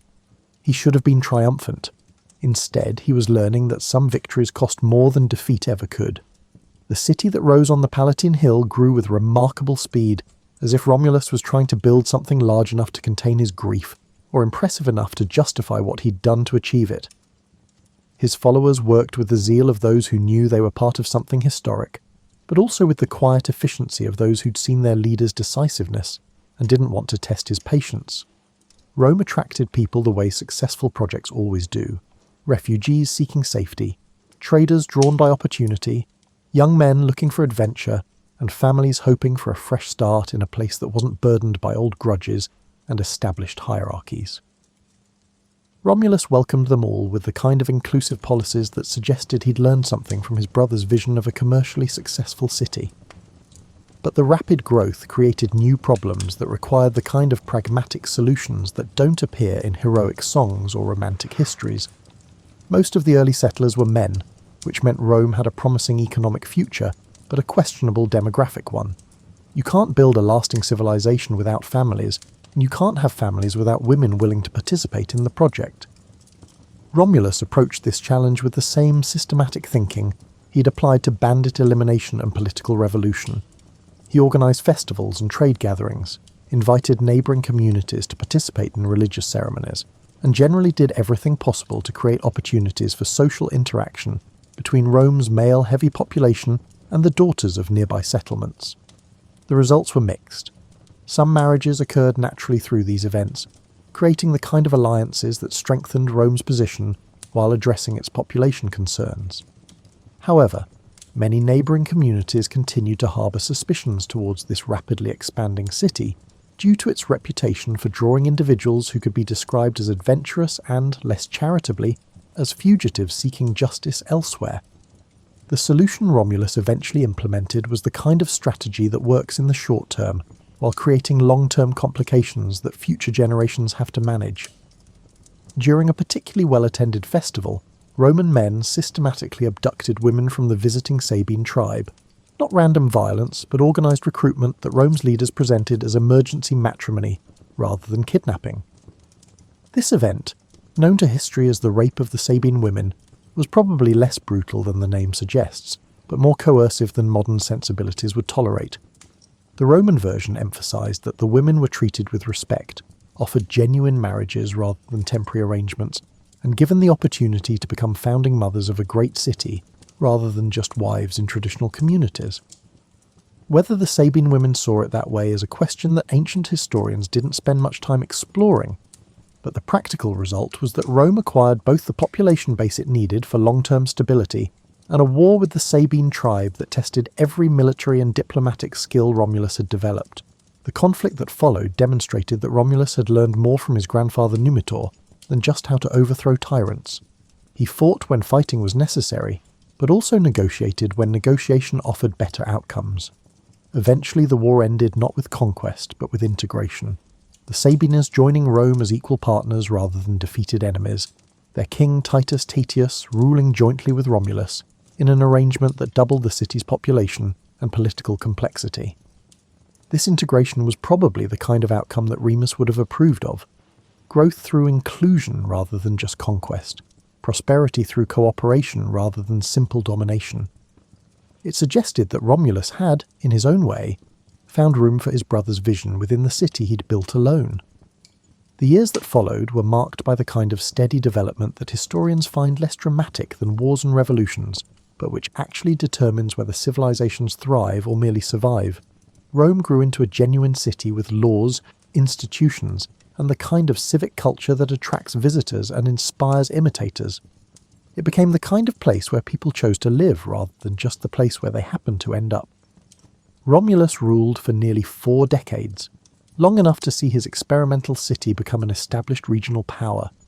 When he finally disappeared, the gods reclaiming him in a whirlwind, according to those who preferred dramatic endings, he left behind something that had grown far beyond one man's vision or ambition. Rome would continue for more than 1,000 years, growing from a single city to an empire that encompassed most of the known world. Its influence on law, language, architecture, and political thought would outlast the empire itself, shaping civilizations that arose centuries after the last Roman emperor had been forgotten. And through all of that history, Rome carried the memory of its beginning, twin brothers raised by wolves, saved by shepherds, and separated by a disagreement that ended in tragedy. It was a story that reminded every generation that greatness often comes at a price, that the most important battles are sometimes fought between people who love each other, and that cities, like people, are shaped as much by their sorrows as their triumphs. The Wolf twins had grown up to found the greatest city in the ancient world, but they'd also demonstrated that even the most extraordinary beginnings can't protect us from the ordinary tragedies that define human experience. In the end, that might be the most important lesson their story teaches. Not that we're destined for greatness, but that greatness itself is never quite what we expect it to be when we finally achieve it. Rome began with a brother's dream and a brother's death, and perhaps that's exactly the right foundation for a city that would teach the world both the possibilities and the costs of human ambition. Some stories end with everyone living happily ever after, but the best stories, the ones that stay with you long after the telling, end with the understanding that happiness and sorrow, triumph and tragedy, are often just different ways of describing the same complex experience of being human. And that, really, is why we still tell the story of Romulus and Remus after all these centuries. Not because it has a perfect ending, but because it has a true one. Imagine you're living in England in the autumn of 1703, and your life moves at the pace of a horse-drawn cart. There are no weather apps on your phone because there are no phones. No meteorologists are tracking pressure systems because the barometer has only recently been invented, and most people think it's some kind of scientific curiosity rather than a practical tool. Queen Anne sits on the throne, having recently succeeded her brother-in-law William III. The country is embroiled in the War of Spanish Succession, which is one of those complicated European conflicts where everyone seems to be fighting everyone else over inheritances and territory. But for ordinary people, war is something that happens far away, while the real concerns are much closer to home, bringing in the harvest, fixing the thatch on the roof before winter, and making sure there's enough firewood stacked for the cold months ahead. November in England means the farming season is winding down. The fields have been harvested, the animals are being prepared for winter, and people are settling into that cosy rhythm of shorter days and longer nights. It's the time of year when you're grateful for a solid roof, a warm hearth, and walls that keep out the wind. The houses of 1703 would seem almost impossibly fragile to you now. Most buildings outside major cities are timber frame with walls made of wattle and daub. Basically sticks and mud with some hope mixed in. Roofs are thatched with straw or reeds, held down by wooden pegs and prayer. Even in London, which is rebuilding after the Great Fire of 1666, many structures are still partially wooden. Glass windows are expensive luxuries. So many homes make do with oiled paper or wooden shutters. The English countryside is dotted with windmills that grind grain into flour. These tall wooden structures turn their sails to catch the wind, like patient sentinels watching over the fields. There are hundreds of them, essential to feeding the population, standing on hilltops and in valleys where the wind blows strongest. They're marvels of engineering for their time, though they have one significant vulnerability that nobody has quite solved. They're extremely susceptible to strong winds. Churches rise above most villages, their stone towers and wooden steeples pointing toward heaven like fingers in prayer. These spires can be seen for miles around, helping travellers navigate and reminding everyone of the central place religion holds in daily life. The church bells mark the hours, call people to worship and warn of danger. They're the communication system of the age, ringing out messages across the landscape. Along the coasts, maritime life pulses with constant activity. The Royal Navy maintains dozens of warships in various ports, while merchant vessels crowd the harbours, loading and unloading goods from around the world. Portsmouth, Plymouth and the Thames estuary are forests of masts and rigging. Sailors live lives that alternate between the tedium of port maintenance and the danger of sea voyages, where storms are an accepted occupational hazard. The weather in late 1703 has been odd. Not dramatically so, but enough that people notice. There have been unusually strong winds throughout November, the kind that make you lean into your walk and hold onto your hat. Trees have been shedding their leaves earlier than usual, as if they know something the humans don't. Old-timers, the kind who claim to feel storms in their bones, have been muttering about the signs. Red skies at odd hours, birds behaving strangely, and an unsettled feeling in the air itself. But England has weathered storms before. This is an island nation after all, surrounded by temperamental seas and subject to whatever weather the Atlantic decides to send its way. People have learned to bend with the wind, to secure their belongings and to wait out whatever nature throws at them. They've survived Norse raiders, the Black Death, Civil War and the Great Fire. How bad could a little wind be?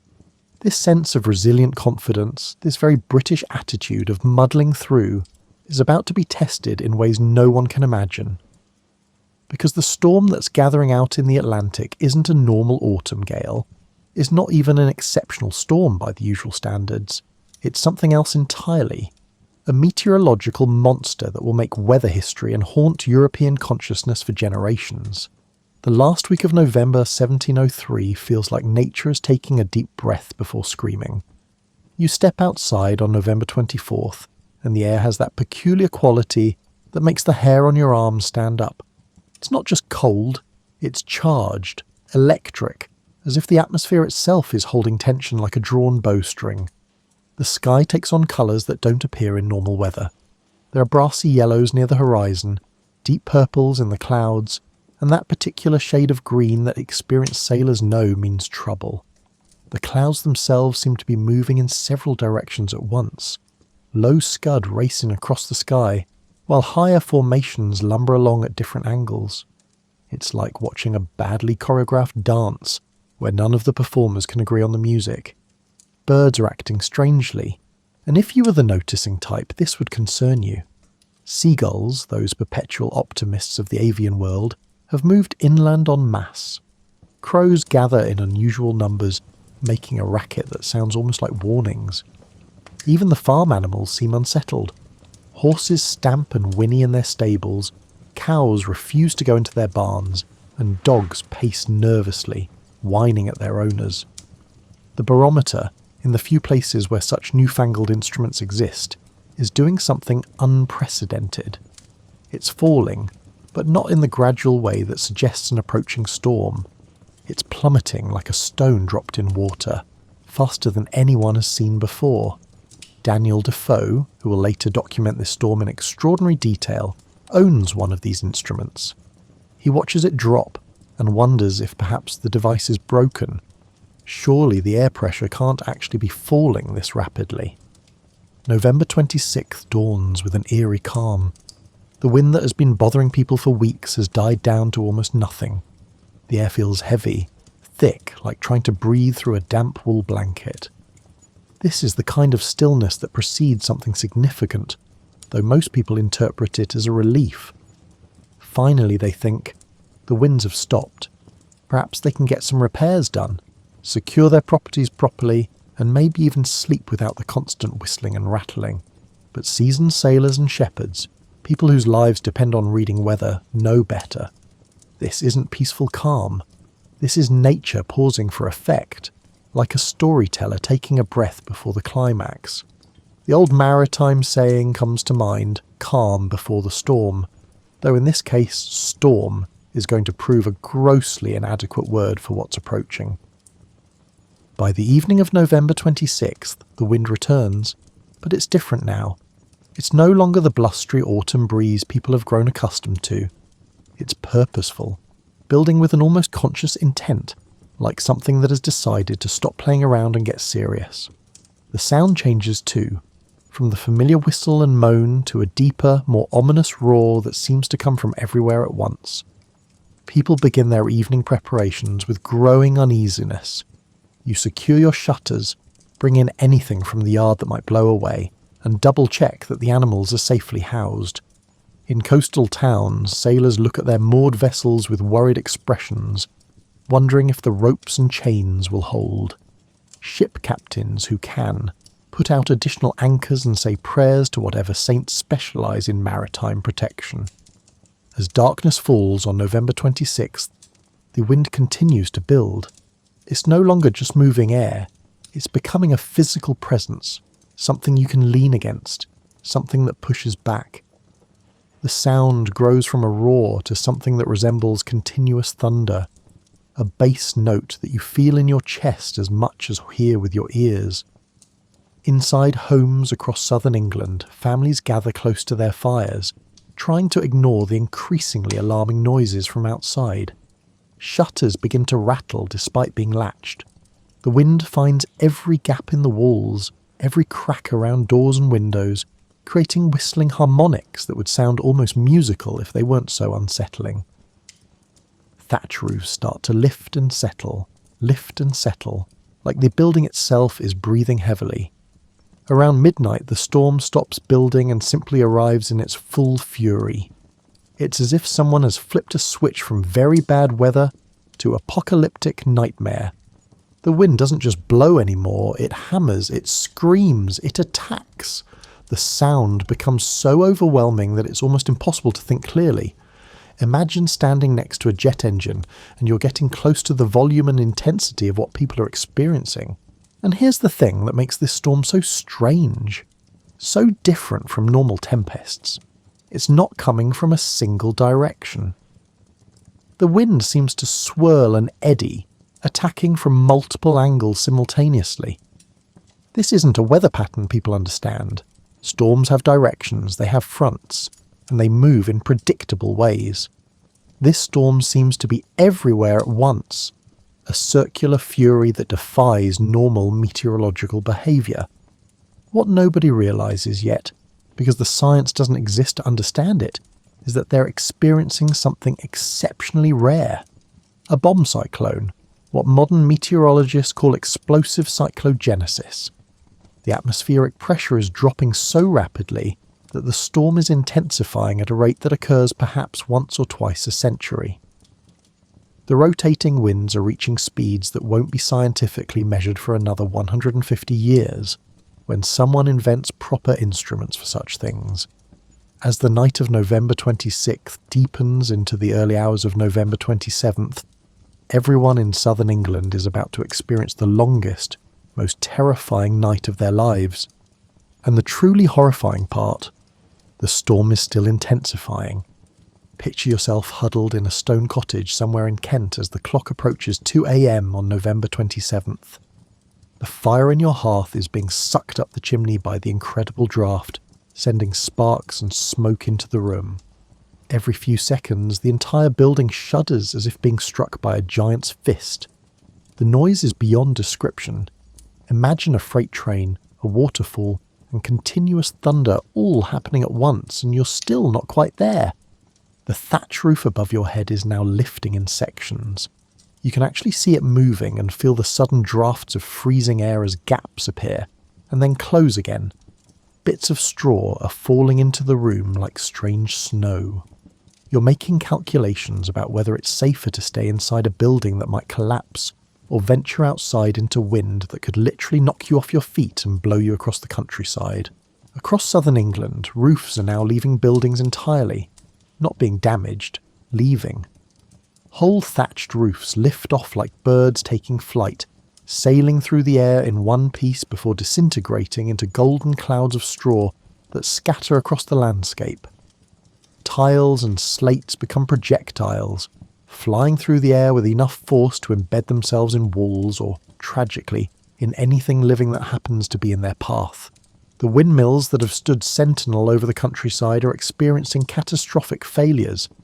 Their sails, designed to catch the wind efficiently, are now catching far too much of it.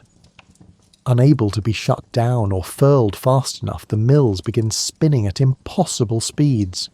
The wooden gears inside, never meant for such rotation rates, start smoking from friction. Some mills simply explode from the centrifugal force, sending massive wooden beams flying through the air like enormous javelins. Others catch fire from the friction of their overspinning machinery, becoming bizarre torches in the storm-racked night. Church steeples, those proud fingers pointing to heaven, are toppling. The spire of St Mary's in Somerset goes first, crashing through the roof of the church itself.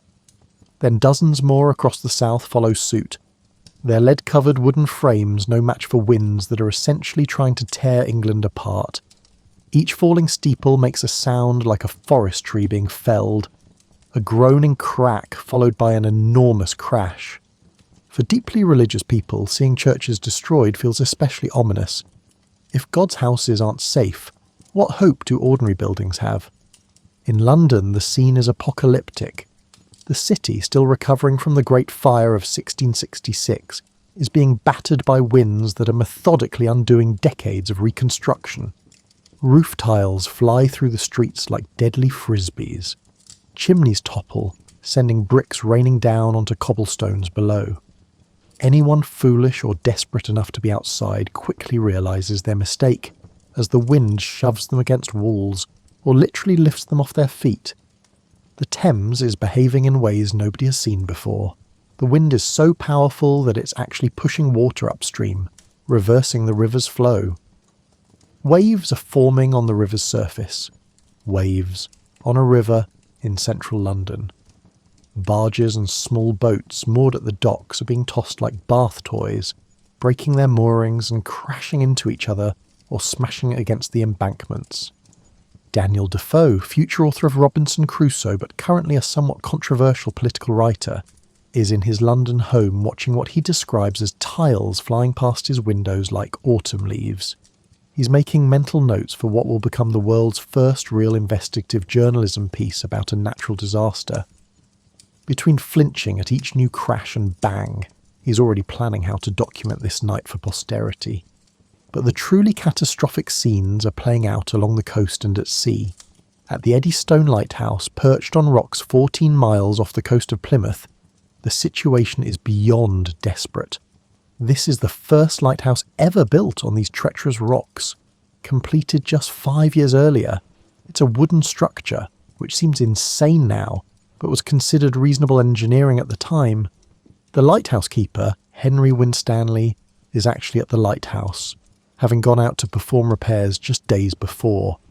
The lighthouse is flexing and swaying in ways that wooden structures should never flex and sway. Around 2 a.m, a wave larger than any in recorded memory hits the lighthouse.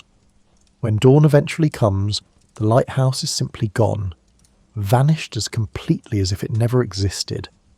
Henry Winstanley, his crew, and the entire structure have been erased from the ocean. not a single piece of wreckage will ever be found. In Portsmouth Harbour, the Royal Navy is experiencing its worst peacetime disaster in history. Dozens of warships are moored here, and as the storm intensifies, their anchors begin to drag. These aren't small boats. Some are three-decked ships of the line, massive wooden castles that carry hundreds of men and dozens of cannon. But in this wind, they're as helpless as children's toys. Ships begin colliding with each other in the darkness. The sound of wooden hulls grinding together is audible even over the storm. Masts snap with cracks like cannon fire. Rigging tangles between ships, creating a chaos of rope and canvas that makes it impossible to separate vessels even if anyone could work on deck, which they can't. The wind is strong enough to blow men off their feet and over the railings into the churning water below. Some ships are being driven onto the shore despite their anchors.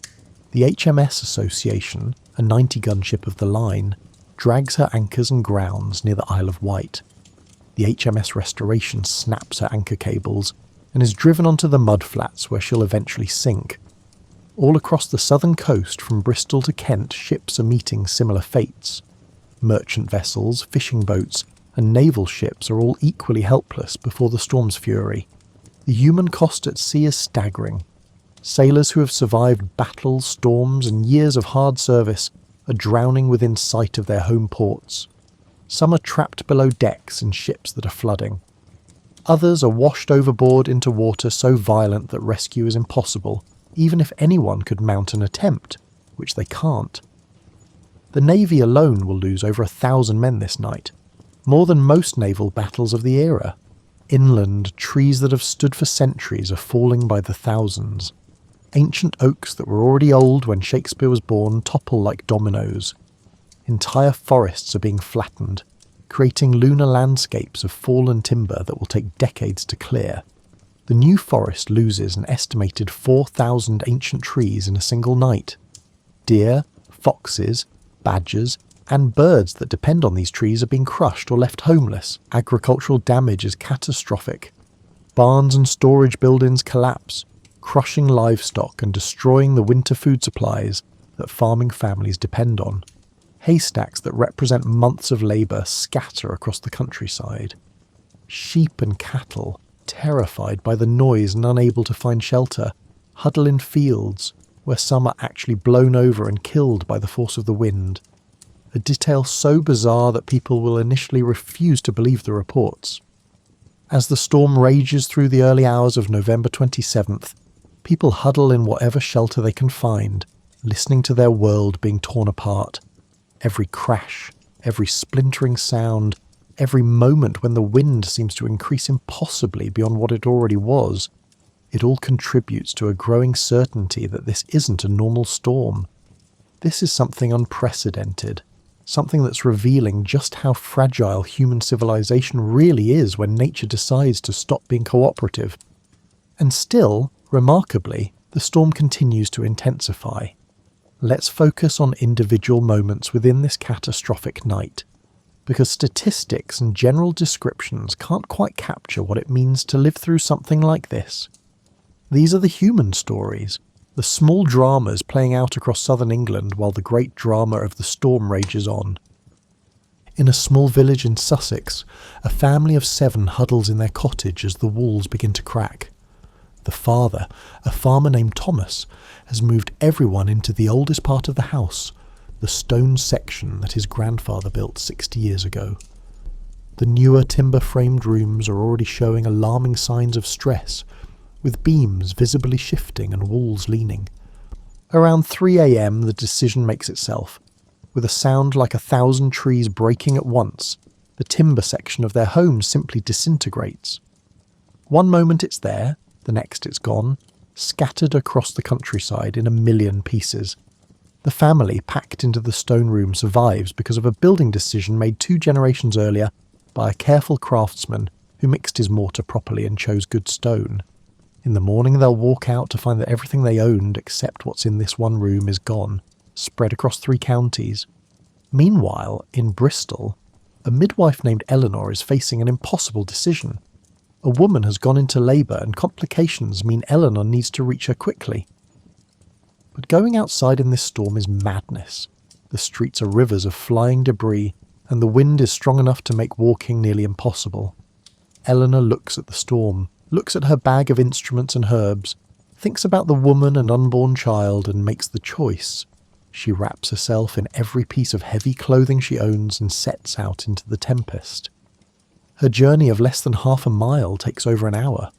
She crawls part of the way, holding onto walls and fences, moving between buildings when the wind briefly lessens. A roof tile strikes her shoulder, leaving a bruise but fortunately not breaking a bone. At one point, a gust simply lifts her off her feet and deposits her 10 feet away. But Eleanor keeps going, driven by professional duty and sheer stubbornness, until she reaches her patient.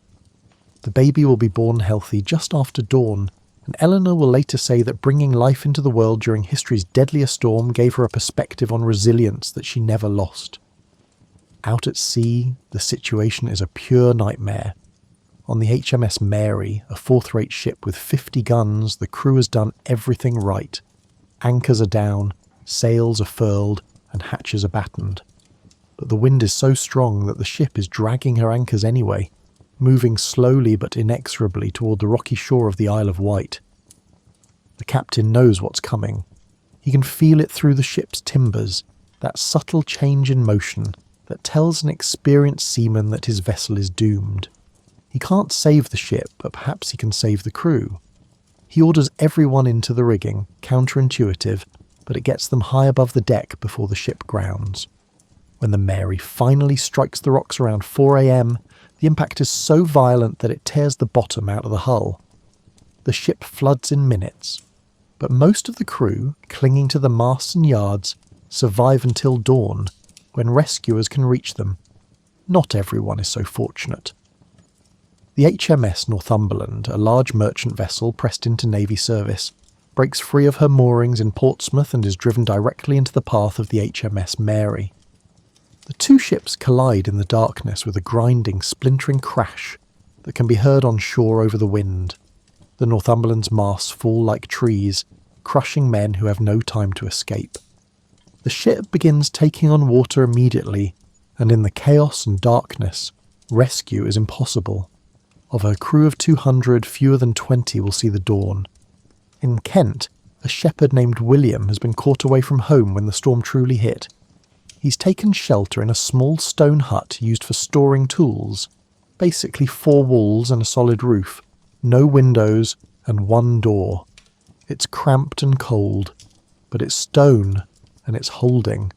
William settles in to wait out the storm, listening to the unbelievable fury outside and probably thinking about every poor decision that led to him being here instead of home in his own bed. Around midnight, William hears something over the storm, an odd bleating sound. Opening the door slightly, he finds a ewe from his flock terrified and pressed against the wall. He pulls her inside. Within an hour, 3 more sheep have found his shelter. Then a fox appears, and William's first instinct is to drive it away. But something about the absolute terror in the animal's eyes makes him hesitate. The fox slinks into a corner as far from the sheep as possible and lies there shaking. They'll all survive the night together in that tiny stone hut. Predator and prey united by fear of something worse than each other. Back in London, Westminster Abbey is suffering devastating damage. This isn't some wooden structure, but a massive stone building that has stood for centuries. Yet the wind is finding weaknesses that nobody knew existed. Lead sheets on the roof are peeling back like paper. Flying debris has broken several ancient stained glass windows. Most dramatically, the Abbey's roof, which weighs several tons, actually lifts and shifts, dropping back down at a slight angle. The architectural damage will take years to properly repair. The Tower of London, that ancient fortress that has withstood sieges, fires and political upheavals, is experiencing something new. The wind is so strong that it's actually pushing in the leaded windows. The famous ravens that live in the tower, who according to legend protect England by their presence, have all taken shelter in the deepest, most protected corners of the fortress. Even birds that are essentially carrion eaters, built to handle harsh conditions, know when to admit defeat.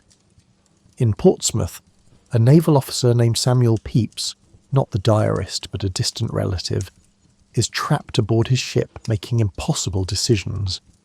His vessel has dragged anchor and is heading toward the rocks, but the storm is so violent that he can't order men on deck without essentially sending them to their deaths.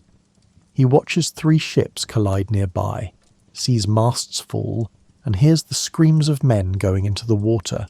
There's nothing he can do. Command in this storm is meaningless. Nature is in charge now, and all human authority is temporarily suspended. Around 4 a.m, something shifts in the storm's character. It doesn't weaken, if anything, this is the peak of its fury. But the wind begins to change direction, swinging around from the southwest to the west and then northwest. This rotation means that places that had been somewhat protected by geography now get hit with full force, while areas that had borne the brunt for hours get brief, relative respites. This wind shift causes a new wave of destruction. Buildings that had survived by facing away from the wind now have it hitting them from unexpected angles. Ships that had positioned themselves carefully for southwest winds find themselves broadside to northwest gales. The wind shift feels almost malicious, as if the storm is making sure nothing escapes its attention. On the coast of Hampshire, a small fishing village experiences what locals will later describe as the most terrifying hour of the night. The wind had been bad but survivable. Then the shift happens, and suddenly the wind is coming straight off the ocean with nothing to block it. The entire village's fishing fleet, 20 small boats drawn up on the beach, is picked up and thrown against the seawall. Houses nearest the water are struck by waves that have no business being that large. 3 cottages simply collapse into the sea, which is now reaching places it has never reached before. The village church, which sits on a slight rise and has been a landmark for 200 years, loses its entire roof in one piece. The roof simply lifts off, sails several hundred yards inland, and lands in a field where it will remain largely intact. The church bell falls from the tower and rolls down into the village square, where it will stay for weeks because it's too heavy to move easily, and there are far more pressing concerns. As the first hints of grey light begin to appear in the eastern sky, though light is a generous term for the murky dimness that passes for dawn on November 27th, people begin to realise that they might actually survive this. The storm is still raging, but there's a subtle lessening of intensity, a sense that perhaps the worst has passed. Of course, nobody can be sure. The storm has already defied every expectation and broken every rule. Who's to say it won't suddenly intensify again? But slowly, gradually, the wind does begin to decrease. Not quickly, this isn't like a switch being flipped off, but measurably. By 6 a.m, it's possible to stand outside without being knocked down, though you still need to lean into the wind and watch for flying debris. By 7 a.m, the wind has dropped to what would normally be called gale force, which after the horrors of the night feels almost calm by comparison. The storm isn't over, it will continue to batter parts of England and move on to ravage sections of Europe for another day, but the absolute peak, that nightmare period between midnight and dawn, is finally ending. People begin to emerge from whatever shelter they found, stepping out into a world that has been fundamentally transformed. Imagine stepping out of your shelter as the grey light of November 27th grows strong enough to actually see by. The wind is still blowing hard, but compared to the night's fury, it feels almost gentle. The first thing that strikes you is the smell. Fresh wood from thousands of broken trees, salt spray carried miles inland from the sea, disturbed earth from buildings that have collapsed, and smoke from fires that have broken out in the chaos. The second thing you notice is the sound. After hours of continuous roaring wind, the relative quiet is almost disorienting. Your ears are ringing from the sustained volume. But there are new sounds now. The crash of delayed structural collapses as buildings that were weakened during the night finally give up. The calls of people searching for family members and neighbours, and the creaking of damaged structures that are still partially standing. Then you look around and your mind struggles to process what you're seeing. The The landscape has been transformed so completely that it takes a moment to orient yourself. Trees that were landmarks, that you've used your entire life to navigate, are gone. Buildings that define the skyline have vanished or are now unrecognisable ruins. The village or town you've lived in your whole life has become a foreign country overnight. In the countryside, the devastation is staggering, but at least it's spread out. Entire forests are flattened, yes, but forests were going to be cut down eventually anyway for timber. It's shocking, but it's not as immediately heartbreaking as what's happening in population centres. In towns and cities, the destruction is intimate and immediate. This pile of rubble was the Baker family's house, where Mrs. Baker made the best bread in the village. That scattered timber was the smithy where horses were shod and tools were mended. The church where you were baptised, where your parents were married, and where your grandparents are buried. It's now missing half its roof and its entire steeple. The community's physical memory has been partially erased overnight. People are emerging slowly and cautiously, many of them in shock.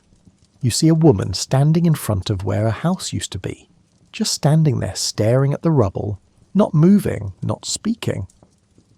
A man is walking in circles in his yard, picking up random objects, a cooking pot, a child's shoe, a book, holding each one for a moment before setting it down and picking up something else, as if he's lost the ability to decide what's important. Children are crying, some from fear, some from exhaustion, and some from that peculiar distress that comes from having their entire world revealed as less safe and stable than they believed.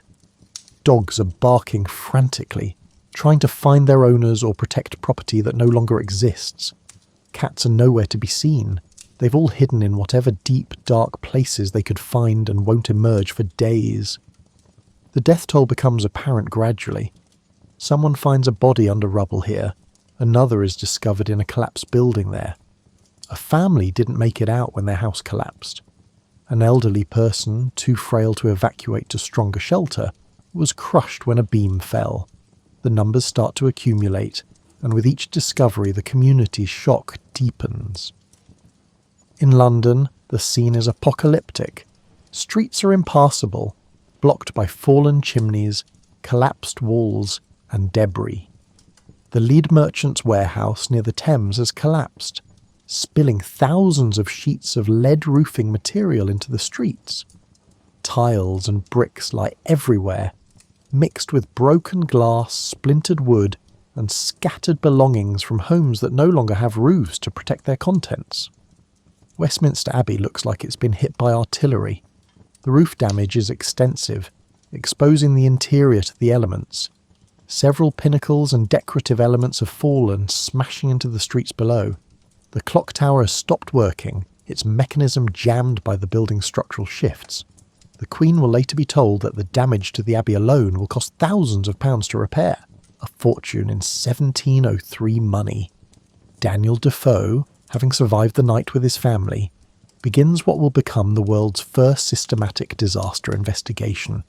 He places advertisements in London newspapers, asking people to send him their observations and experiences. He's going to collect data, compile statistics, and create a comprehensive account of the storm. It's revolutionary journalism, using systematic investigation and eyewitness testimony to document a natural disaster.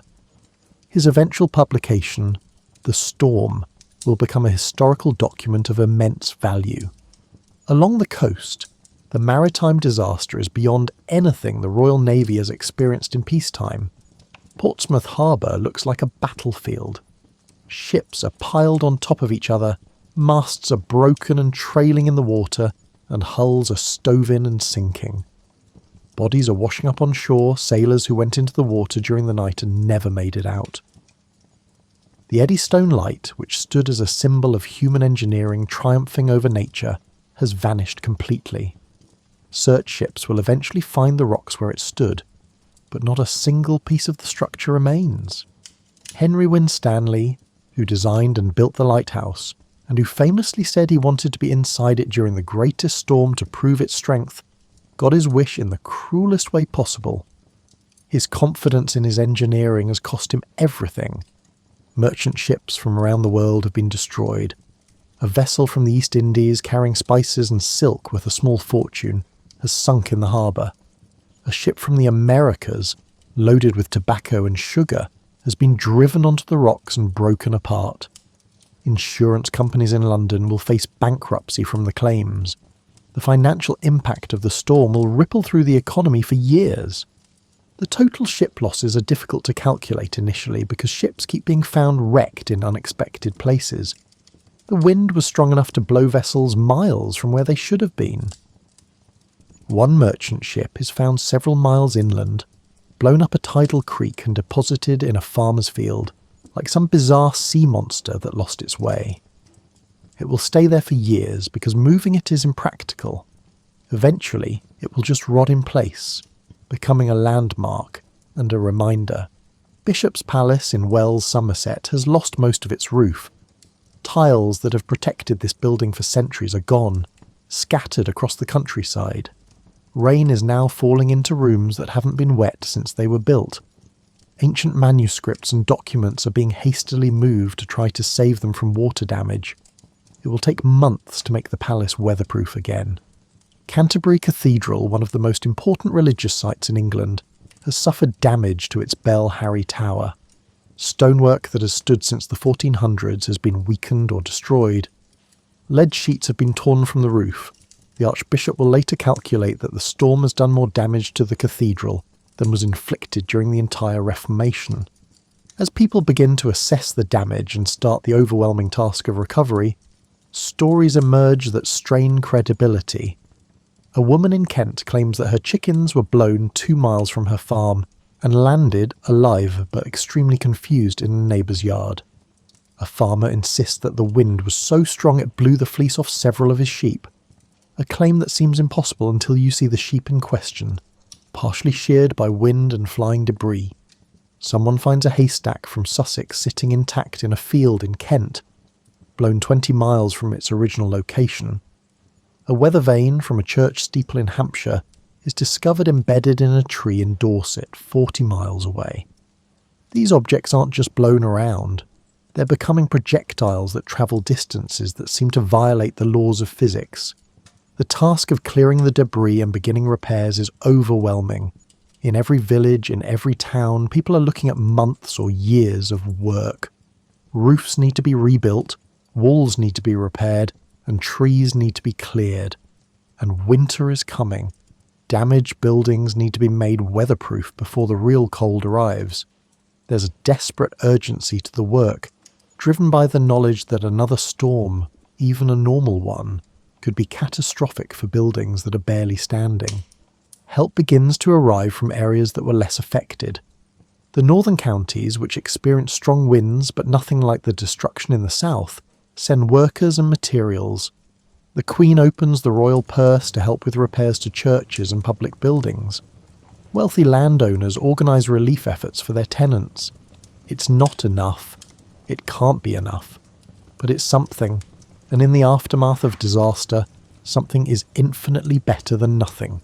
As the day progresses and the wind continues to die down, people start trying to understand what happened.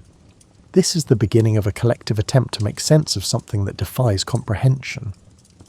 In an age before modern meteorology, before weather science as we know it, people are reaching for explanations that make sense within their worldview. In the days and weeks following the Great Storm, people across England are asking the same question. What just happened? You have to remember that in 1703, the scientific understanding of weather was primitive at best. The barometer exists, yes, but it's a novelty. The concept of air pressure is understood in abstract terms by a few scientists, but the connection between pressure systems and weather is still being debated in academic circles. Most people's understanding of weather comes from centuries of folk wisdom and religious interpretation. Storms are sent by God, either as punishment for sin or as tests of faith. Weather patterns are influenced by the moon, by the stars, and by various signs and omens that experienced people learn to read. It's not scientific, but it's the framework people have for understanding their world. So when a storm of unprecedented violence strikes without warning and causes unimaginable destruction, the search for meaning becomes urgent. Religious leaders, who serve as the primary interpreters of major events, immediately frame the storm in theological terms. Sermons across the country describe it as divine judgment, though what exactly England is being judged for varies depending on the preacher's particular theological emphasis. Some ministers point to the ongoing war with France, suggesting that God is displeased with the bloodshed. Others focus on moral decay in London, claiming that the storm is punishment for the theatre, gambling, and other vices flourishing in the capital. Still others take a more political angle, suggesting that religious divisions between Anglicans and dissenters have angered the Almighty. These explanations provide comfort in their way. If the storm is divine judgment, then it's not random, it has meaning, purpose and cause. And if it has a cause, then perhaps it can be prevented next time by improving moral behaviour, reforming religious practices. It's a way of restoring a sense of control in a situation that revealed how little control anyone actually has. Queen Anne, who is deeply religious, orders a national day of fasting and prayer to be held in January. It's both a religious observance and a political statement, acknowledging the disaster while demonstrating royal concern for the nation's welfare. Churches across England will hold special services, and people will pray for the souls of the dead and for protection from future disasters. But not everyone is satisfied with purely religious explanations. A small but growing number of natural philosophers, the term scientist won't be coined for another century, are approaching the storm from a more analytical perspective. They want to understand the physical mechanisms that could produce such extraordinary winds. Daniel Defoe's investigation represents this new way of thinking. He's collecting data systematically, comparing accounts from different locations, and trying to map the storm's path and intensity. He's asking questions like, how fast were the winds? Nobody knows, because instruments to measure wind speed won't be invented until the 1800s. What was the air pressure? The few people with barometers report unprecedented lows, but there's no standard measurement system. Did the storm follow a predictable path? The accounts suggest something strange, a rotating storm system that moved across southern England, but the concept of cyclonic rotation won't be understood for over a century. Robert Hooke, the brilliant but often overlooked scientist who serves as curator of experiments for the Royal Society, has been keeping detailed weather records for years. He reviews his observations from late November and notes the unusual barometric pressure readings. He suspects there's a connection between the rapid pressure drop and the storm's intensity, but he lacks the theoretical framework to explain it properly. The Royal Society, England's premier scientific institution, holds several meetings dedicated to discussing the storm. Members present observations, theories, and speculations. Some of their ideas are surprisingly close to modern understanding. They correctly identify that the storm involved rotating winds and moved from west to east. Other ideas are completely wrong, including suggestions that earthquakes under the Atlantic somehow caused the storm or that unusual planetary alignments influenced atmospheric conditions. What makes the discussion interesting is that they're trying to apply empirical observation and logical reasoning to a natural phenomenon, rather than simply accepting supernatural explanations. This represents an important moment in the development of meteorological science, even if the actual understanding is still primitive. One observation that particularly puzzles natural philosophers is the storm's extraordinary wind speed. Several people report seeing objects blown at velocities that seem impossible. Tiles flying like birds, pieces of roof travelling for miles, people actually being lifted off their feet. These accounts suggest wind speeds far beyond what anyone has measured or documented before. Modern meteorological analysis, conducted centuries later using Defoe's collected accounts and other historical records, suggests that wind speeds during the storm's peak may have reached 120 to 130 miles per hour, possibly higher in gusts. That's Category 3 hurricane strength, but occurring in a latitude where such storms essentially never happen. It's the equivalent of a major Caribbean hurricane somehow appearing in the English Channel, meteorologically bizarre and historically unprecedented. The storm's path is also unusual. Most Atlantic storms that reach England come from the southwest and weaken as they approach land. This storm seems to have intensified as it approached, which violates normal storm behaviour. It also maintained its strength far longer than normal, battering southern England for over 12 hours at peak intensity.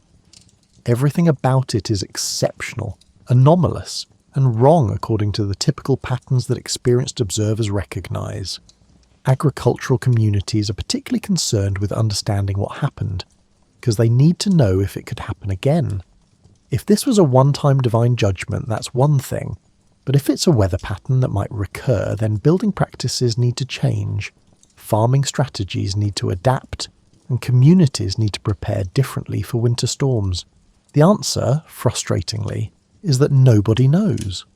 This could be a once-in-a-millennium event that won't recur for centuries, or it could be the first of a new pattern. Maybe the climate is changing. Maybe some fundamental shift in atmospheric conditions has occurred. Without historical records going back more than a generation or two, and without scientific instruments to measure conditions properly, it's impossible to put the storm in proper context. What people do know is that their understanding of what weather can do has been fundamentally revised.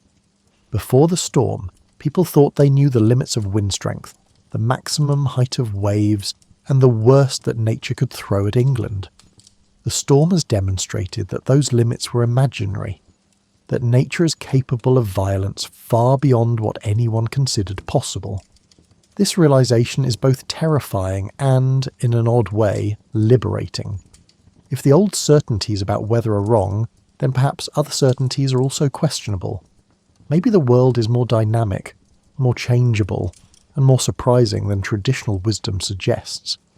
It's an uncomfortable thought, but it's also the kind of thinking that drives scientific progress. Insurance companies are also trying to understand the storm, but for purely practical reasons. They need to calculate risks and set premiums, which requires some ability to predict the likelihood of future disasters.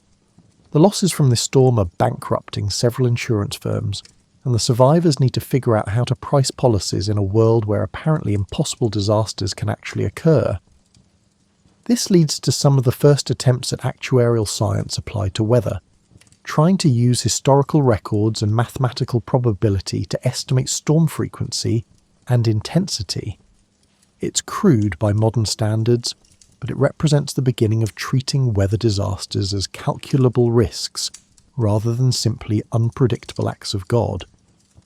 As weeks turn to months and England slowly recovers from the Great Storm, the ways it has changed the country begin to emerge. Some changes are obvious and immediate. Thousands of buildings have been rebuilt with stronger construction methods, for instance. Other changes are more subtle, working their way through culture and consciousness in ways that will influence British society for generations. The most immediate legacy is architectural. The storm has provided a brutal lesson in what works and what doesn't when it comes to withstanding extreme winds. Thatched roofs, while traditional and relatively inexpensive, have proven catastrophically vulnerable. In the reconstruction that follows, you can see a shift toward tiles and slates, toward heavier roofing materials that won't simply blow away. Building techniques change too. Timber framing gets reinforced, buildings are anchored more securely to their foundations, and walls are built thicker. There's a new appreciation for stone construction, even though it's more expensive. The storm has essentially provided free but extremely harsh testing of construction methods, and builders are learning from the results. The windmill industry undergoes a complete redesign. The catastrophic failures during the storm, mills spinning themselves to destruction, catching fire or simply exploding, have made it clear that current designs are inadequate. Engineers develop better brake systems, stronger gearing and emergency shutdown mechanisms. Future windmills will be built lower and sturdier, trading some efficiency for much better storm survival. Lighthouse construction sees even more dramatic changes. The complete obliteration of the Eddystone Light makes it clear that wooden structures, no matter how cleverly designed, simply cannot withstand the worst the ocean can throw at them. When the lighthouse is rebuilt, it will be stone, and when that proves insufficient and is replaced again 50 years later, it will be even heavier stone with innovative engineering. The storm effectively ends the era of wooden offshore lighthouses. The Royal Navy learns hard lessons about harbour management and ship security. New mooring systems are developed, harbour configurations are redesigned, and procedures for securing ships during extreme weather are completely overhauled. The loss of so many ships in harbour, where they should have been safe, is an embarrassment that the Navy is determined not to repeat. But beyond these practical changes, the storm leaves deeper marks on British culture and psychology. It becomes a reference point, a benchmark against which all future storms are measured. For generations afterward, people will say things like, "the worst storm since 2003, or "not as bad as the Great Storm." It enters the national memory as a shared trauma that defined an era. The storm also contributes to a slowly growing sense that the world is more knowable and less mysterious than previous generations believed. The fact that someone like Defoe could systematically investigate a natural disaster, collect data, and produce a comprehensive account. This represents a new way of understanding the world, not through divine revelation or ancient authority, but through observation, documentation, and analysis. Defoe's The Storm, published in 1704, becomes a bestseller and remains in print for decades. It's part disaster account, part investigation, and part meditation on human vulnerability in the face of nature. But more importantly, it's proof that complex natural phenomena can be studied systematically and understood rationally. This approach will influence everything from how future disasters are documented to how scientific investigation is conducted. The insurance industry, forced to reinvent itself after the storm's financial devastation, becomes more sophisticated and more mathematical in its approach. The disaster accelerates the development of actuarial science and risk assessment. In a very real way, the modern insurance industry, with its complex calculations of risk and probability, has roots in the attempts to understand and price the risk of another great storm. Weather observation becomes more systematic in the storm's aftermath. More people invest in barometers, detailed weather logs are kept, and patterns are noted. The Royal Society encourages this systematic observation, collecting data that will eventually contribute to the development of meteorology as a proper science.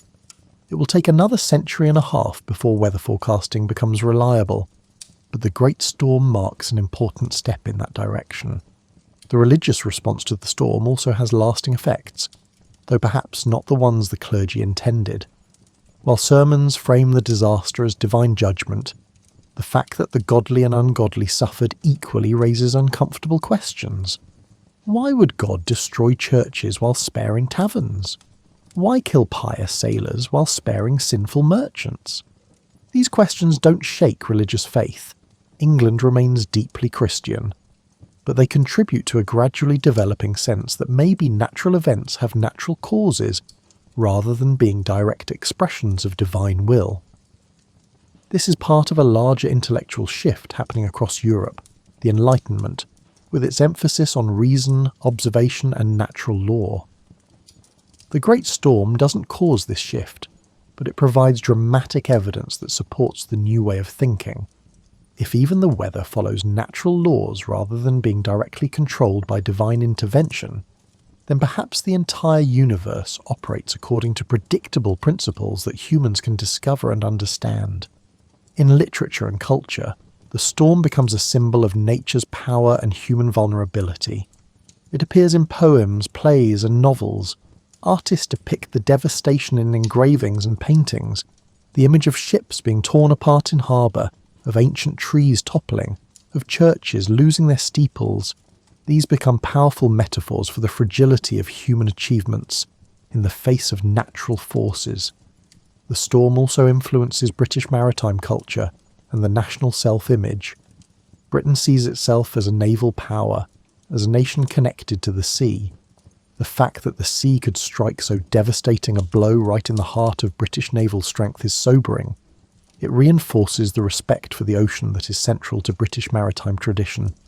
The understanding that the sea is never fully tamed, never completely safe, and always demands respect.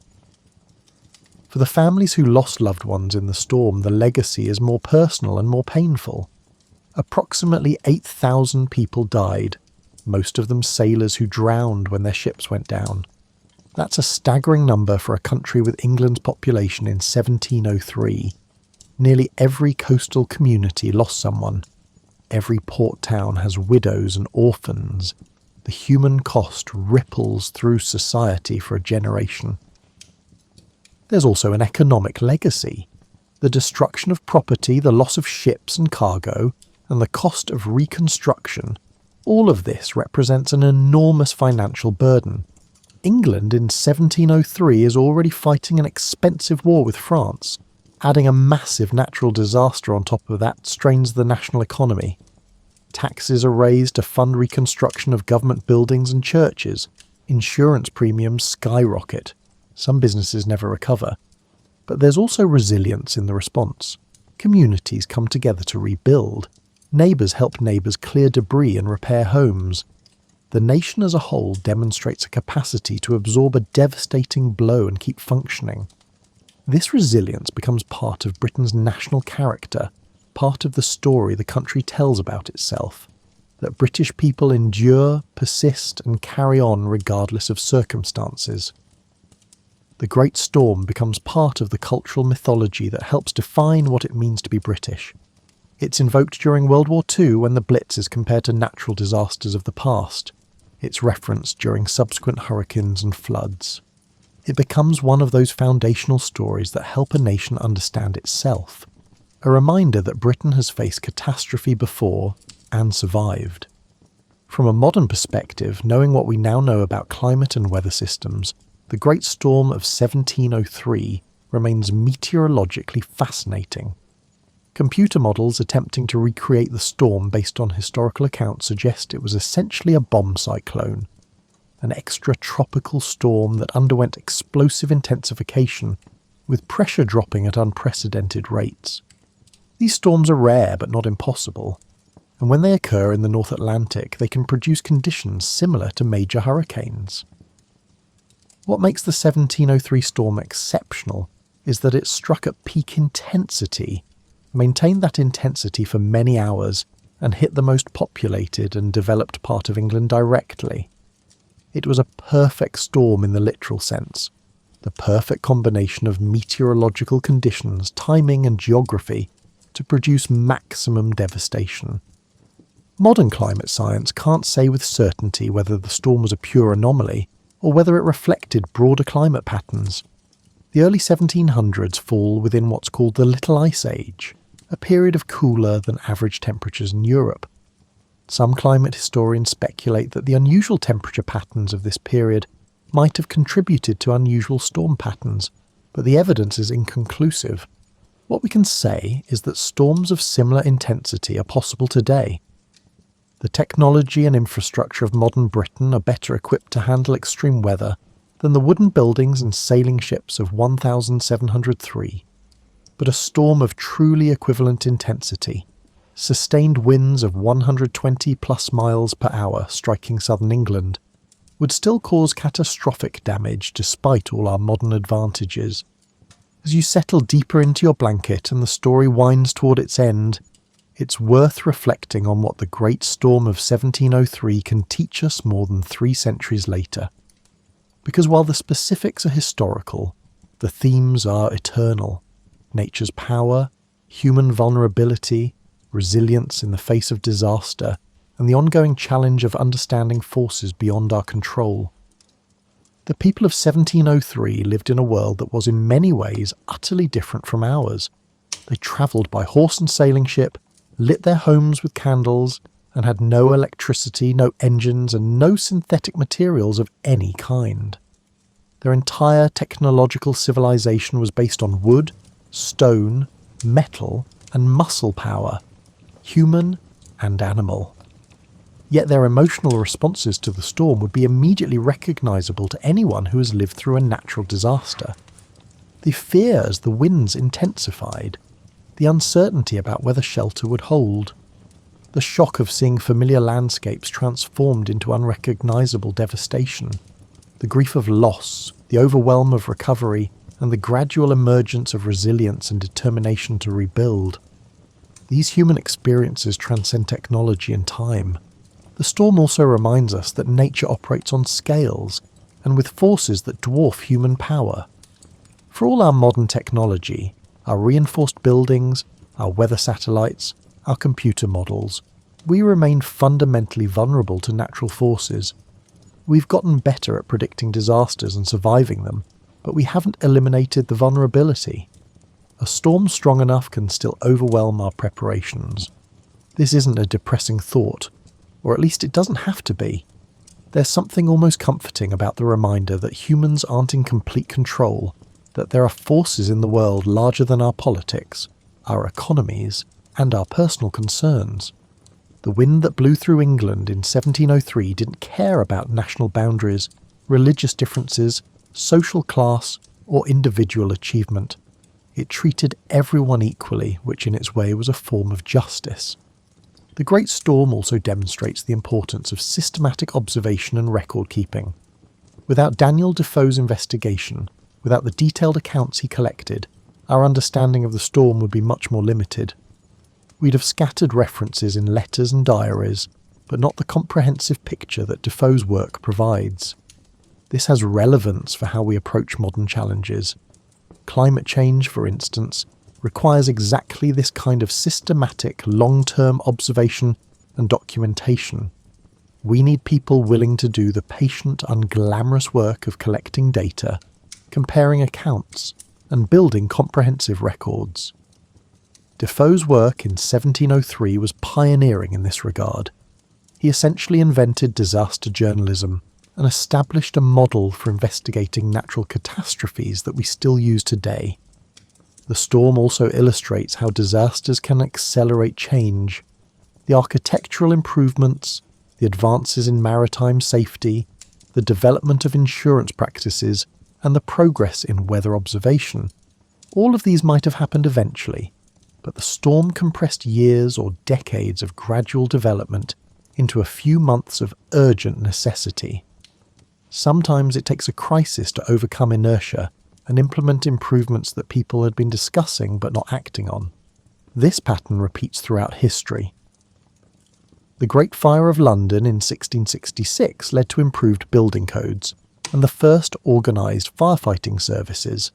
The Titanic sinking in 1912 revolutionised maritime safety regulations. Hurricane Katrina in 2005 transformed emergency management planning. Disasters, for all their tragedy, can be powerful catalysts for positive change, assuming we're willing to learn from them. The religious responses to the storm are also instructive, not because they were correct in their attribution of divine judgment, but because they show how people seek meaning in natural disasters. Humans seem psychologically wired to find patterns and purposes, even in random or probabilistic events. When something terrible happens, saying, "It's just bad luck," or "it's a statistical inevitability," doesn't provide the same psychological comfort as finding meaning in the event. Modern secular society has largely replaced religious interpretations with scientific ones, but the underlying need to understand and contextualize disaster remains. We explain hurricanes in terms of sea surface temperatures and atmospheric pressure gradients, which is more accurate than explaining them as divine judgment. But the psychological function is similar, to make the incomprehensible comprehensible, and to restore a sense of order and understanding to chaotic events. The storm also reminds us about the power of community in recovery. The immediate aftermath saw people helping each other, sharing resources, and working together to clear debris and repair damage. This spontaneous cooperation wasn't organised by government or mandated by authority. It emerged naturally from people recognising their mutual vulnerability and mutual dependence. This pattern appears in virtually every disaster, ancient or modern. When catastrophe strips away the normal social structures and economic systems, people tend to cooperate rather than compete. The popular image of disaster survivors descending into chaos and violence is largely myth. The reality is usually mutual aid and solidarity. The Great Storm of 1703 demonstrated this, and every disaster since has confirmed it. There's something deeply optimistic in this pattern. It suggests that beneath all our divisions and differences, humans retain a fundamental capacity for empathy and cooperation. When things are really bad, when survival is uncertain and the normal rules don't apply, people tend to help each other. This capacity for mutual aid might be one of humanity's most important survival traits. The storm's legacy also includes all the stories that have been passed down through generations.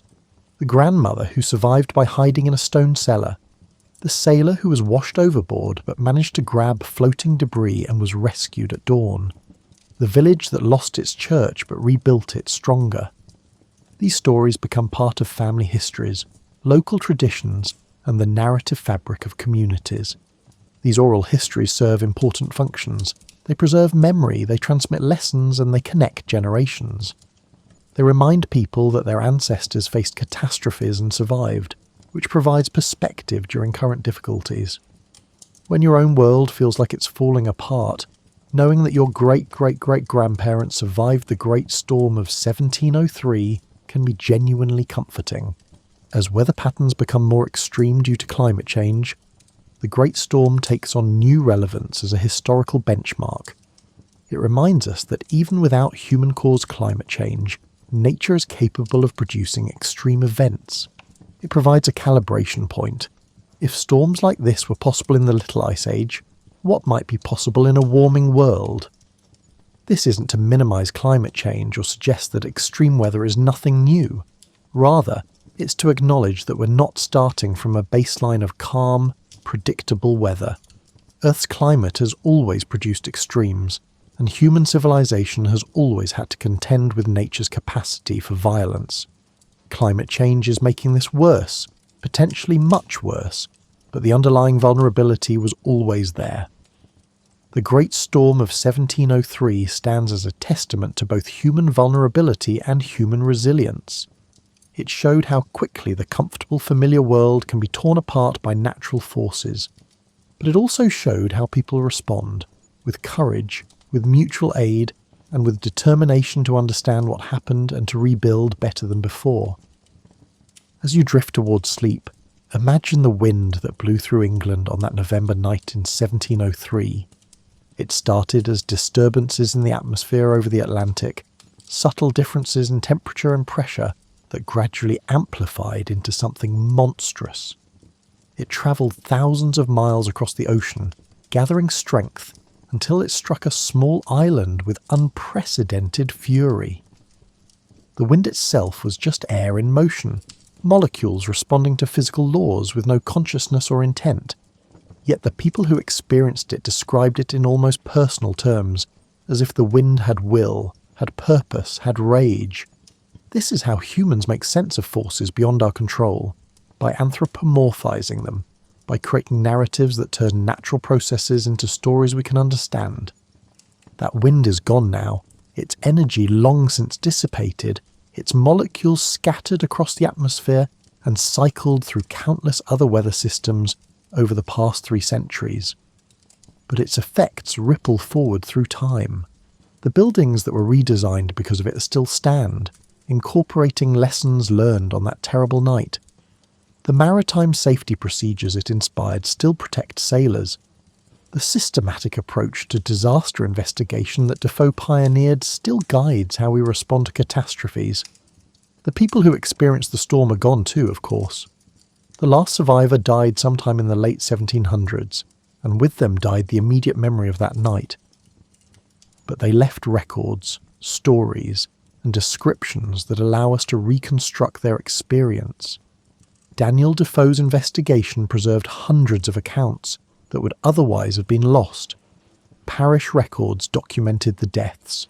Insurance claims recorded the property damage. Letters and diaries captured personal reactions. These records allow us to touch, across 3 centuries, the experience of people who face something overwhelming and terrifying. We can read their words, follow their logic, and share their fear and grief and eventual determination. History isn't just dates and facts, it's the accumulated experience of countless individuals, preserved in fragments that we can piece together into something like understanding. If you visited southern England today, you could still find traces of the Great Storm if you knew where to look. There are ancient trees whose trunks show damage from 1703 and limbs that were torn away and never quite grew back properly. There are buildings that incorporate salvaged timbers from structures destroyed in the storm. There are graveyards where unusual clusters of burials from November and December 1703 tell silent stories of loss. The storm has become part of the landscape's deep history, part of the accumulated memory that makes a place what it is. Every location has these layers, events that shaped the land and the people, that influenced how communities developed, that left marks both physical and cultural that persist long after the events themselves have faded from living memory. And somewhere in the Atlantic right now, air is moving, pressure systems are forming, and weather is being made. The same physical processes that created the Great Storm of 1703 are still operating. The same equations govern how storms form and intensify. The same ocean that bred that ancient tempest still breeds modern ones, and still occasionally produces conditions that create extraordinary violence. We're better prepared now than people were in 1703. We have warning systems, sturdy buildings, and weather forecasts that can predict storms days in advance. But we're not invulnerable. Nature still has the capacity to surprise us, to produce events at the edge of probability that exceed our preparations and assumptions. This is both sobering and, in a strange way, exciting. It means the world retains its capacity to astonish us, to remind us that for all our knowledge and technology, we remain part of natural systems that operate on scales beyond our control. We're passengers on a planet spinning through space, protected by a thin layer of atmosphere that sometimes moves in ways that can tear our civilization apart. But we're passengers with memory, with records, with the accumulated wisdom of generations who faced disasters and learned from them. The Great Storm of 1703 is part of that accumulated wisdom, a reminder of what's possible, a lesson in vulnerability and resilience, and a story that connects us to people long dead who faced their darkest night with whatever courage they could muster. As you sleep tonight, safe in a building that incorporates 3 centuries of improved understanding of wind resistance and structural engineering, you're benefiting from lessons that were purchased with great suffering in 1703. Every secure roof beam, every well-anchored foundation, every building code and safety regulation, they all rest on the accumulated experience of people who faced disasters and said, "Never again, or at least not like this." Sleep well, knowing that you're part of this ongoing human story of learning from catastrophe, of building better after disaster, of facing an indifferent universe with determination and ingenuity. The wind that blew in 1703 is gone, but the lessons it taught remain, woven into the fabric of how we build, how we prepare, and how we understand our place in the natural world. And tomorrow, when you check the weather forecast, a routine action that would have seemed like magic to someone in 1703, remember that you're benefiting from centuries of careful observation that began in part with people trying to understand the incomprehensible storm that struck on a November night 300 years ago. The Great Storm of 1703 is over, but its legacy continues. It lives in our buildings, our institutions, our scientific understanding, and our cultural memory. It reminds us that history isn't just about kings and wars and political events. It's also about ordinary people facing extraordinary circumstances, about human vulnerability and resilience, and about the ongoing conversation between human civilization and the natural forces that shaped the planet long before we arrived, and will continue long after we're gone. Sweet dreams, and may your sleep be as peaceful as that November night was violent. The storm has passed, the wind has settled, and morning always comes, even after the longest, darkest night.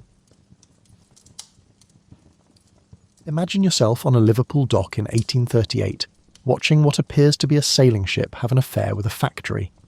Paddle wheels churn the water like enormous wooden washing machines. Smoke billows from tall funnels, and somewhere deep within this mechanical whale, Coal fires burn hot enough to convert water into the steam that will take you across the Atlantic Ocean in just 18 days, rather than the customary 6 weeks. This marks the beginning of the steamship era, when travelling across the oceans became more like following a schedule rather than a prayer to the wind gods. One of the first specially designed steamships to frequently traverse the Atlantic, the Great Western was essentially a floating city with a very particular issue. How do you feed hundreds of people when the closest supermarket is thousands of miles away and won't be accessible for weeks? Prior to steamships, travelling by sea was similar to camping for wealthy people. You brought your own food, hoped it wouldn't go bad, and accepted that meals would consist of whatever the ship's cook could prepare using hardtack, salt pork and anything that wasn't mouldy. But everything changed with steamships. These were luxury hotels that just so happened to float, and luxury hotels require luxury dining. They weren't merely transport ships. The difficulty of the task was magnificent. Imagine attempting to stock a restaurant for 3 weeks. While your kitchen is always changing in 3 dimensions, you have limited storage space, no refrigeration other than what nature provides, and you are unable to go outside for fresh ingredients. Oh, and your patrons anticipate the same level of quality that they would find at the best restaurants in New York or London. This issue was resolved by ship designers using the same Victorian inventiveness that produced the Suez Canal and the London sewer system.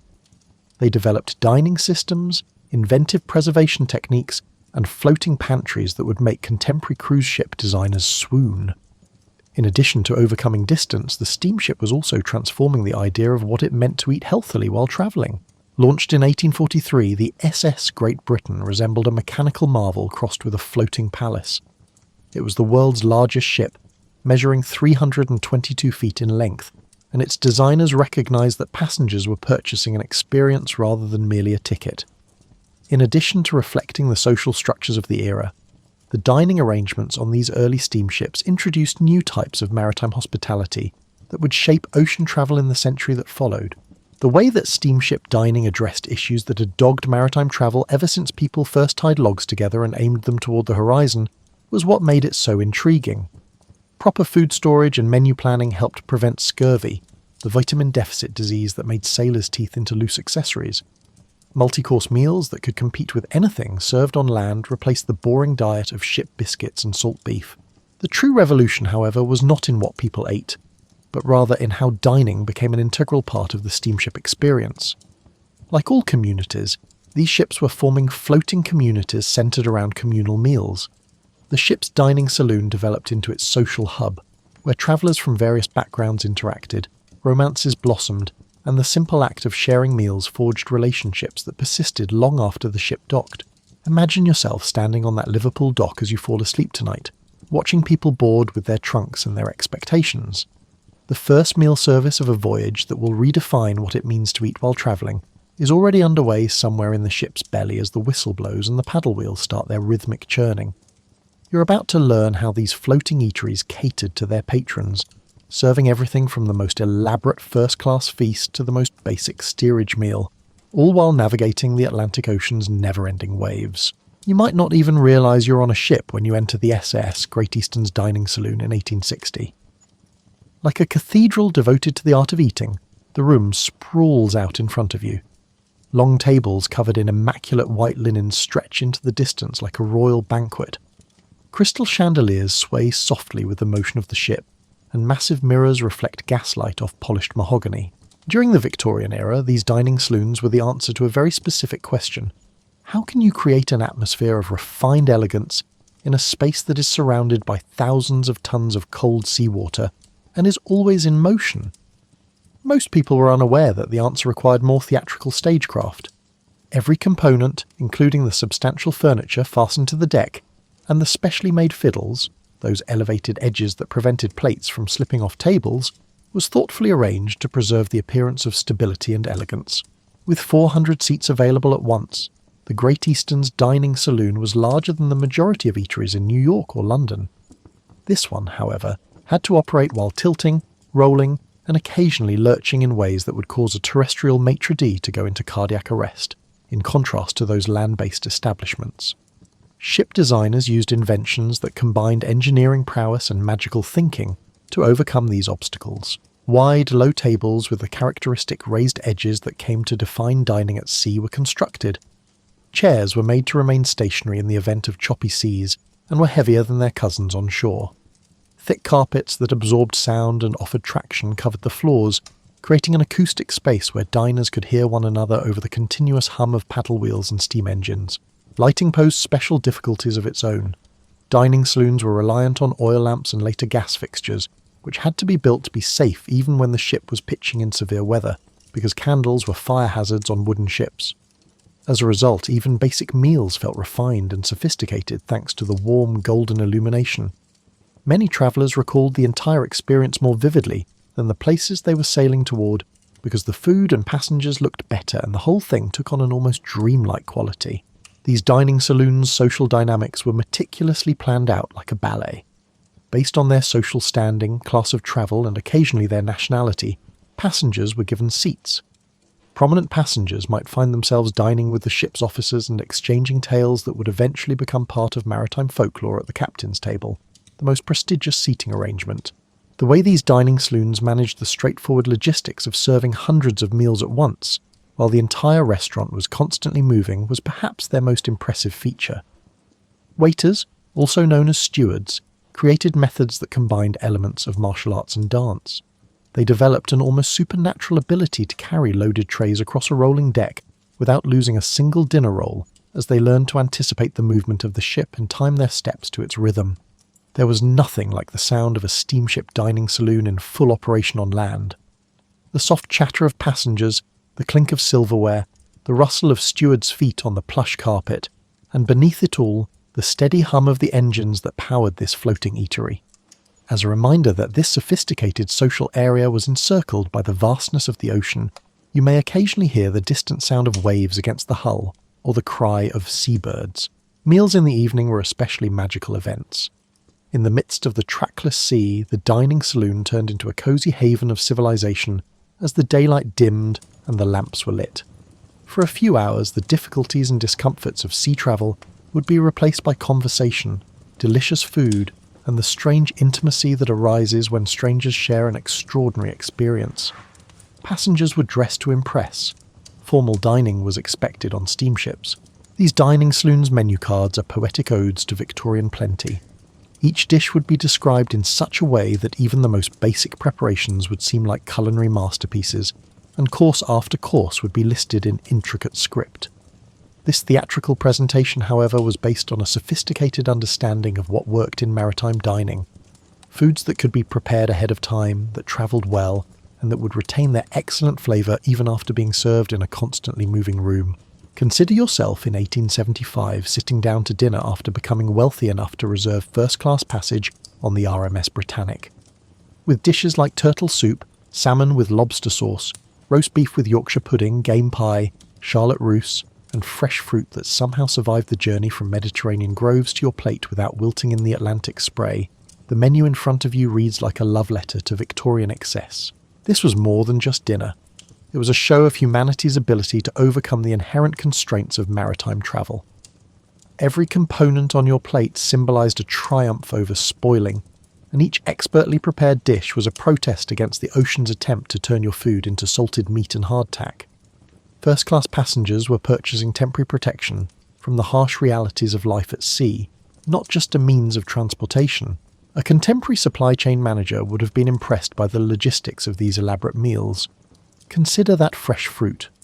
The ripeness of Spanish oranges, English apples, and French grapes had to be carefully chosen, packed to protect them from ship motion, and kept in specially ventilated compartments that allowed just enough air circulation to keep rot at bay, without allowing in the salt air that would destroy everything. The problems with meat were even worse. They didn't just throw that roast beef in the ship's pantry and hope for the best. It was a component of a well-planned system that also included traditional salt-preserved meats for longer voyages, live cattle kept in pens on deck, and cutting-edge preservation methods that stretched the limits of 19th century food science. Some ships even had their own ice houses, which were essentially floating refrigerators that allowed perishables to last far longer than they could have a generation ago. These luxurious steamships had wine cellars that were feats of engineering and taste. In order to maintain appropriate storage conditions, bottles needed to be fastened against the ship's continuous motion. The wine steward, who frequently held a highly esteemed position on board a ship, was knowledgeable about both wines and the unique difficulties of serving them in a constantly tilting environment.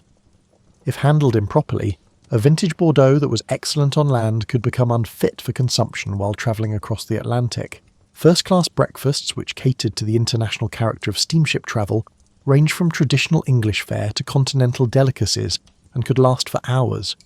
The ship's ovens, which had to work while the entire kitchen was rolling through ocean swells, baked fresh bread every day.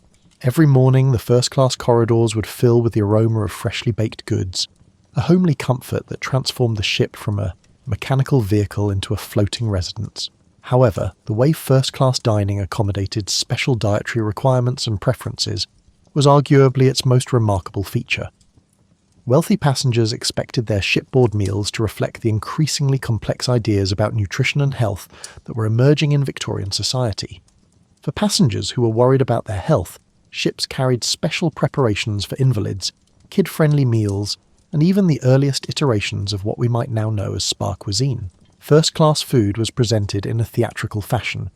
Each course became a miniature performance as silver-covered dishes arrived at tables and were simultaneously lifted by white-gloved stewards, resulting in dramatic reveals. At sea, hundreds of passengers were served meal after meal with the finest china, crystal, and silverware that would have been reserved for the most aristocratic homes on land. Protocols in the first-class dining saloon were as strict as those in the best hotels in London. The social graces that affluent passengers expected were taught to stewards in addition to food service. They knew how to clear courses in the right order, how to serve wine properly, and the delicate art of paying attention without being obtrusive. Many of these men brought land-based experience to the particular difficulties of maritime service, having previously worked in upscale homes or restaurants. First-class meals were scheduled according to patterns that represented both practical needs and social expectations. In order to allow passengers to wake up at their own pace, breakfast may be served from 8 to 10. Lighter fare was usually served at lunchtime. However, dinner was the focal point of the day, presented with such grandeur and ceremony that it was the culinary and social high point of life aboard ship. Passengers had to pack formal attire for what was effectively camping on water, because first-class dinner required evening dress. Women wore ornate gowns that had to be made to look elegant while taking into account the practicalities of life on a moving ship, while men showed up wearing white tie and tails. The end result was a fashion show every night that was on par with anything you might see at a grand ball or the opera. These sophisticated meals could become applied physics adventures depending on the weather. Even the most meticulously planned service could devolve into chaos when the ship encountered choppy waters. While novices frequently found themselves chasing their dinner rolls across the table or wearing their soup, seasoned travellers learned to time their movements to the ship's rhythm. However, even when the laws of gravity were momentarily suspended, the staff always managed to preserve an air of refinement and dignity. The lower levels of the ship were a different culinary universe, where the majority of passengers, emigrants, working-class travellers, and those seeking their fortunes in new lands, experienced steamship dining in ways that were both more basic and, in some ways, more authentic to the maritime experience. While first-class passengers were enjoying turtle soup and vintage wines, steerage passengers had to eat in cramped, utilitarian rather than aesthetically pleasing compartments that would have made contemporary airline seats appear roomy. Passengers used pewter utensils that could survive the rough treatment of shipboard life, ate from metal plates rather than china, and sat on benches rather than chairs in communal dining areas crowded with long wooden tables. However, don't think of this as a depressing experience. Steerage meals were filling, healthy, and frequently more interesting than what many passengers had experienced back home. Good food became one of the few consistent pleasures in their everyday routine, and ship cooks recognised that these travellers were frequently dealing with weeks of uncertainty and discomfort. Thick stews, freshly baked bread, hearty meat dishes, and straightforward desserts that were both comforting and nourishing with a focus, not elegance. Typically, steerage passengers' breakfast consisted of porridge, not the fancy oatmeal you might find in first class, but substantial, filling preparations that could keep hard-working people going for extended periods of inactivity. Bread, butter, and occasionally salt pork or bacon were served with this. Coffee or tea offered caffeine and warmth, two essentials when your quarters may be cold and your sleep is regularly disturbed by ship motion. Steel lunches were typically thick broths made with barley, vegetables, and whatever protein was on hand. In addition to being nourishing and filling, these soups could be made in bulk, and were comparatively simple to serve in inclement weather, when maintaining liquids in bowls became a skill and a matter of luck. The majority of meals were accompanied by ship's biscuits, a hardtack that had been refined over centuries of seafaring, and provided carbohydrates that could withstand any conditions the ocean might present. The substantial meal of the day for ordinary passengers was dinner, which frequently consisted of salt pork or beef, variously prepared potatoes, cabbage or other preserved vegetables, and occasionally fresh fish that the ship's crew had caught while at sea. Passengers from various backgrounds gathered around tables, exchanged stories, and developed the odd bond that arises when people share a remarkable experience during these communal meals. In actuality, serving first-class diners was easier than the logistics of feeding steerage passengers. Steerage could accommodate hundreds of people, all of whom needed to be fed effectively and affordably, while wealthy passengers might number in the dozens. Passengers rotated through the dining areas in groups that could fit the seating and serving personnel available, and meals were served in shifts. In steerage, water was a valuable resource that was mostly utilised for cooking and drinking, instead of the ornate table settings that were typical of first class. In order to make room for the next group of diners, passengers learned how to eat efficiently and clean their utensils quickly. In contrast to the formal service upstairs, this established a communal dining rhythm that was more personal and democratic. Many steerage passengers brought extra food such as nuts, dried fruits, preserved meats and other non-perishables to add variety to the ship's regular meals. The international nature of steamship travel was reflected in the informal networks of culinary exchange that were formed when travelling companions or new acquaintances shared these personal provisions. Steerage passengers had limited but adequate cooking facilities. Some ships gave passengers access to basic galleys where they could reheat food they had brought with them or make hot beverages. These communal kitchens developed into social hubs where people could exchange recipes, practice cooking, and create improvised fusion cuisine by combining the culinary traditions of various cultures. Special attention was given to the feeding of children in steerage. The ship's cooks were aware that young passengers had different nutritional needs and were more prone to travel-related illnesses like seasickness. Treats like sugar cookies or fruit preserves offered solace to homesick children who faced an uncertain future in foreign nations, while simple bland foods were available for those with sensitive stomachs. In steerage, the serving crew honed their own unique abilities. In contrast to first-class formal stewards, these employees had to be amiable, productive, and able to oversee sizable dining parties in confined spaces. By mediating between passengers who spoke different languages, resolving small arguments over seating, and upholding order in areas where tension and uncertainty could quickly degenerate into conflict, they turned into amateur diplomats. Steerage dining was more significantly impacted by weather than first-class service. Passengers would have to settle for cold food, bread, and whatever could be distributed without running the risk of getting hurt by flying plates or scalding liquids when the seas were rough, as it might be impossible to serve hot meals safely. Not only for comfort, but also as a practical measure to help passengers deal with the physical challenges of severe weather, the crew would frequently distribute extra rations of spirits during these times. Many steerage passengers had pleasant memories of their shipboard meals, despite the simpler fare and more basic accommodations. Eating together in that floating community and sharing food while travelling across the ocean, to start over was something that forged lifelong friendships and memories. Even though the meals were straightforward, they were infused with optimism, excitement, and the unique taste that comes from eating as one journeys toward an unknowable future. The true centre of maritime dining was located deep within a steamship's belly, beneath the crowded steerage compartments and elegant dining saloons, the ship's kitchens, or galleys as they were officially known. Combining the functionality of a professional restaurant kitchen with the space limitations of a submarine and the additional difficulty of functioning while continuously moving, these areas were marvels of compact efficiency.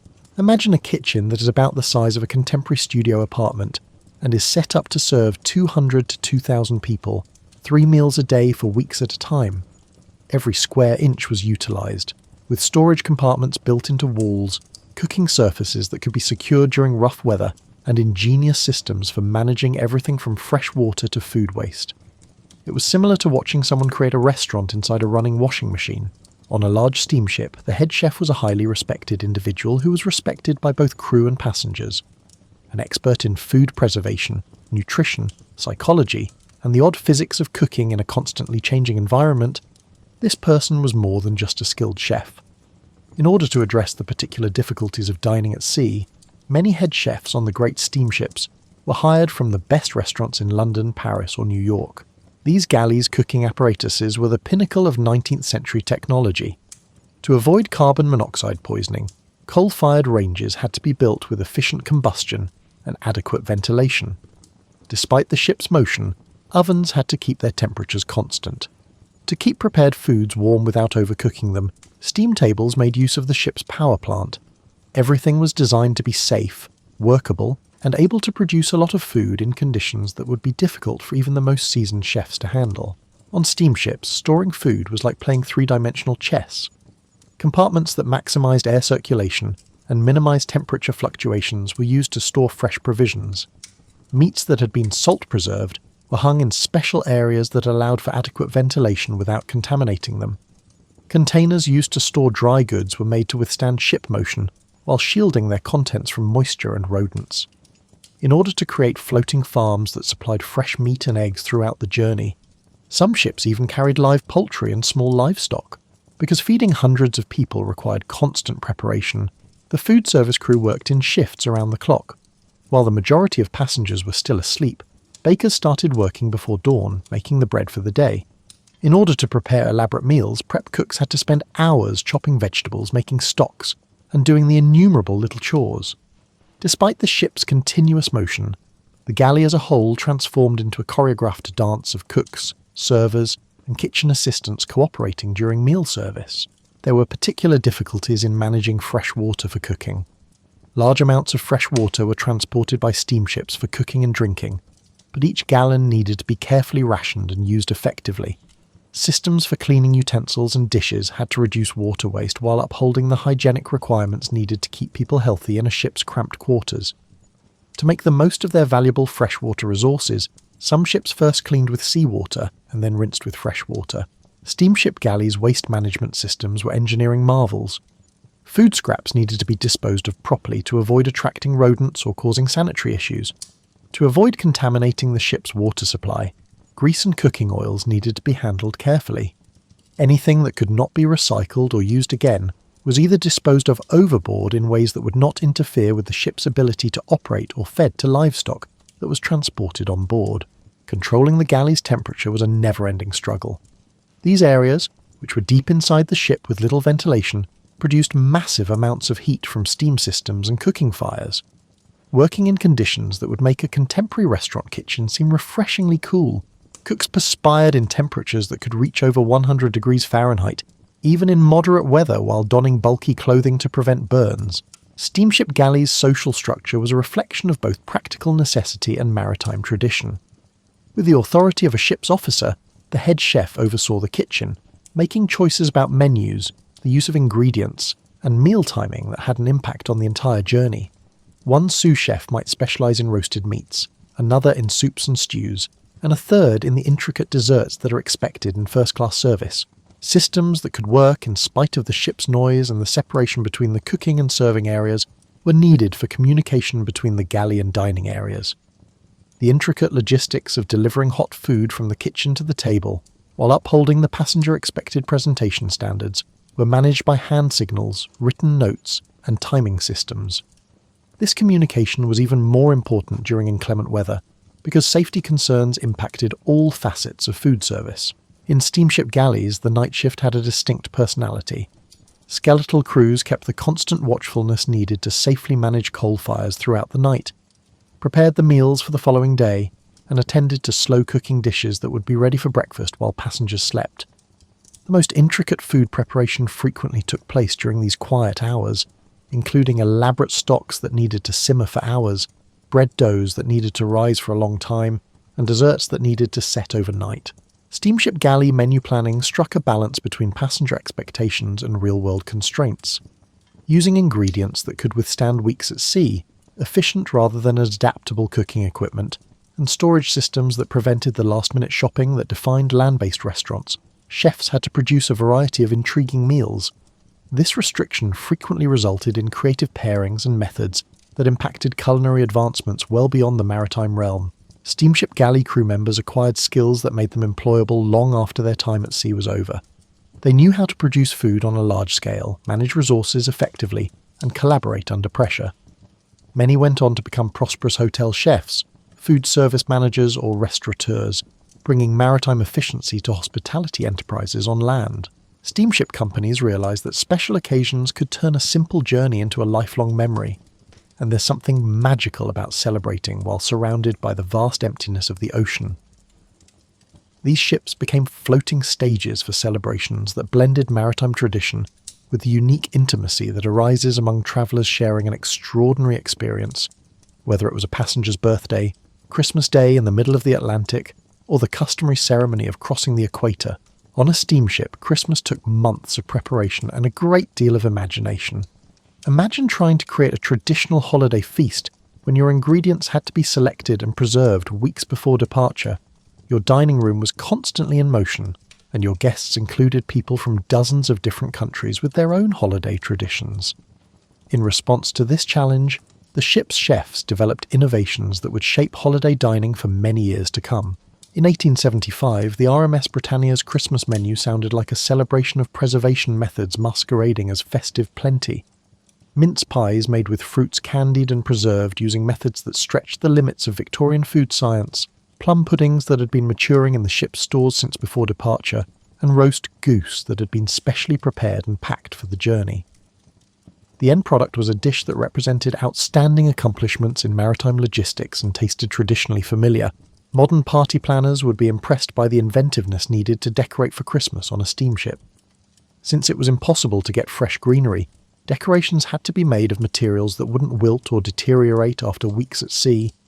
Despite being surrounded by thousands of miles of frigid ocean, sterile dining saloons were transformed into festive spaces with paper flowers, fabric bunting, and creative arrangements made from the ship's own materials. Steamship New Year's Eve festivities developed their own distinctive customs. Because midnight is arbitrary when travelling across time zones at sea, people have come up with inventive ways to determine the exact start of the new year.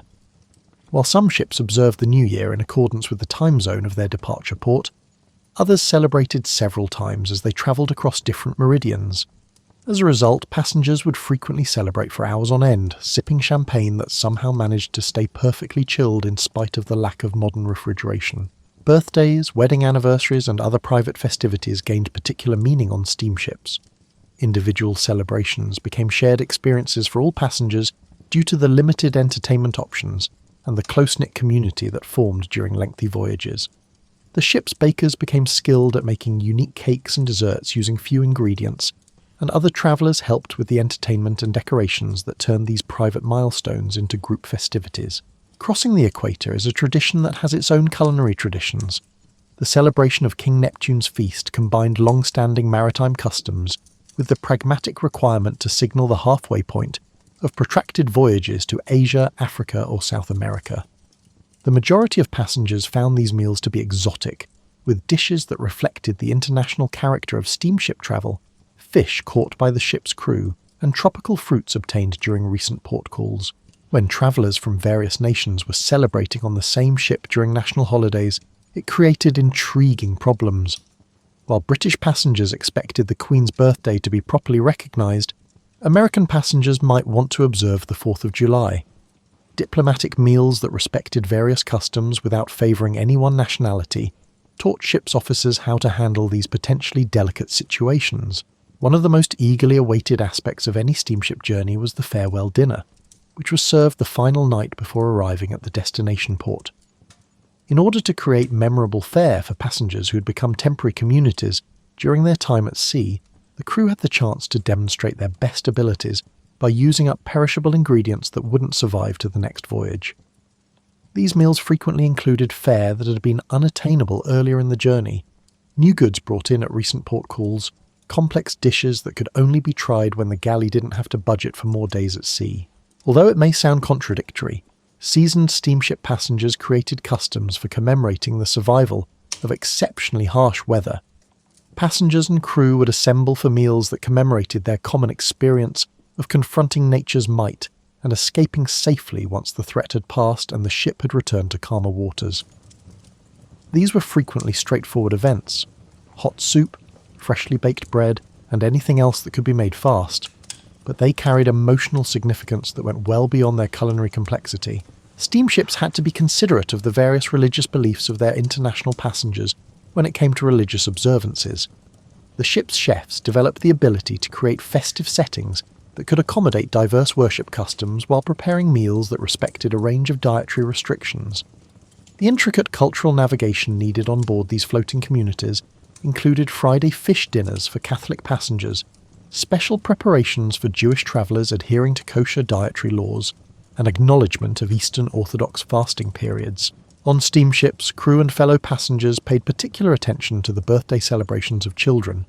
These young passengers, who frequently left home with their families in search of uncertain futures, were surrounded by a transient extended family of fellow travellers who helped to make their memorable special days.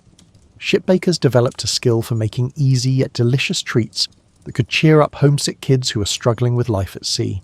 On steamships, the entertainment that went with special occasion meals represented the potential and constraints of life on board. In order to turn dining saloons into makeshift theatres, passengers staged their own musical performances, recited poetry, told stories, and invented diversions. These areas' acoustics, which were largely intended for conversation during meals, frequently produced surprisingly small performance spaces where unprofessional performers could showcase their skills to grateful audiences. Celebrations at ports celebrated the successful completion of ocean crossings and gave travellers a chance to talk about their experiences with newcomers getting ready for their own journeys.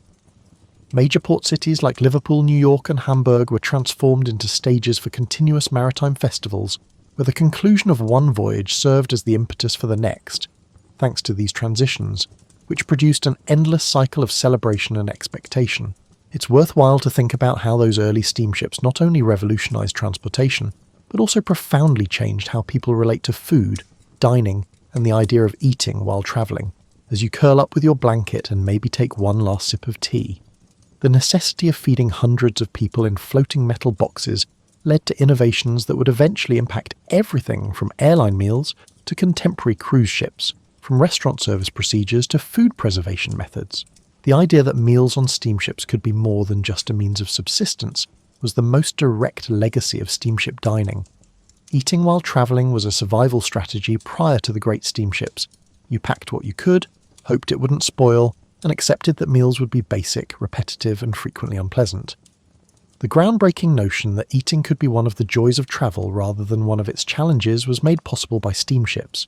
This change laid the groundwork for the modern field of hospitality management.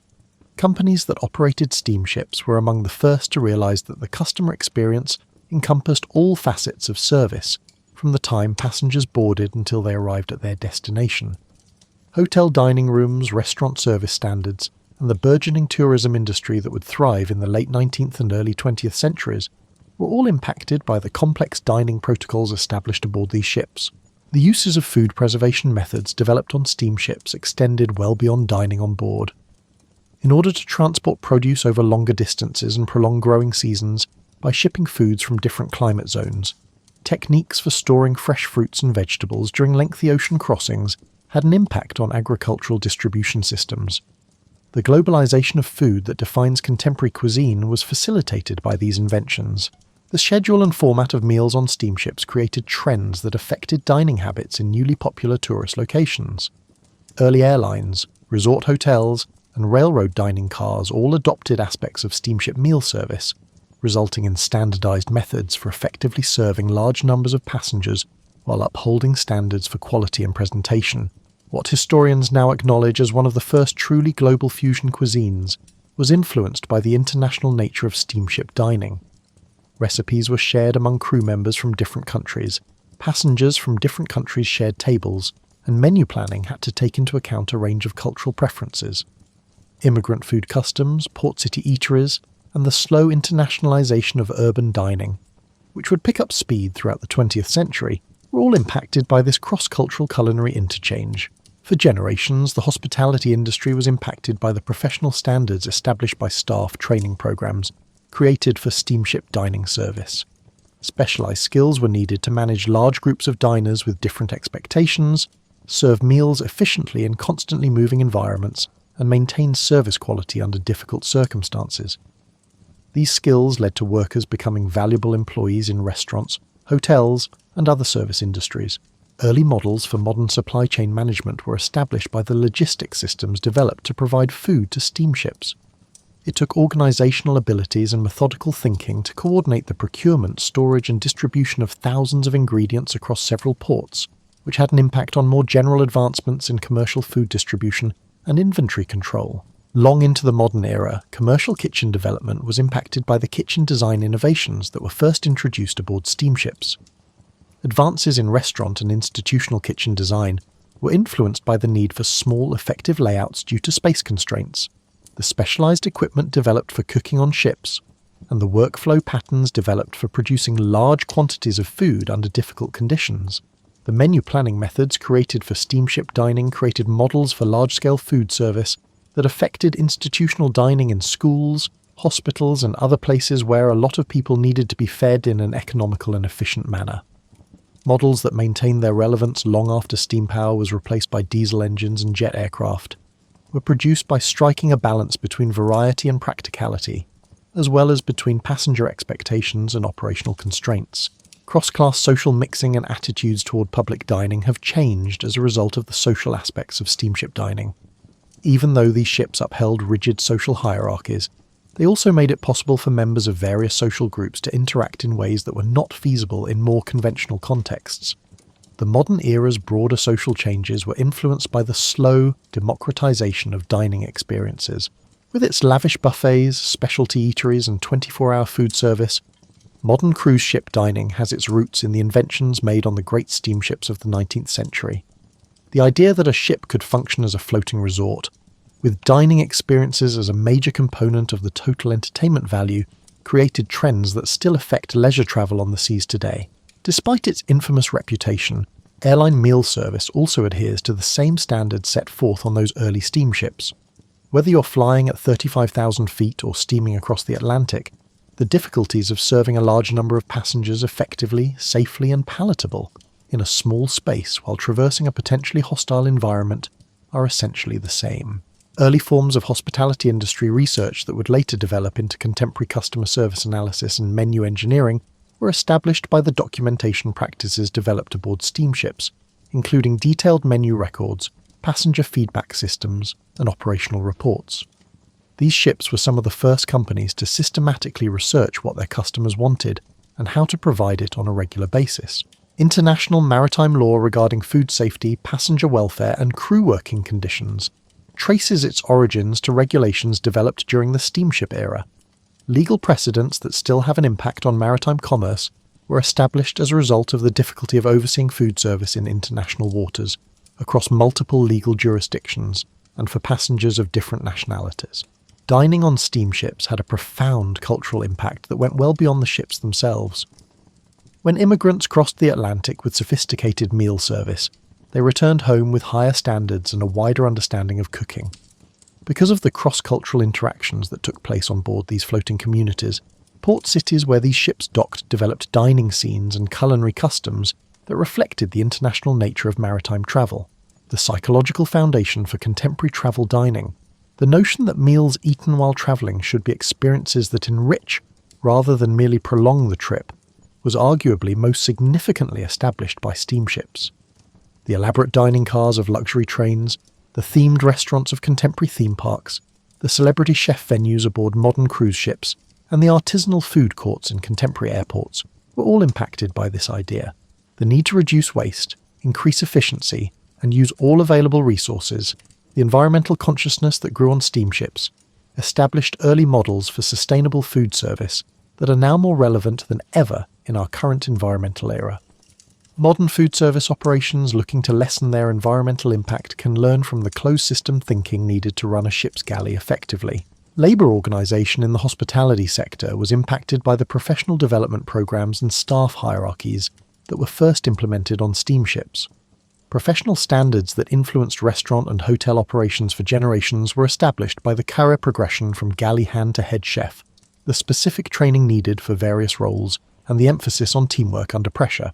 The early forms of hospitality industry economics that impacted pricing strategies and profit management across the service sector were established by the financial models created for steamship dining, which included inventory management, food cost calculations, and balancing passenger expectations with operational constraints.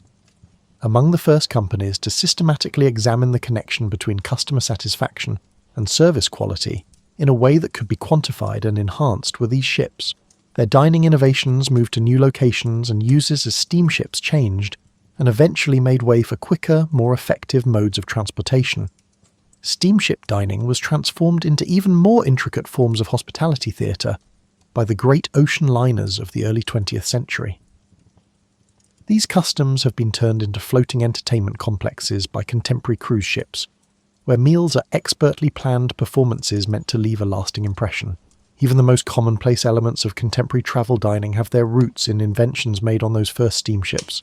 Solutions initially created to feed passengers travelling across the Atlantic under steam power gave rise to pre-plated meals, standardised portion sizes, specialised serving utensils, coordinated meal service, and methodical approaches to meeting dietary requirements. The cultural exchange that took place on steamships is largely responsible for the globalisation of food culture that defines contemporary dining. Food barriers that had previously kept national cuisines separate and distinct began to gradually dissolve as a result of international passengers sharing meals, crew members from different countries cooperating in ship galleys, and port cities modifying their restaurants to accommodate foreign visitors.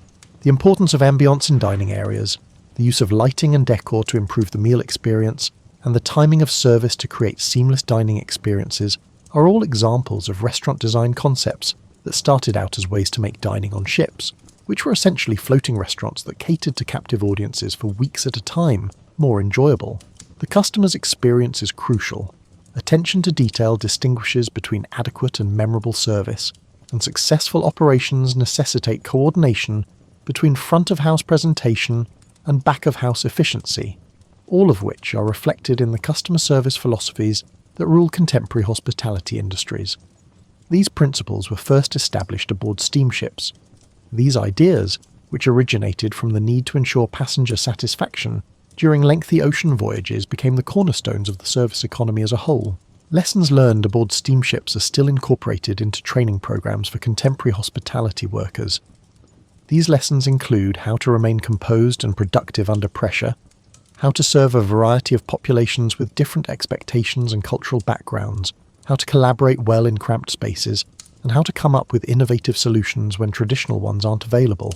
The measurement and analysis tools used by contemporary restaurants to monitor menu performance, customer satisfaction, and operational efficiency originated with steamships, where precise documentation was crucial for overseeing intricate food service operations for extended periods of time without the possibility of outside assistance or resupply, while passenger traffic, weather, and supply chain logistics created predictable patterns of busy and slow periods that required different operational approaches and staffing strategies. Even the seasonal and cyclical patterns that define modern hospitality businesses are reminiscent of rhythms established during the steamship era. As the gentle rocking of our imaginary steamship lulls you towards sleep, take a moment to appreciate the remarkable human achievement represented by those floating restaurants of the 19th century. Every time you take for granted the variety and quality of food available in modern life, every time you savour a thoughtfully prepared meal while travelling, or every time you appreciate thoughtful service in a restaurant, you are reaping the benefits of innovations initially pioneered by individuals who refused to accept that travelling meant forgoing the pleasures of fine dining. Imagine the SS Great Western approaching New York Harbour after 18 days at sea, with the sound of her final dinner bell resonating through the ship's corridors. The dining saloon, which has served as the passenger's social hub, entertainment venue, and daily meeting spot during the crossing, is where they come together one last time.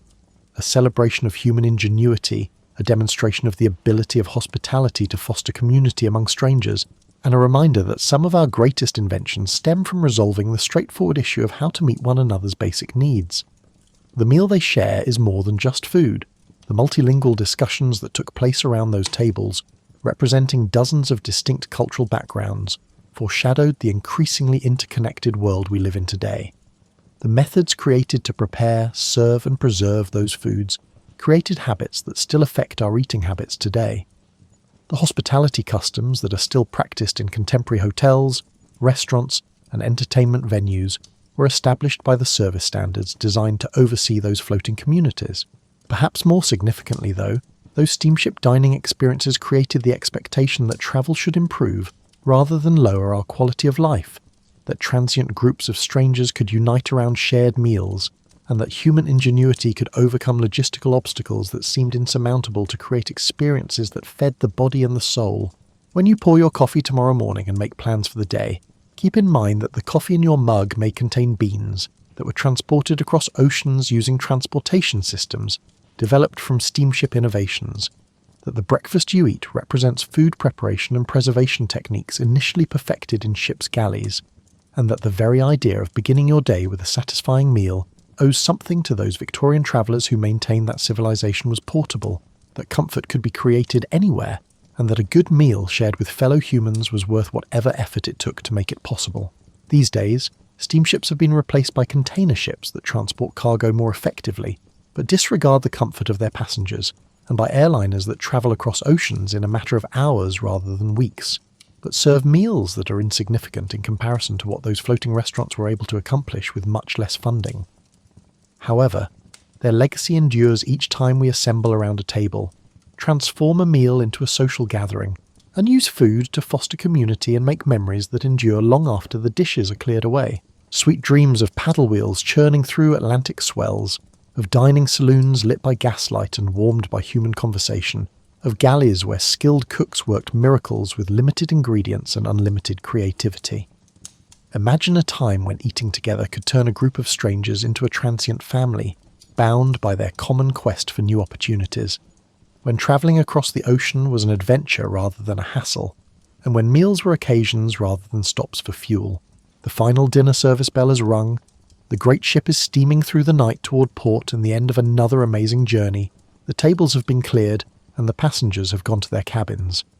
However, the inventions, customs, and uncomplicated human warmth that made those meals special continue on their own path through time, impacting our eating habits, travel habits, and interpersonal care in both significant and minor ways. Take comfort in the knowledge that you are carrying on a tradition that dates back to the first travellers who demanded that pleasant company. Excellent cuisine and courteous service could coexist peacefully in the middle of the vast frigid ocean. Every time we decide to make a meal special, invite strangers to our table, or reject the idea that civilization and comfort are extravagances that can only be enjoyed in ideal circumstances, their legacy endures. In every kitchen, restaurant and home where people come together to elevate the simple act of eating into something far more meaningful, a celebration of human community, creativity, and the limitless possibility that tomorrow's meal might just be the best one yet. The steamship dining bell has gone silent, but its call to gather, to share, and to turn necessity into pleasure still